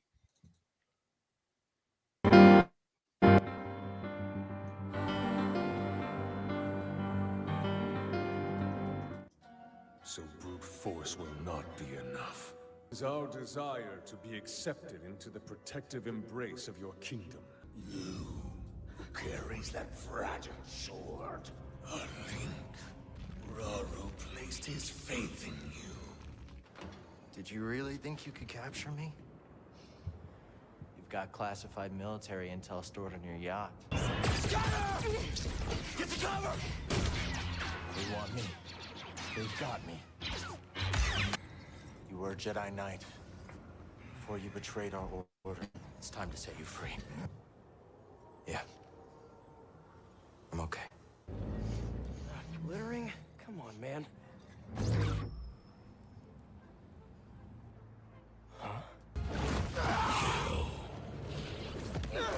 Where is Spider-Man?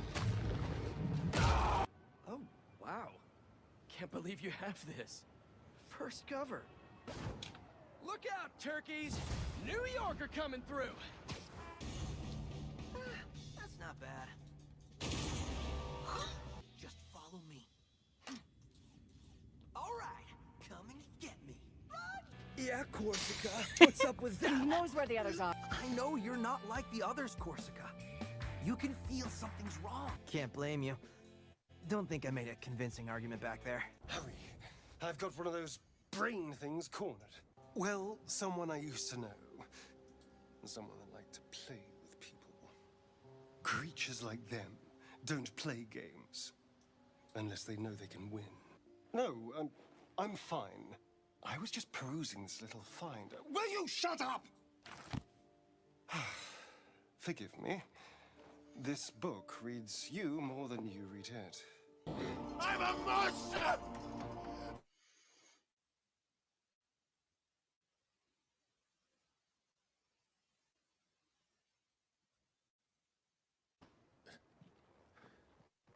And you take care of her too, boy. I am a shield of Brasaria.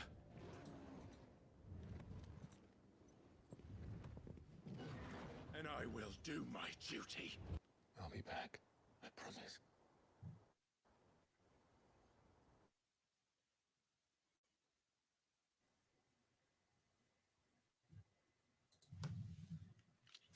Yeah, this is a tough one. A lot of talented guys. Just to run through and compliment a lot of them.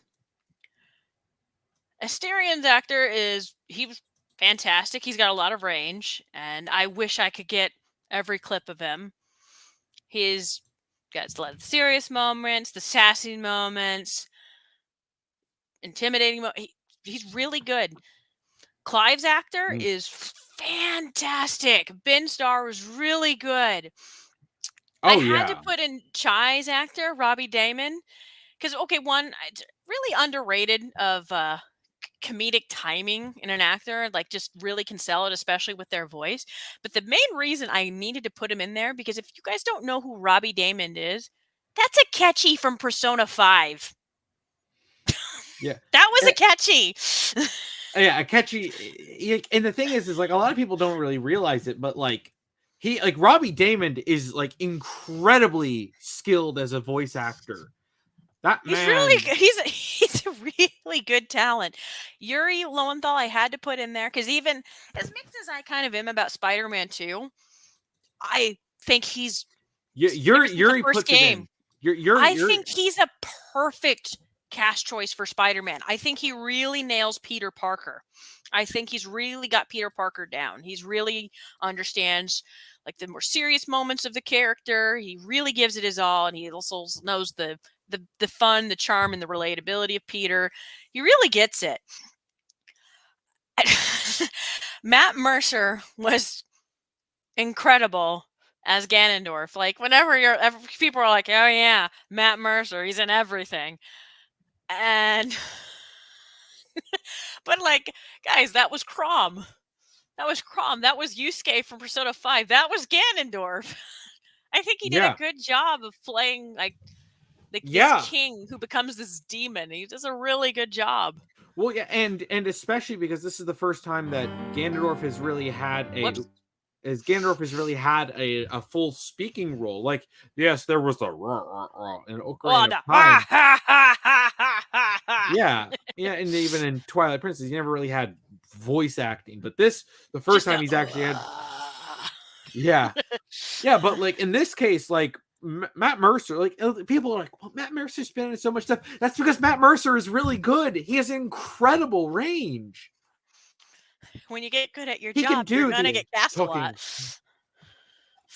Yeah. Oh, and Cal Kestis' actor is, I think, pretty underrated. Yeah, I actually think he does a really good job of making this likable, like new character. I think a lot of what people like about Cal really comes from his performance. He really brings even some lines that are just regular lines. I think he breathes like life out of into them. Yumi and Anomaly, you're the most lukewarm about the Fallen Order franchise, but it's like no, Cal's actually pretty solid. His actor is, I think, a big part of it. Oh yeah, like, and I think he deserves credit for making people like Cal so much, because Cal could, in the hands of a lesser voice actor, Cal could have been very dull. Yeah. But what was this? Cameron Cameron Monaghan. Yeah, like he does this really good job of making him just so likable just from reading his lines. Like, it's really a big deal about that. If I had to pick, I'm going to give it to Ben Starr as Clive. I really think he commands a really great performance, and he does a lot of like, and I especially wanted to highlight that here, how he can like that anger that he can have, but on a dime also have that really soft spoken, gentle voice. Yeah. And he carries a lot of sorrow, and like, because there's a lot of sorrow in Clive's character, and he really, whether it's his softer moments or his angry moments, there's still that hint of that sorrow in that voice. Yeah. I think I'm going to go with Robbie Damon as Chai. I mean, just because it's an overall comedic role does not mean it should be considered less than a dramatic role, because especially comedy is hard. And and being able your jokes to don't land if the person performing it sucks at it. Yeah, and Robbie Damon, he's someone who can do drama, he can do comedy, and being able to be that flexible is a skill, something that takes a long time to actually develop. And yeah, and he's got that comedic timing, and he takes Chai, because Chai's has a lot of lines that are very clearly, they're satire of cliches. So Well, and he's also very snappy, almost like a Looney Tunes character in terms of like the the comedic timing coming out. So you got to get that, like whether you're like a sassy little butthead or you're a witty like dry deadpan, like to have that humor, you have to have that timing. And honestly, like Robbie in general is a funny guy. Like if you've ever seen him in streams when he plays Yeah. off of Max Middleman, but he's honestly perfect for Chai. Like, because of like, and also the inflection, like that moments where he's like, "I got this guy," run. That little voice crack, it adds to that comedy. Like he didn't have to make his voice crack, but he did. Yeah. Sorry, I was really thirsty. Yeah, that's my all voice is dry. My throat. I don't know what I'm saying. So I was looking. Yeah, I think we have a clear winner. Yep, Ben Starr as Clive Rossfield in Final Fantasy Yeah, 16. Yeah, it's pretty significant and overwhelming. He dominated this vote. Not undeservedly, though. Yeah, he's a really good actor.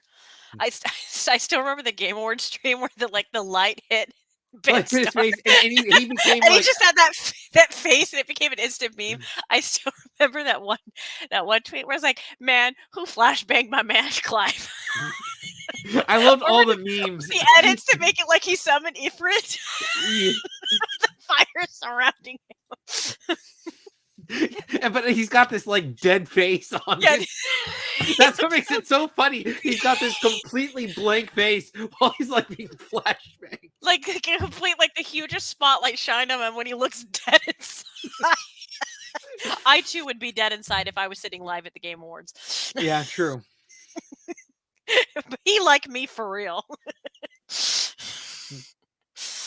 All right, so let's move on to our next category, which should be obvious.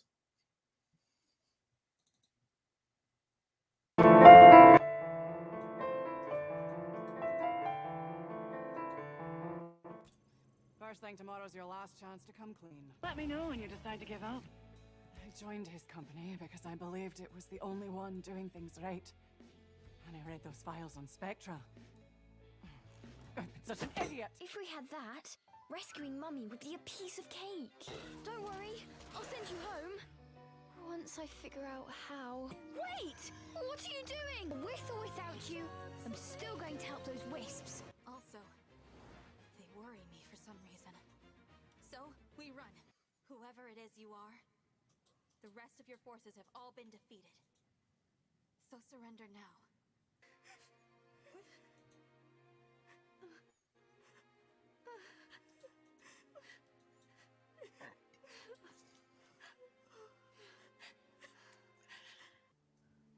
Before we left, my chambermaid told me she'd overheard your mother talking about my marriage prospects with some of the noblewomen at court. They were debating whether it would be more profitable to marry me off to one of the high houses instead of saving me for the ducal line. No one thought to ask me what I wanted. Clive!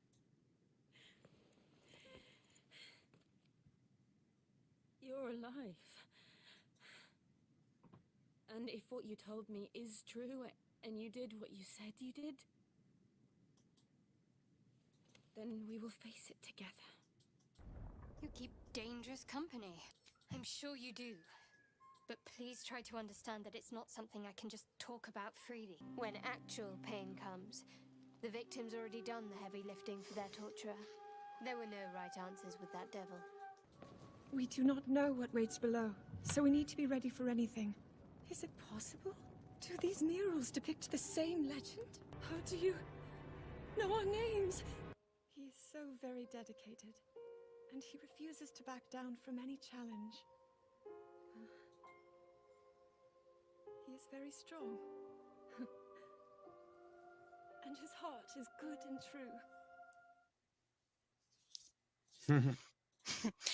One of the things about the Game Awards categories for voice actor nominations that disappoints me is how they kind of bundle it all together. And it feels almost unfair because if they have to narrow it because they have both men and women competing against each other, like for as cringe as the Oscars are, at least they allow the actors and the actresses, more of them, to be able to have a chance to shine. And I think it's far more interesting as a conversation because of what an actor brings to the table is not going to be the same thing of what an actress can bring to the table. There's different things and expectations you'd want to expect from a characters. So really, it makes far more sense to pit leading ladies against leading ladies or supporting ladies against supporting ladies, vice versa with the men. And I think it gives a bigger chance to show off far more talent. To go to Fire Emblem Engage, I know everybody likes to meme at how corny that game is. First of all, I love corn and cheese. I actually think Alir's actress, she does a lot of the corny lines really well. Like she sounds like a Saturday morning cartoon character. Great. But I think what impressed me was, and people are like, spoilers. First of all, it was in the second trailer for Engage. They're just like out of the gate, like, yes, guys, we killed another mom in Fire Emblem again. So sue us. That's not a spoiler, guys. I thought like her crying acting was really good because she's not loud and bombastic. It's the very quiet and the choking on like her breath almost. Like it feels very realistic. I think Jill's actress is fantastic. The disappointment, the softness, and more importantly, like just that one line I had to put in where she's like, Clive, you're alive. Like just that gasping, the relief in her voice. She did it really well. It really impressed me, honestly. And it's such a short moment, but I was like, oh, I could feel the relief in that voice. Just like, it was good. She did a really good job. Shadowheart's great. I wish I could put more of the actress's lines in there. She has so much range, like especially in the different alternate types of like storylines you can go. There was another clip I remember where she like did this laughter of like obviously where it's kind of that moment where it feels like a character snapped. I wish I could find that clip again. She's got a lot of range. She's fantastic. Zelda's actress Patricia, I never minded her in Breath of the Wild. I thought she did a fine job, but some people didn't. They thought she was inferior to the rest of the voice acting cast. Those people did not complain about her in Tears of the Kingdom. They felt like she really stepped up and she did a better job. I thought she did even better in that game, but I never thought she was bad to begin with. But it says something when even her haters were like, wow, she did really good. Korska's actress, as you already know, we talked about it earlier. She's angry Scottish lady, but she's really good. She's really good. Yeah. I'm going to, however, give it to little Bayonetta. She hasn't done many roles. She's a fairly new actress, and she doesn't have a lot of voice acting gigs. But she's stepping into the role of Bayonetta, a gaming icon. Like, sure, it's a child Bayonetta, a preteen Bayonetta to be more exact, but that's some big shoes to get into. And I think she did a really good job portraying a little Bayonetta, a young Bayonetta, a naive Bayonetta. You could hear it in that voice, the uncertainty, that confidence isn't there yet. Obviously, she has to build that over time before she becomes the bombastic, confident, extremely confident femme fatale witch that she becomes. But you could, and I tried to put in a line like or two there where she like you could hear it's a wee little bit of sass just popping in there occasionally, despite the uncertainty. So obviously, this is a young child who's eventually going to become that Bayonetta. And eventually, that's why I wanted to put that final line where she asserts to her demon, like, no, this is what I'm going to do, and you're either going to take it or leave it, because if that's where that she's starting to build that confidence, and you're like, there's the inkling of the Bayonetta we know, who, as she famously says in Bayonetta 2, I'm not one for pets who don't listen to their masters. Like, it's like she has to become that woman. She's not going to be that woman as a child. Like, so you could see that was starting to develop in her. So I have to give it to her, especially because of this is a woman who this is new to her. She's still a relatively young actress who's really starting to get into it, and to take a big role as important as Bayonetta, even if a child Bayonetta, and to be basically the leading lady. She has to carry the game. It's really hinged on her. I think she did a good job. Yeah, personally, I'm gonna give it to Laura Stahl as female Alir. Oh, really? I mean- thought you were going to give it to Patricia. I mean, she does a good job with that, but like I was thinking about this, especially when I was grabbing clips from Fire Emblem Engage to help you with the clips. Yeah. It was just I was just really struck by, especially listening to a lot of Alir's scenes back to back, how Laura Stahl can really ping pong between goofy comedic scenes and very deathly serious scenes and make it all feel natural. And I feel like that range, she's got the range. I feel like she was slept on as an actress compared to other people who were talked about. I get it. Her design is ridiculous. She was designed by a VTuber, Toothpaste John. Toothpaste But John, like, yeah. I do think she's actually a really good actress. Yeah. Yeah. And it's actually, I'm looking at our poll, and it seems that Chad agrees with me that Laura Stahl, by a landslide, takes the votes. This is why I had to include the totally not spoiler crying scene. It's like, I'm sorry, they put that in the second trailer. They were like, by the way, we killed the mom again. And everyone's like, oh yeah, well, so what else is new? Yawn. Tell me when you don't kill the mom. Like, oh, we killed the dad. That's literally the second thing you guys do the most. Yeah. But yeah, she did a good job. All right. Now on to the next category.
This is another incredibly hard one because I really love RPGs.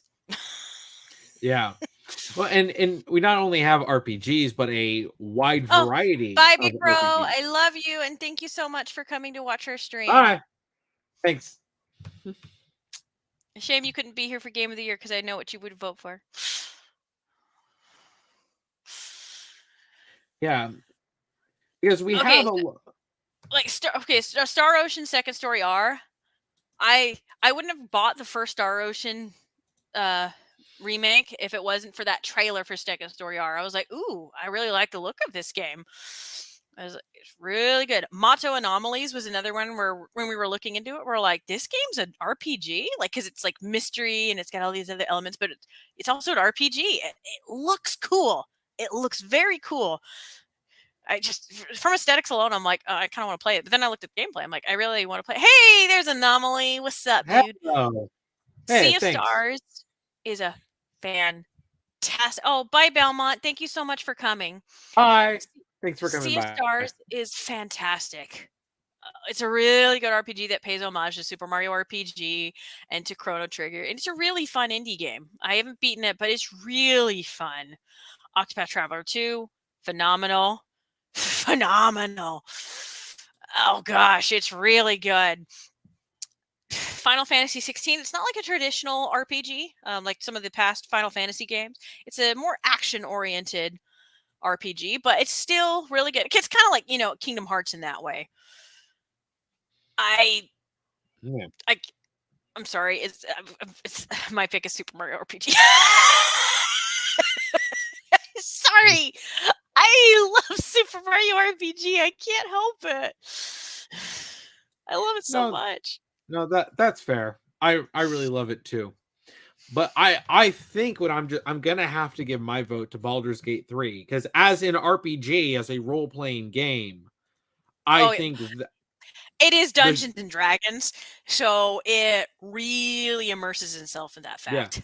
Well, and also one thing that really impressed me when looking into it was the way that you can do so many things that are very flexible. Where some people were like, "Hey, I want to shoot that guy who's really far away, and my bow isn't high enough." So I think, and in fact, I think it was Matt Mercer who did it. He stacked like 20 boxes and was able to reach by doing that, because which is not something you would normally think to do, but it allows for that out of the box thinking, and that's just in combat. Not even including the actual story that you play through, which I also think is really impressive.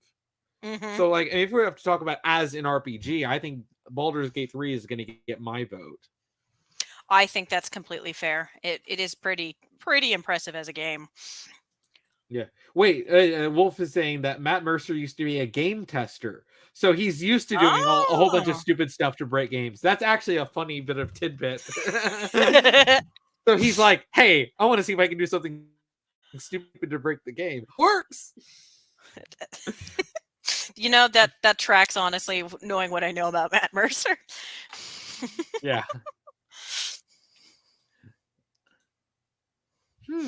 I think we have a winner.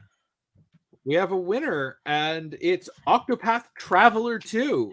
Fair enough. Not what I expected, but I'm happy with that result. Oh, hang on. Where's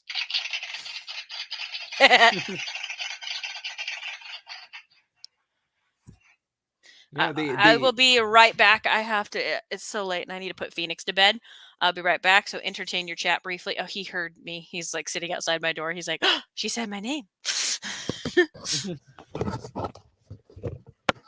Yeah, Octopath Traveler 2 is a very fair choice to win for RPG, because I haven't played Octopath Traveler 2 yet. I've looked at some of the gameplay and stuff, and I mostly played Octopath Traveler 1. And the 2D games is, taking a lot of the classic, RPG mechanics and adding a little bit of that spice to it. It's like, I think that's a fair enough, especially if you're looking at it from a traditional RPG, because Octopath Traveler is a very good traditional RPG. I mean, I know Ghost, like, I'm a little surprised too. I honestly thought that Baldur's Gate 3 would win. Baldur's Gate 3 is tied for second place with Final Fantasy 16. And it's interesting to see those three types of games, like, were in the top 3, because you got Octopath Traveler 2, which is a very, in a lot of ways, very traditional in its structure and gameplay. Even with any of the extra stuff, it is meant to evoke a lot of the SNES era, but with just a very shiny coat of paint. Baldur's Gate 3 is built heavily into D&D and allowing, just like what we talked about just a bit ago, allowing you a lot of out-of-the-box thinking, a lot of player expression, a lot of incorporating your choices, even down to, oh, you picked this particular race. Well, this is going to affect how you play the game. And then you have Final Fantasy 16, which is an action RPG. And I like the wide variety, because when I was coming up with a lot of these categories, I did at one point consider having like splitting up things into the different types of RPGs. There weren't really enough to make too many multiple categories out of it. But I actually like looking at this category and seeing, all right, I'm back, the variety. Hey, welcome back. But I like seeing the variety of different types of RPGs that we had last year. So it's actually really makes me happy to see the different types of RPGs can get votes to put them in the top 3. Sorry, I bumped my desk. Oh no, that's fine. That's what that sound was. All right, so what's next on the agenda? What's next is this. Ooh. I also had a lot of fun editing this one. Ah, if only Jordan didn't leave. He loves advanced boards.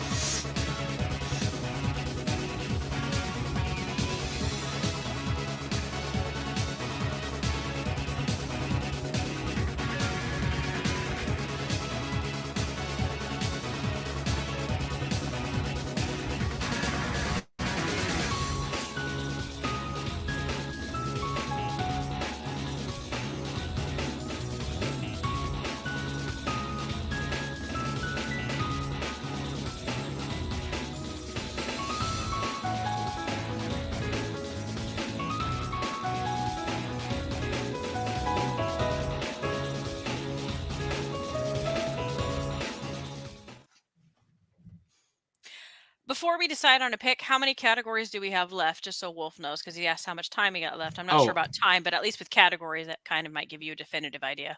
Yeah, so with this, we have 1, 2, 3, 4, 5, 6. 6 total. Okay, so 6 more categories left, Wolf.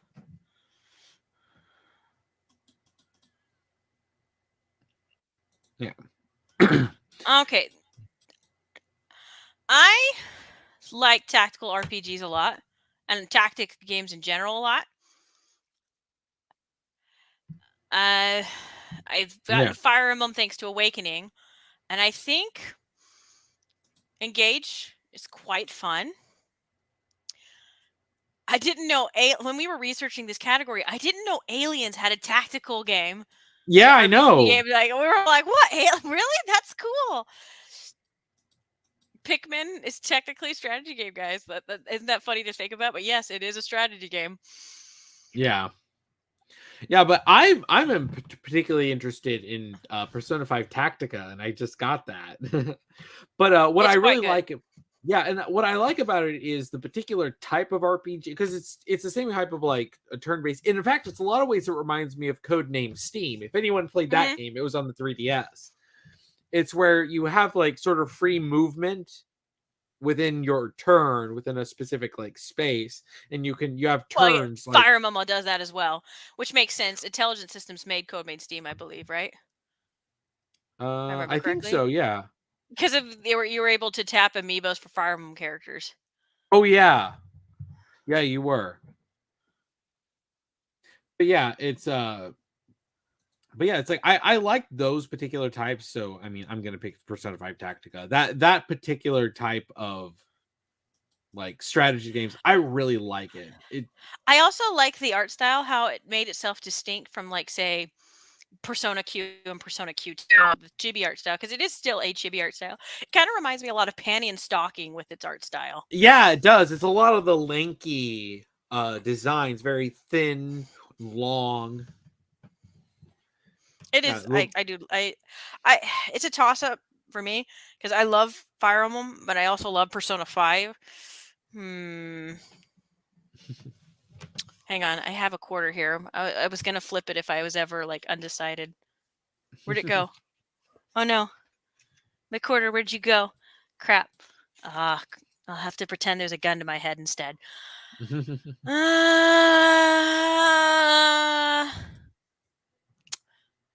I'll go with Persona 5. Persona 5 Tactica. That's the one I'm picking. Excellent choice. So let's go to what the audience chose, and oh wow, I think we have a winner with Fire Emblem Engage. Oh, there you go. Makes sense. Fire Emblem is well known for it. Yeah. And Engage is really fun, and it's a celebration of the Fire Emblem franchise. Yeah. Even if Toothpaste John is an interesting design choice. Oh, right. My bad. Hang on. I keep forgetting to do that. Yeah, okay. Well, we got that category done pretty quickly. So let's move on to the next one.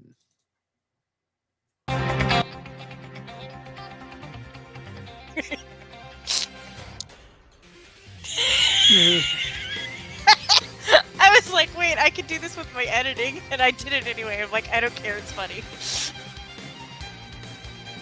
It just fits so well with timing.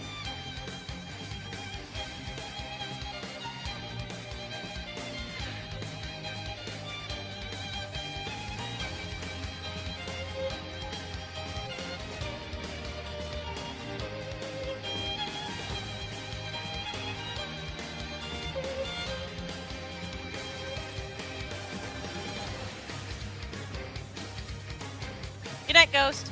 Thank you for coming. Good night.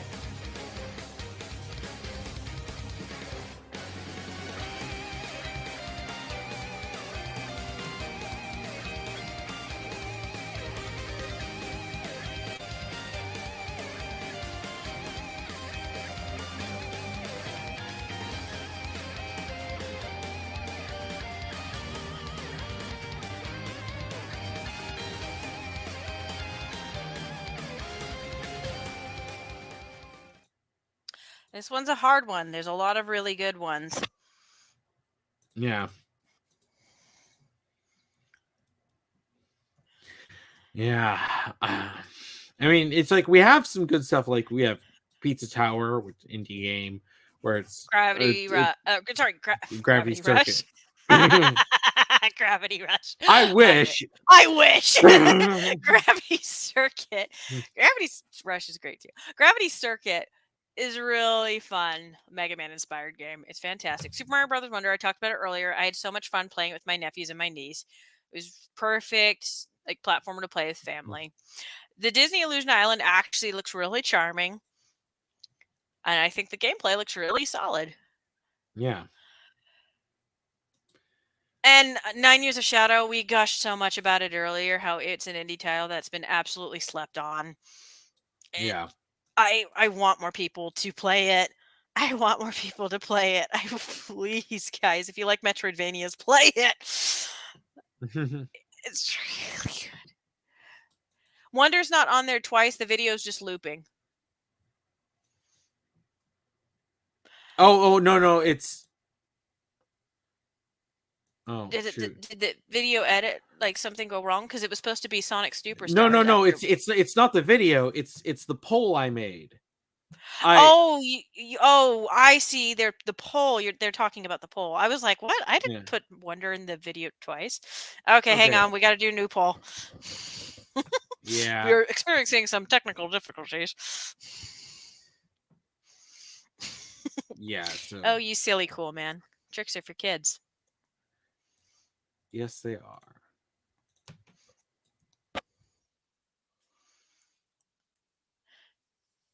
Chat, make sure to hydrate. I'm only saying that because I'm about to drink a water bottle right now because I'm really thirsty.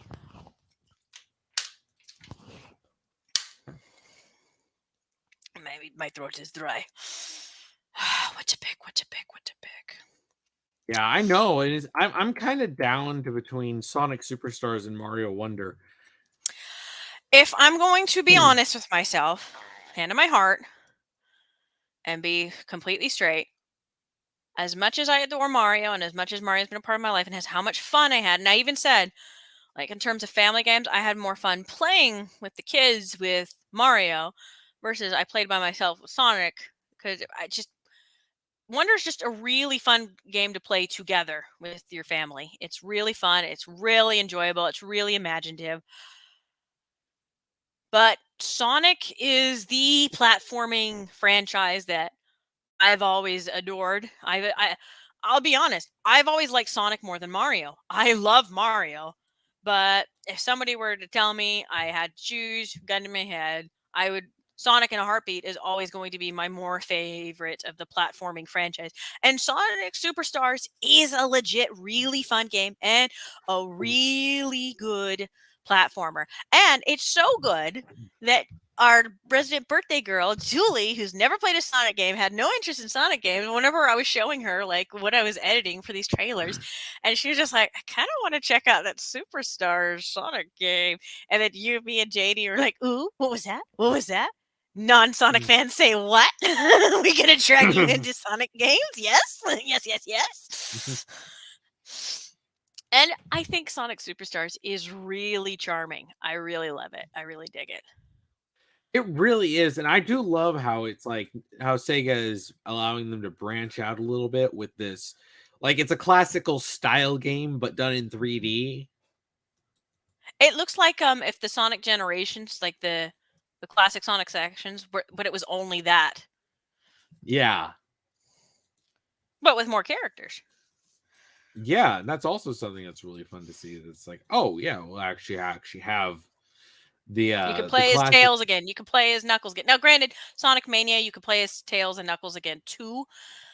But like Sonic Team's like actually now like to see this, to see Sonic Dream Team, to see like the Sonic Frontiers DLC, to see multiple players again. This is now Sega just being like, okay, we heard you from Sonic Mania. You guys do really miss playing these characters again, and so we're actually gonna start being brave and start doing that again. Yeah. It's like, yes, thank you. Hmm. But that was my pick. So what's yours? This is hard. But I actually think I'll go a different direction and say Gravity Circuit. Because yeah, it is also a platformer. It's also got a different focus. It's a lot more fast paced and actiony. Well, yeah, it's obviously it's classic Mega Man meets Mega Man X. Yeah. Meets Ninja Robot. Yeah. Though it looks like our audience really loves Super Mario Wonder. Fair enough. It's a good platformer. Yeah, you guys gave it 80% of the vote.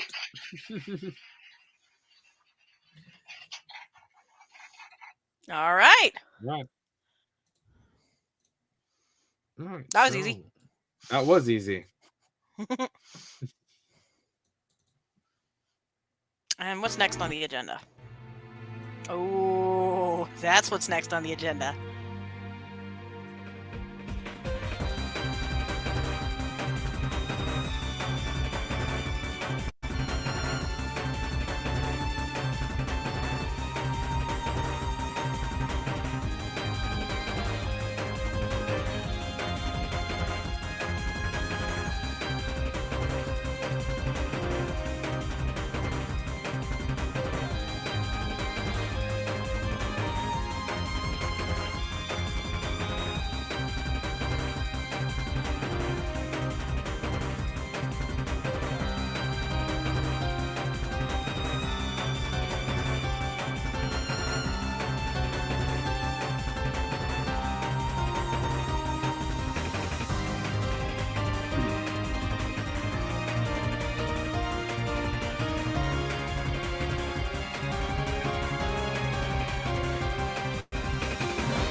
This was another one that I really love editing because I love adventure games.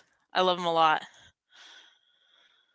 But what to pick? What to pick? What to pick? Oh, did you post the link yet? Oh no, I have it right here.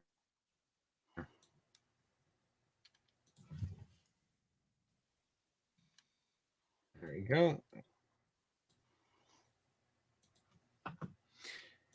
All right. I'm not sure, actually.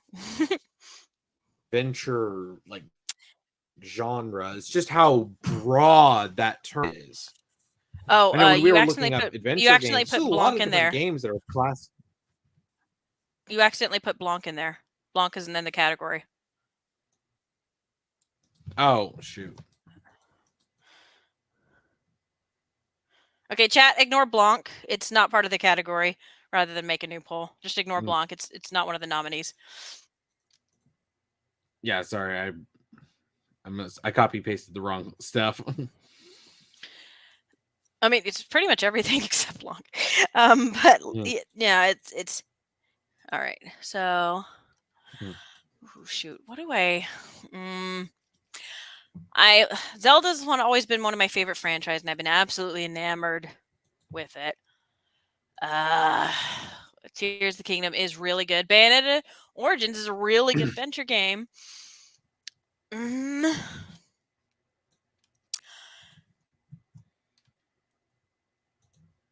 Sorry, I had to answer a DM. Okay. Not sure, actually. I mean, when it comes to like thinking about adventures, right? There's a lot of the stuff like Bayonetta Origins and Master Detective Archives Rain-Code. They have different types of adventures than you would see in Hogwarts Legacy. I think I have to say without a doubt that Tears of the Kingdom is my pick for adventure games, just because it invokes that desire to go on an adventure more than any other thing. I would have to agree. Zelda games kind of really the biggest part of them, the biggest thing about them is adventure. So I probably would have to go with Tears of the Kingdom for it. We only have 5 people voting, however, guys, and we have once again another tie. There's 11 of you in the chat right now. So 6 of you need to vote at least. Yeah. Pick the link and pick Samson. It even doesn't have to be something you haven't played. It could just be something like, oh, that kind of looks neat. Or, oh, I like this gaming franchise. Or, oh, I want my friend to, like, my friend loves this game. So it'll be for my friend. Yeah. And for a game that we haven't talked about yet, the game The Invincible, that was an interesting game that I stumbled onto. Different. Because it's actually based off of an old sci-fi novel from like the 60s or something. And that's also a different era of what they sought out for an adventure as well.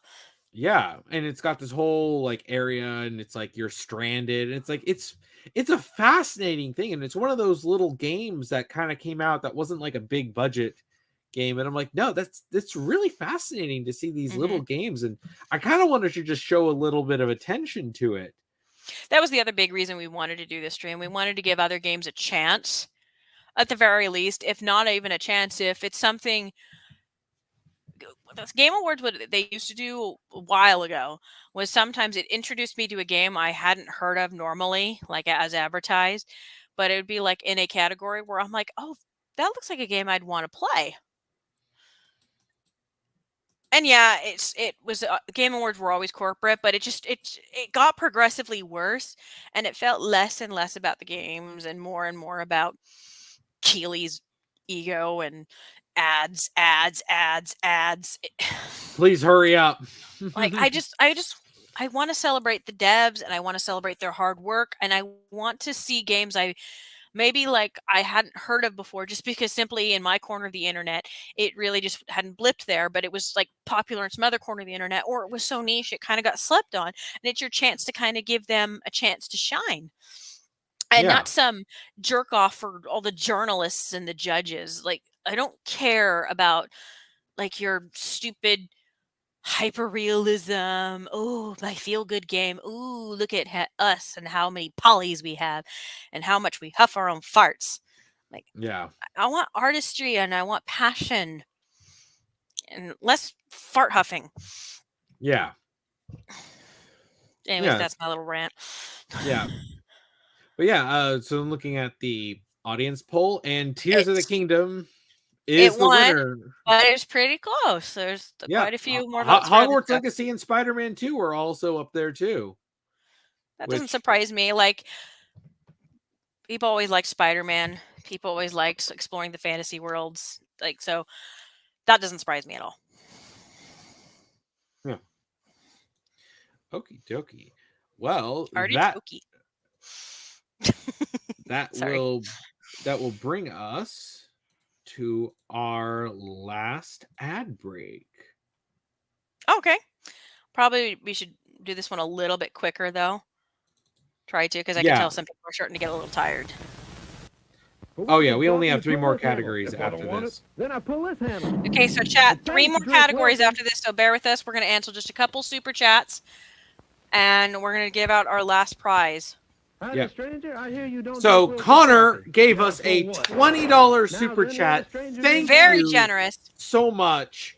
I wanted to respond to it earlier, but Next question. What do you think of Wilson but coffee? It's wonderful. yeah. So he delicious. says, Is he friends? I'd probably I'll give save it the to 10 Tears bucks. of the Kingdom. The arcs of the supporting characters were more compelling this time, and it had a sense of progression that perfectly compromised the linearity of the older games and the open-endedness of Breath of the Wild. Coffee? No. Stay rank 3. You're I agree there. Yeah, very thoughtful I think- commentary.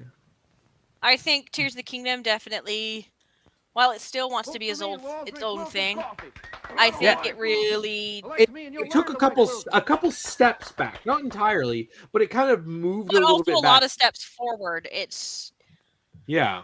well, the Breath of the Wild was the same way. It took a step backwards from before Ocarina of Time to the games of old, but also wanted to breathe new life. I'd say Tears of the Kingdom did the same thing. Instead, it took a couple steps back rather than to these Zelda games of old. A couple of the more like Ocarina of Time-esque game, like the game was drenching with references, especially to Ocarina of Time. But still continuing to want to be its own thing, as well as the games of old. A little bit of Minish Cap influence too. I noticed occasionally in little places, not in places you'd expect it. Hi, honey.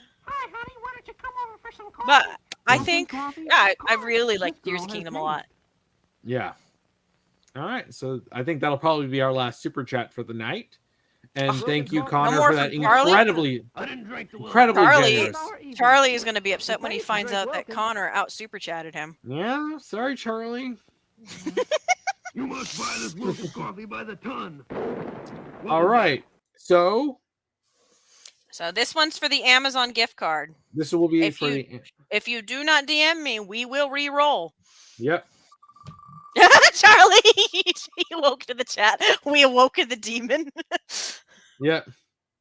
Speaking of stormy clouds, are you here this time?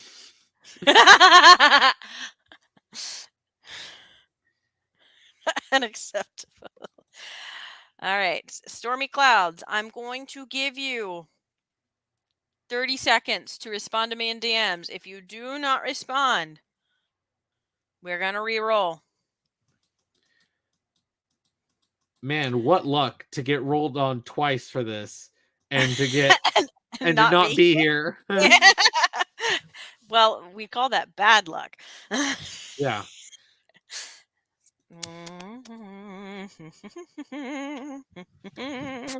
10, 9, 8, 7, 6, 5, 4, 3, 2, 1. Sorry, Stormy Clowns, you lost it again.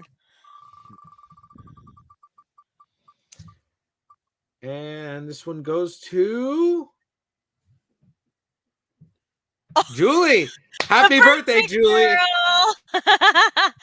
Oh my goodness, birthday girl Julie. I can't believe it. So Julie, hang on. That's right. You have the Amazon, not me. Yeah, I have the Amazon. Okay. Talk to me about it. Yeah, fair enough. All right. Oh, hang on. I got a DM as well.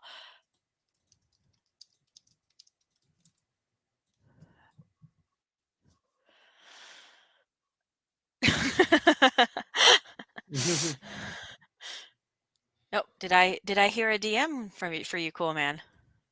Not yet.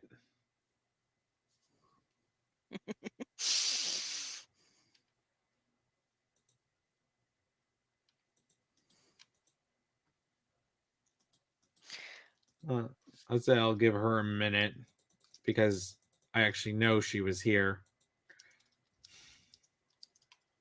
Oh, sorry, there's trouble in another server, so I got to tell the other mods that they got to take care of it because I'm busy.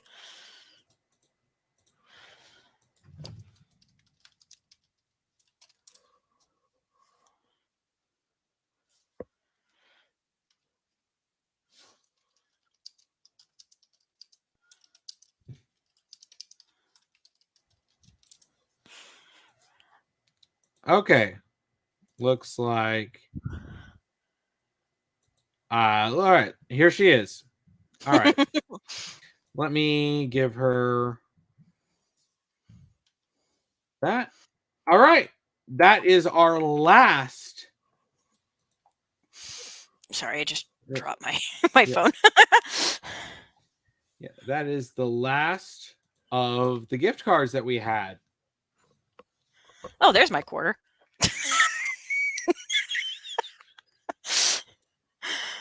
All right, I'm ready. Last 3 categories. Just real quick, because Charlie just decided to send in a super chat right at the end. He couldn't let Connor beat him in the super chat. He's like, I will not let that stand. Thank you, Charlie, for the $5 super chat. He's lucky I've got hospital bills. Next time, I'm super chatting him into oblivion. Oh dear, not another super chat war. Oh no, so uncivilized. Stop throwing money at me. Ah, it hurts. Yeah, he's not a. He's not a common dollar whore. Okay. All right. Sorry. So last 3 categories. These are the exciting ones. Yeah, here it goes. Last 3, chat. Last 3, and then we can all go to bed. Oh no, Belmont left. I specifically put in this to make Belmont happy.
So, video game adaptations.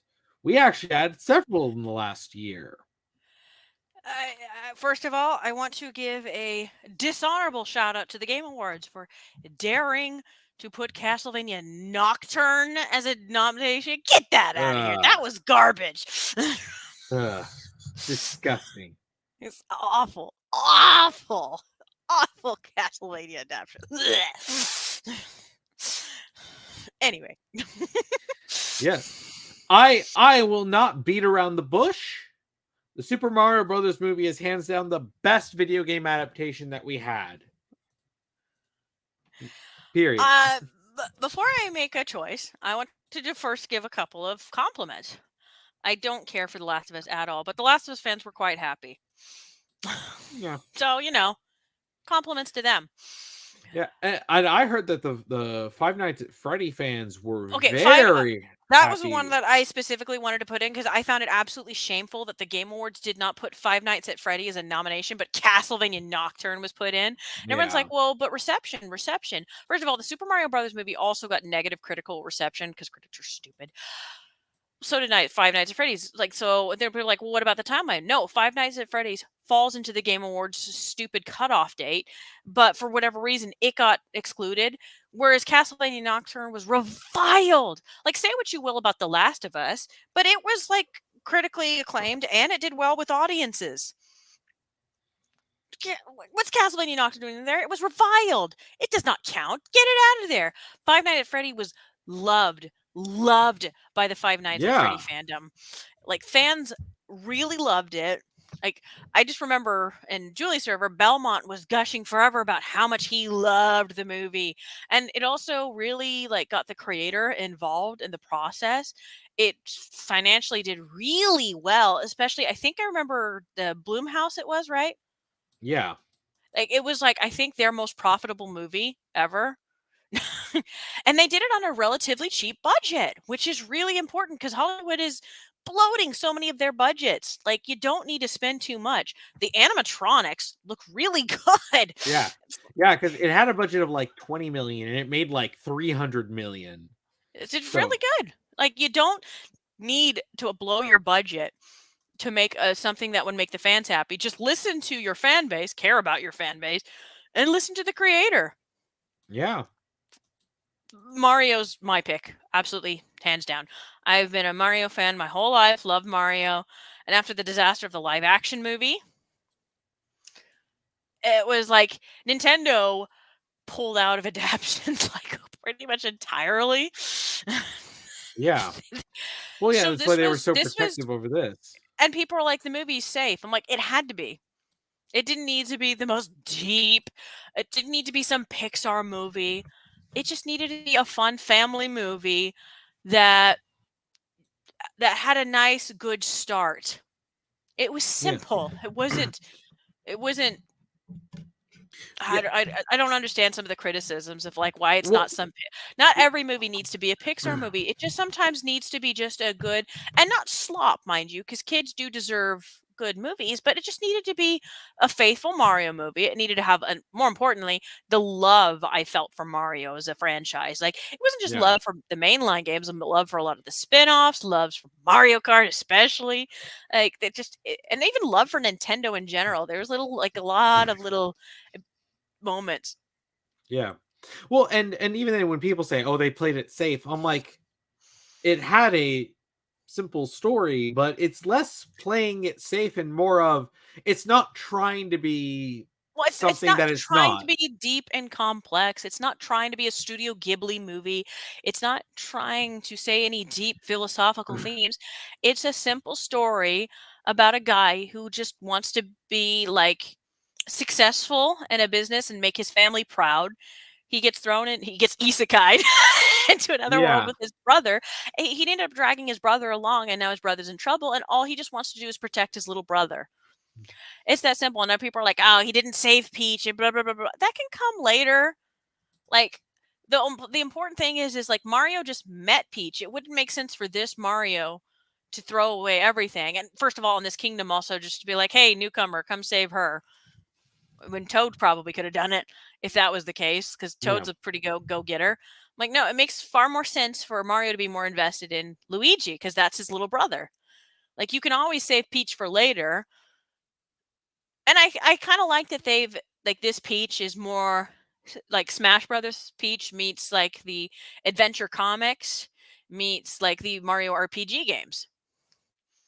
Yeah. Also, like this is the first time we got to see Mario's family beyond Luigi.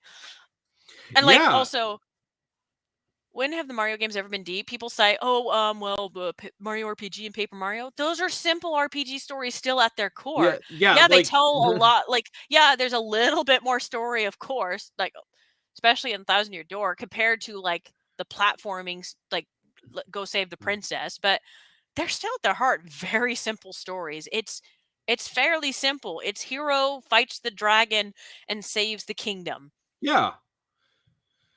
Yeah, so it's like it's so funny when I see critics they're like, you should expect more. And I'm like, as a fan, I'm satisfied. No, I did expect more. I expected more love for a video game franchise that I do not see out of Hollywood. They treat it as a lesser art form. And Illuminations of all people understood how this is a family brand and families and more importantly, when I think family, it doesn't have to always like yes, there's movies that I can appreciate as an adult even more because there's a complexity to it that you didn't notice as a child, like with Batman the Animated Series. I don't go into Mario in general, I don't play a Mario game expecting Batman the Animated Series. I expect Mario. I went into the Mario movie expecting Mario. I got Mario. Yeah. It's Mario. The winner's Mario. Yeah. And the audience agrees. Before we move on to the next category, I'm going to also. Everybody thought that this movie was going to be a disaster because it was announced Illumination. Illumination proved them wrong. Everybody thought Mario was going to be a disaster because Chris Pratt proved everybody wrong. So, it really felt like almost an underdog. And then it made so much money. Yeah. Mario sweep. Yeah, seriously. All right. Oh gosh, yeah. Like that was that was a landslide. Just literally 100% of the vote. 100%. That's my chat. No anomaly. Don't stop. Keep going. Go off, King. Yeah. All right.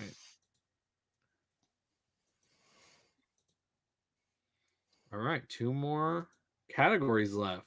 2 more categories, chat. We're almost there.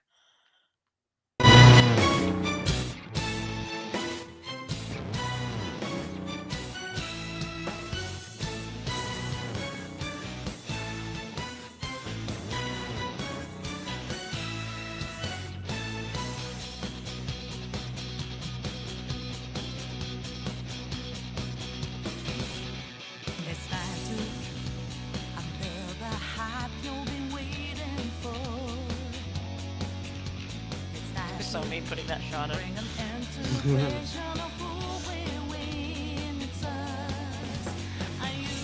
I love her, but gosh dang that shot. Everyone was like,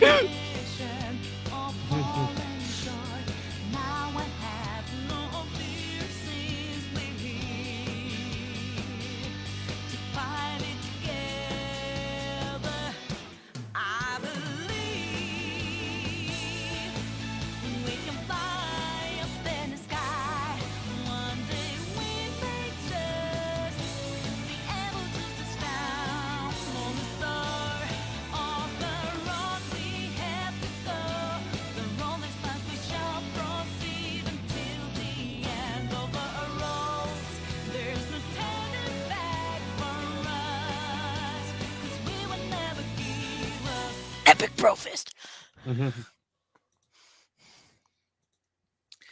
All right, this is the most anticipated game, and now this is the most anticipated game for this year. Obviously, some of the ones that I put in for honorable mentions are really more games that either I forgot were also coming out this year, or were ones that have actually come out right before we started streaming. So this is a hard one. There's a lot of good games that are about to be coming out this year. Yeah, and even Princess Peach Showtime. Like that game looks like so much fun. That's been surprising me, especially because they were like, actually, we've got even more transformations. You have Ninja Peach and Cowgirl Peach. I'm like, this is. Oh, this did is you put the poll in the chat? Oh, wait. There you go. Gotta let chat decide what they want. Yep. This is hard. That Black Myth Wukong game looks like it'll be a lot of fun. That does, and I always love like stuff that are like Monkey King related. Like, yeah, in anything a video Journey to the game. West. Yeah, because the Atlas is that new IP that they're coming up with. Like not something that Shin Megami Tensei, not Persona. The Metaphori Fantasio. That one looks really cool. Like I genuinely want to play it. It looks like I was like, oh shoot, I kind of want to play that one. And of course, Final Fantasy VII Rebirth. Gosh, I think it's really cool how it's kind of saying like, here's the story you already know, but what direction is it going to take? Yeah. I think that's like that's really more of what's making you on the edge of your seat, is because we already know how the original story went, but we don't know how this new universe's story is going to go. Yeah. But they have to, and they're teasing us by putting in that shot of Aerith. You know they had every fan just going. Yeah.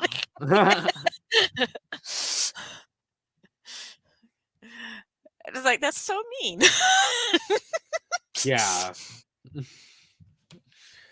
Yeah, and then we also have the Paper Mario and the Thousand Year Door remake. As anyone who's seen our reaction to that Nintendo Direct, I went nuts. Yeah, especially because they took some of the artistic stuff from the newer games like Origami King, but and they pushed it even further. It really leans harder into the whole storybook aesthetic. Yeah. Like Mario looks like a cutout, like because he always was supposed to be like a paper cutout, but it really feels like a paper crafted like cutout for like from a pop out storybook. It's so good. Yeah. I really love it. And because the fans have been like, we want classic Mario RPG, we want classic Mario RPG, we want classic Mario RPG. And we got Super Mario RPG, and we got now a remake for Paper Mario Thousand Year Door. And even though it's not a new Paper Mario game or Super Mario RPG 2, it's like, well, you guys like these games, so have these games again. We'll take it. We will take it. This is what we were wanting. That's what we've been waiting for. Yes, and like I would have settled for a port or even putting it on Nintendo Switch Online of the original GameCube Nintendo Switch Online, please. I would have settled for that just fine, but remaking it wholesale, I didn't expect that. And granted, I didn't expect a Super Mario RPG remake either. Yeah. And Origami King was a step in the right direction. It's not 100% what I wanted, but it was a step in the right direction for the Paper Mario franchise. But this, like, if I never get a Paper Mario game again, like the 64 one or Paper Mario Thousand Year Door, or even one with as good of a, like, even though it wasn't a RPG, Super Paper Mario, I think, was really good too as a platformer. If I never get a game like those again, fine, then just let me play those same games all over again on your new system. I'll take it. I'll take it. We still have a tie if you haven't voted. And yeah. Please make sure to vote. We only have 2 more categories left. Like, there's still a couple of you in the chat who have not voted. This is just games that, like, oh man, that'd be a cool game to play, or I know my friend really would want to play that game. Like, if you have a friend who won't stop tweeting or reblogging about a certain game, vote for that for them. If none of the games that are your choice are on there, please. Please be a tiebreaker. I'll love you forever. Yeah, we're almost done with the Game Awards. Please. We're almost done. We have Game of the Year after this one. Please vote. Please, pretty please.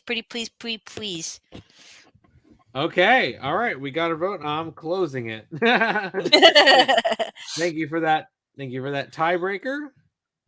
It was neck and neck for Paper Mario and Final Fantasy, which that didn't surprise me at all. Yeah. But our winner is Paper Mario and the Thousand Year Door. Yeah.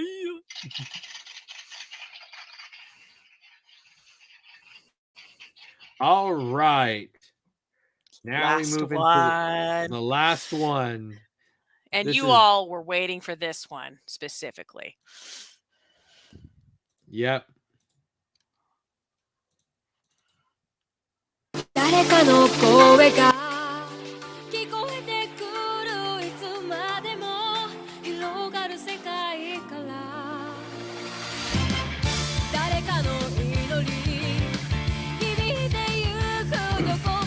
Elder Brother's gonna be so mad because he wanted Hi-Fi Rush to win and he's gonna vote for it, but he wishes.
had to pick the intro for Project Cross Zone 2. I really love Project Cross Zone 2. And too many people slept on the Project Cross Zone games on the 3DS.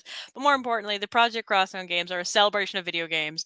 I was between that or music from Smash Brothers, but I wanted to give a shout out to Project Cross Zone. I really like those games a lot. All right.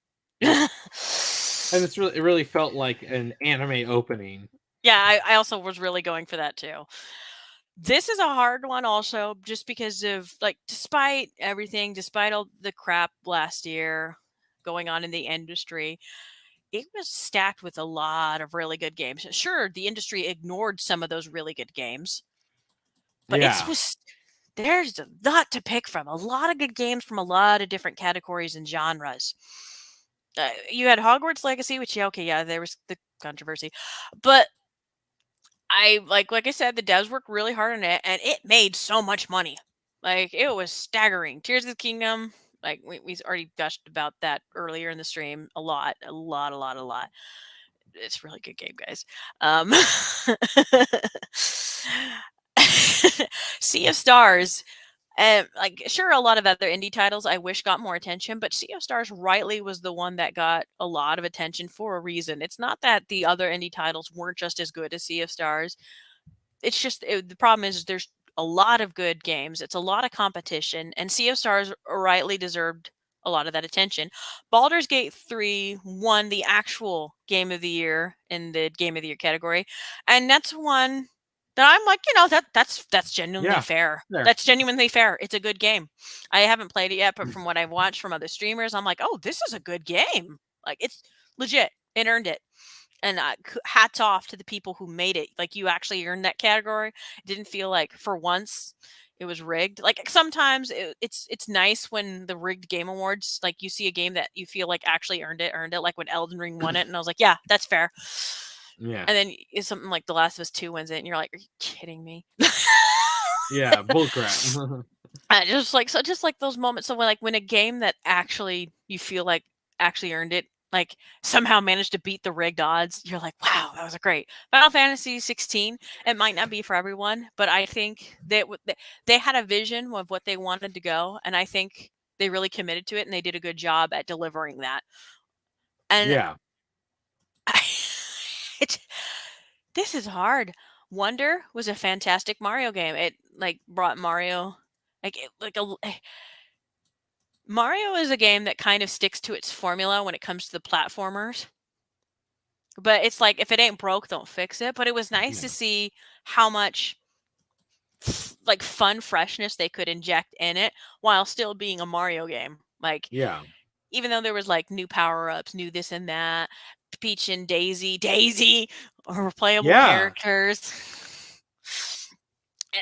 It's genuinely a lot of fun. Hi-Fi Rush genuinely was a surprise. Like, literally, that came out of nowhere. Shadow dropped, surprised everybody. Against all odds, it surprised everybody. Yeah. And you should get it. Yeah, you should. It's not going to be a surprise. I'm picking Zelda, though. I'm picking Tears of the Kingdom, too. Like, I loved playing Tears of the Kingdom. It completely absorbed me while I was playing it. In a way that I refused. I admitted more than once, I refuse to beat it because I don't want to stop playing it. I don't want to quit playing the game. I'm putting it off because I don't want to stop. That makes me sad. Because they're like, Aaron, your other games in your backlog. And I was like, but I'm having so much fun. I don't want to stop having fun. I mean, it's not that I won't have fun elsewhere, but I'm like, I like having fun in this world. And they confirmed that this is the last of that era of Zelda. They're not making any more in the Breath of the Wild era, which I think is fair, and they shouldn't. Otherwise, then you'll take away what's special about that era if you keep milking it. But at the same time, I'm like, oh, I'm sad to say goodbye. So that's why I'm putting it off. I don't want to say goodbye. And it's so addictive. Breath of the Wild was insanely addictive, but Tears of the Kingdom, whenever I had to go back to, because I got my nephew's Breath of the Wild, because I wanted them to play that first, because they were showing interest in Tears of the Kingdom. I'm like, no. Like, you got to play this first before you play this. And they're like, but, and I was like, no. So I bought the Breath of the Wild for Christmas. I'm like, you're doing this first. I was like, next Christmas I'll get you Tears of the Kingdom. All right. Like, this is how it's done. And whenever I was like showing them how to play Breath of the Wild, I was like, "Oh right, I can't do that. Oh right, I can't do that. Oh right, I can't." I got so used to Tears of Yeah. the Kingdom. It's a really good Zelda game. It's a really good open world game. It's a really good game. It's just good. It's just good. I Yeah, don't know, and but yeah, it really does. And the fact that it actually takes, because Breath of the Wild was great, but then Tears of the Kingdom comes in and it makes Breath of the Wild look like a tech demo, which is insane. It's insane. Yeah, Breath of the Wild was a genre-defying masterpiece, and then Tears of the Kingdom blows that out of the water. Well, you know how you say you can't catch lightning in a bottle twice? Yeah. And they did. Yeah. All right, I want to give it a couple more seconds. If you haven't voted, please vote. Yeah, we got looks like a pretty clear winner, but We do, but let's I still like there's more of you in the chat that are like there's 12 of you in the chat and only 5 of you voted. Come on, guys. yeah. Now I'm seeing some more votes come in. Okay, that's half of you now that have voted. Come on, guys. It's okay if it's not your game of the year. Like just who do you think was a really good game? Or like even if like how I said for Baldur's Gate, it wasn't my pick of the game of the year, but I think it deserved it. Like legit. Like so Yeah. if there's a game you looked at, you're like, that's not my game. But like I appreciate all the hard work those devs did. I can see why the fandoms love it. There we go. There's a couple more. There we go. That's what I like to see. More of you getting involved. Yeah. Oh, Yeah. and now there's 13 of you in the chat, so that's one more person who should vote. Yeah, this is going to be the final vote of the night. So Final vote. This is your last chance to vote. That's the other reason why you should vote too. Because the Game Awards, that's the other reason why we wanted to do this, where they have here's a category for you guys. Sure, that they tokenly gave to fandoms because of none of our votes actually matter on any of the categories. We want every single category. Sure, we have our own picks, but we want you guys to have a say in everything too. Yeah. Even if it's just a couple of us, even if it's a handful of us. We all love video games at the end of the day. That's why we're here. That's why we play them. That's why we're passionate about them. That's why we argue about them online like a couple of idiots that we are. We draw fan art of them. We gush about them. We make theories about them. Video games are an art form. They shouldn't be looked down on. And quite frankly, they're more profitable than the movie industry right now, and they know it. That's why they're trying to cash in on a lot of these adaptations now, because of all the other ones have dried up. Yep. In other words, we gamers rule the world. We are no longer the most oppressed group of all. You can't keep quoting that meme. I can. Because I'm in the most oppressed group of all. Gamers. No, all right, I think we got plenty of votes. We Our did. game of the year is voted by the audience is Legend of Zelda Tears of the Kingdom. Oh shoot, where did I put my sound machine? Where'd it go? Ah, there you are.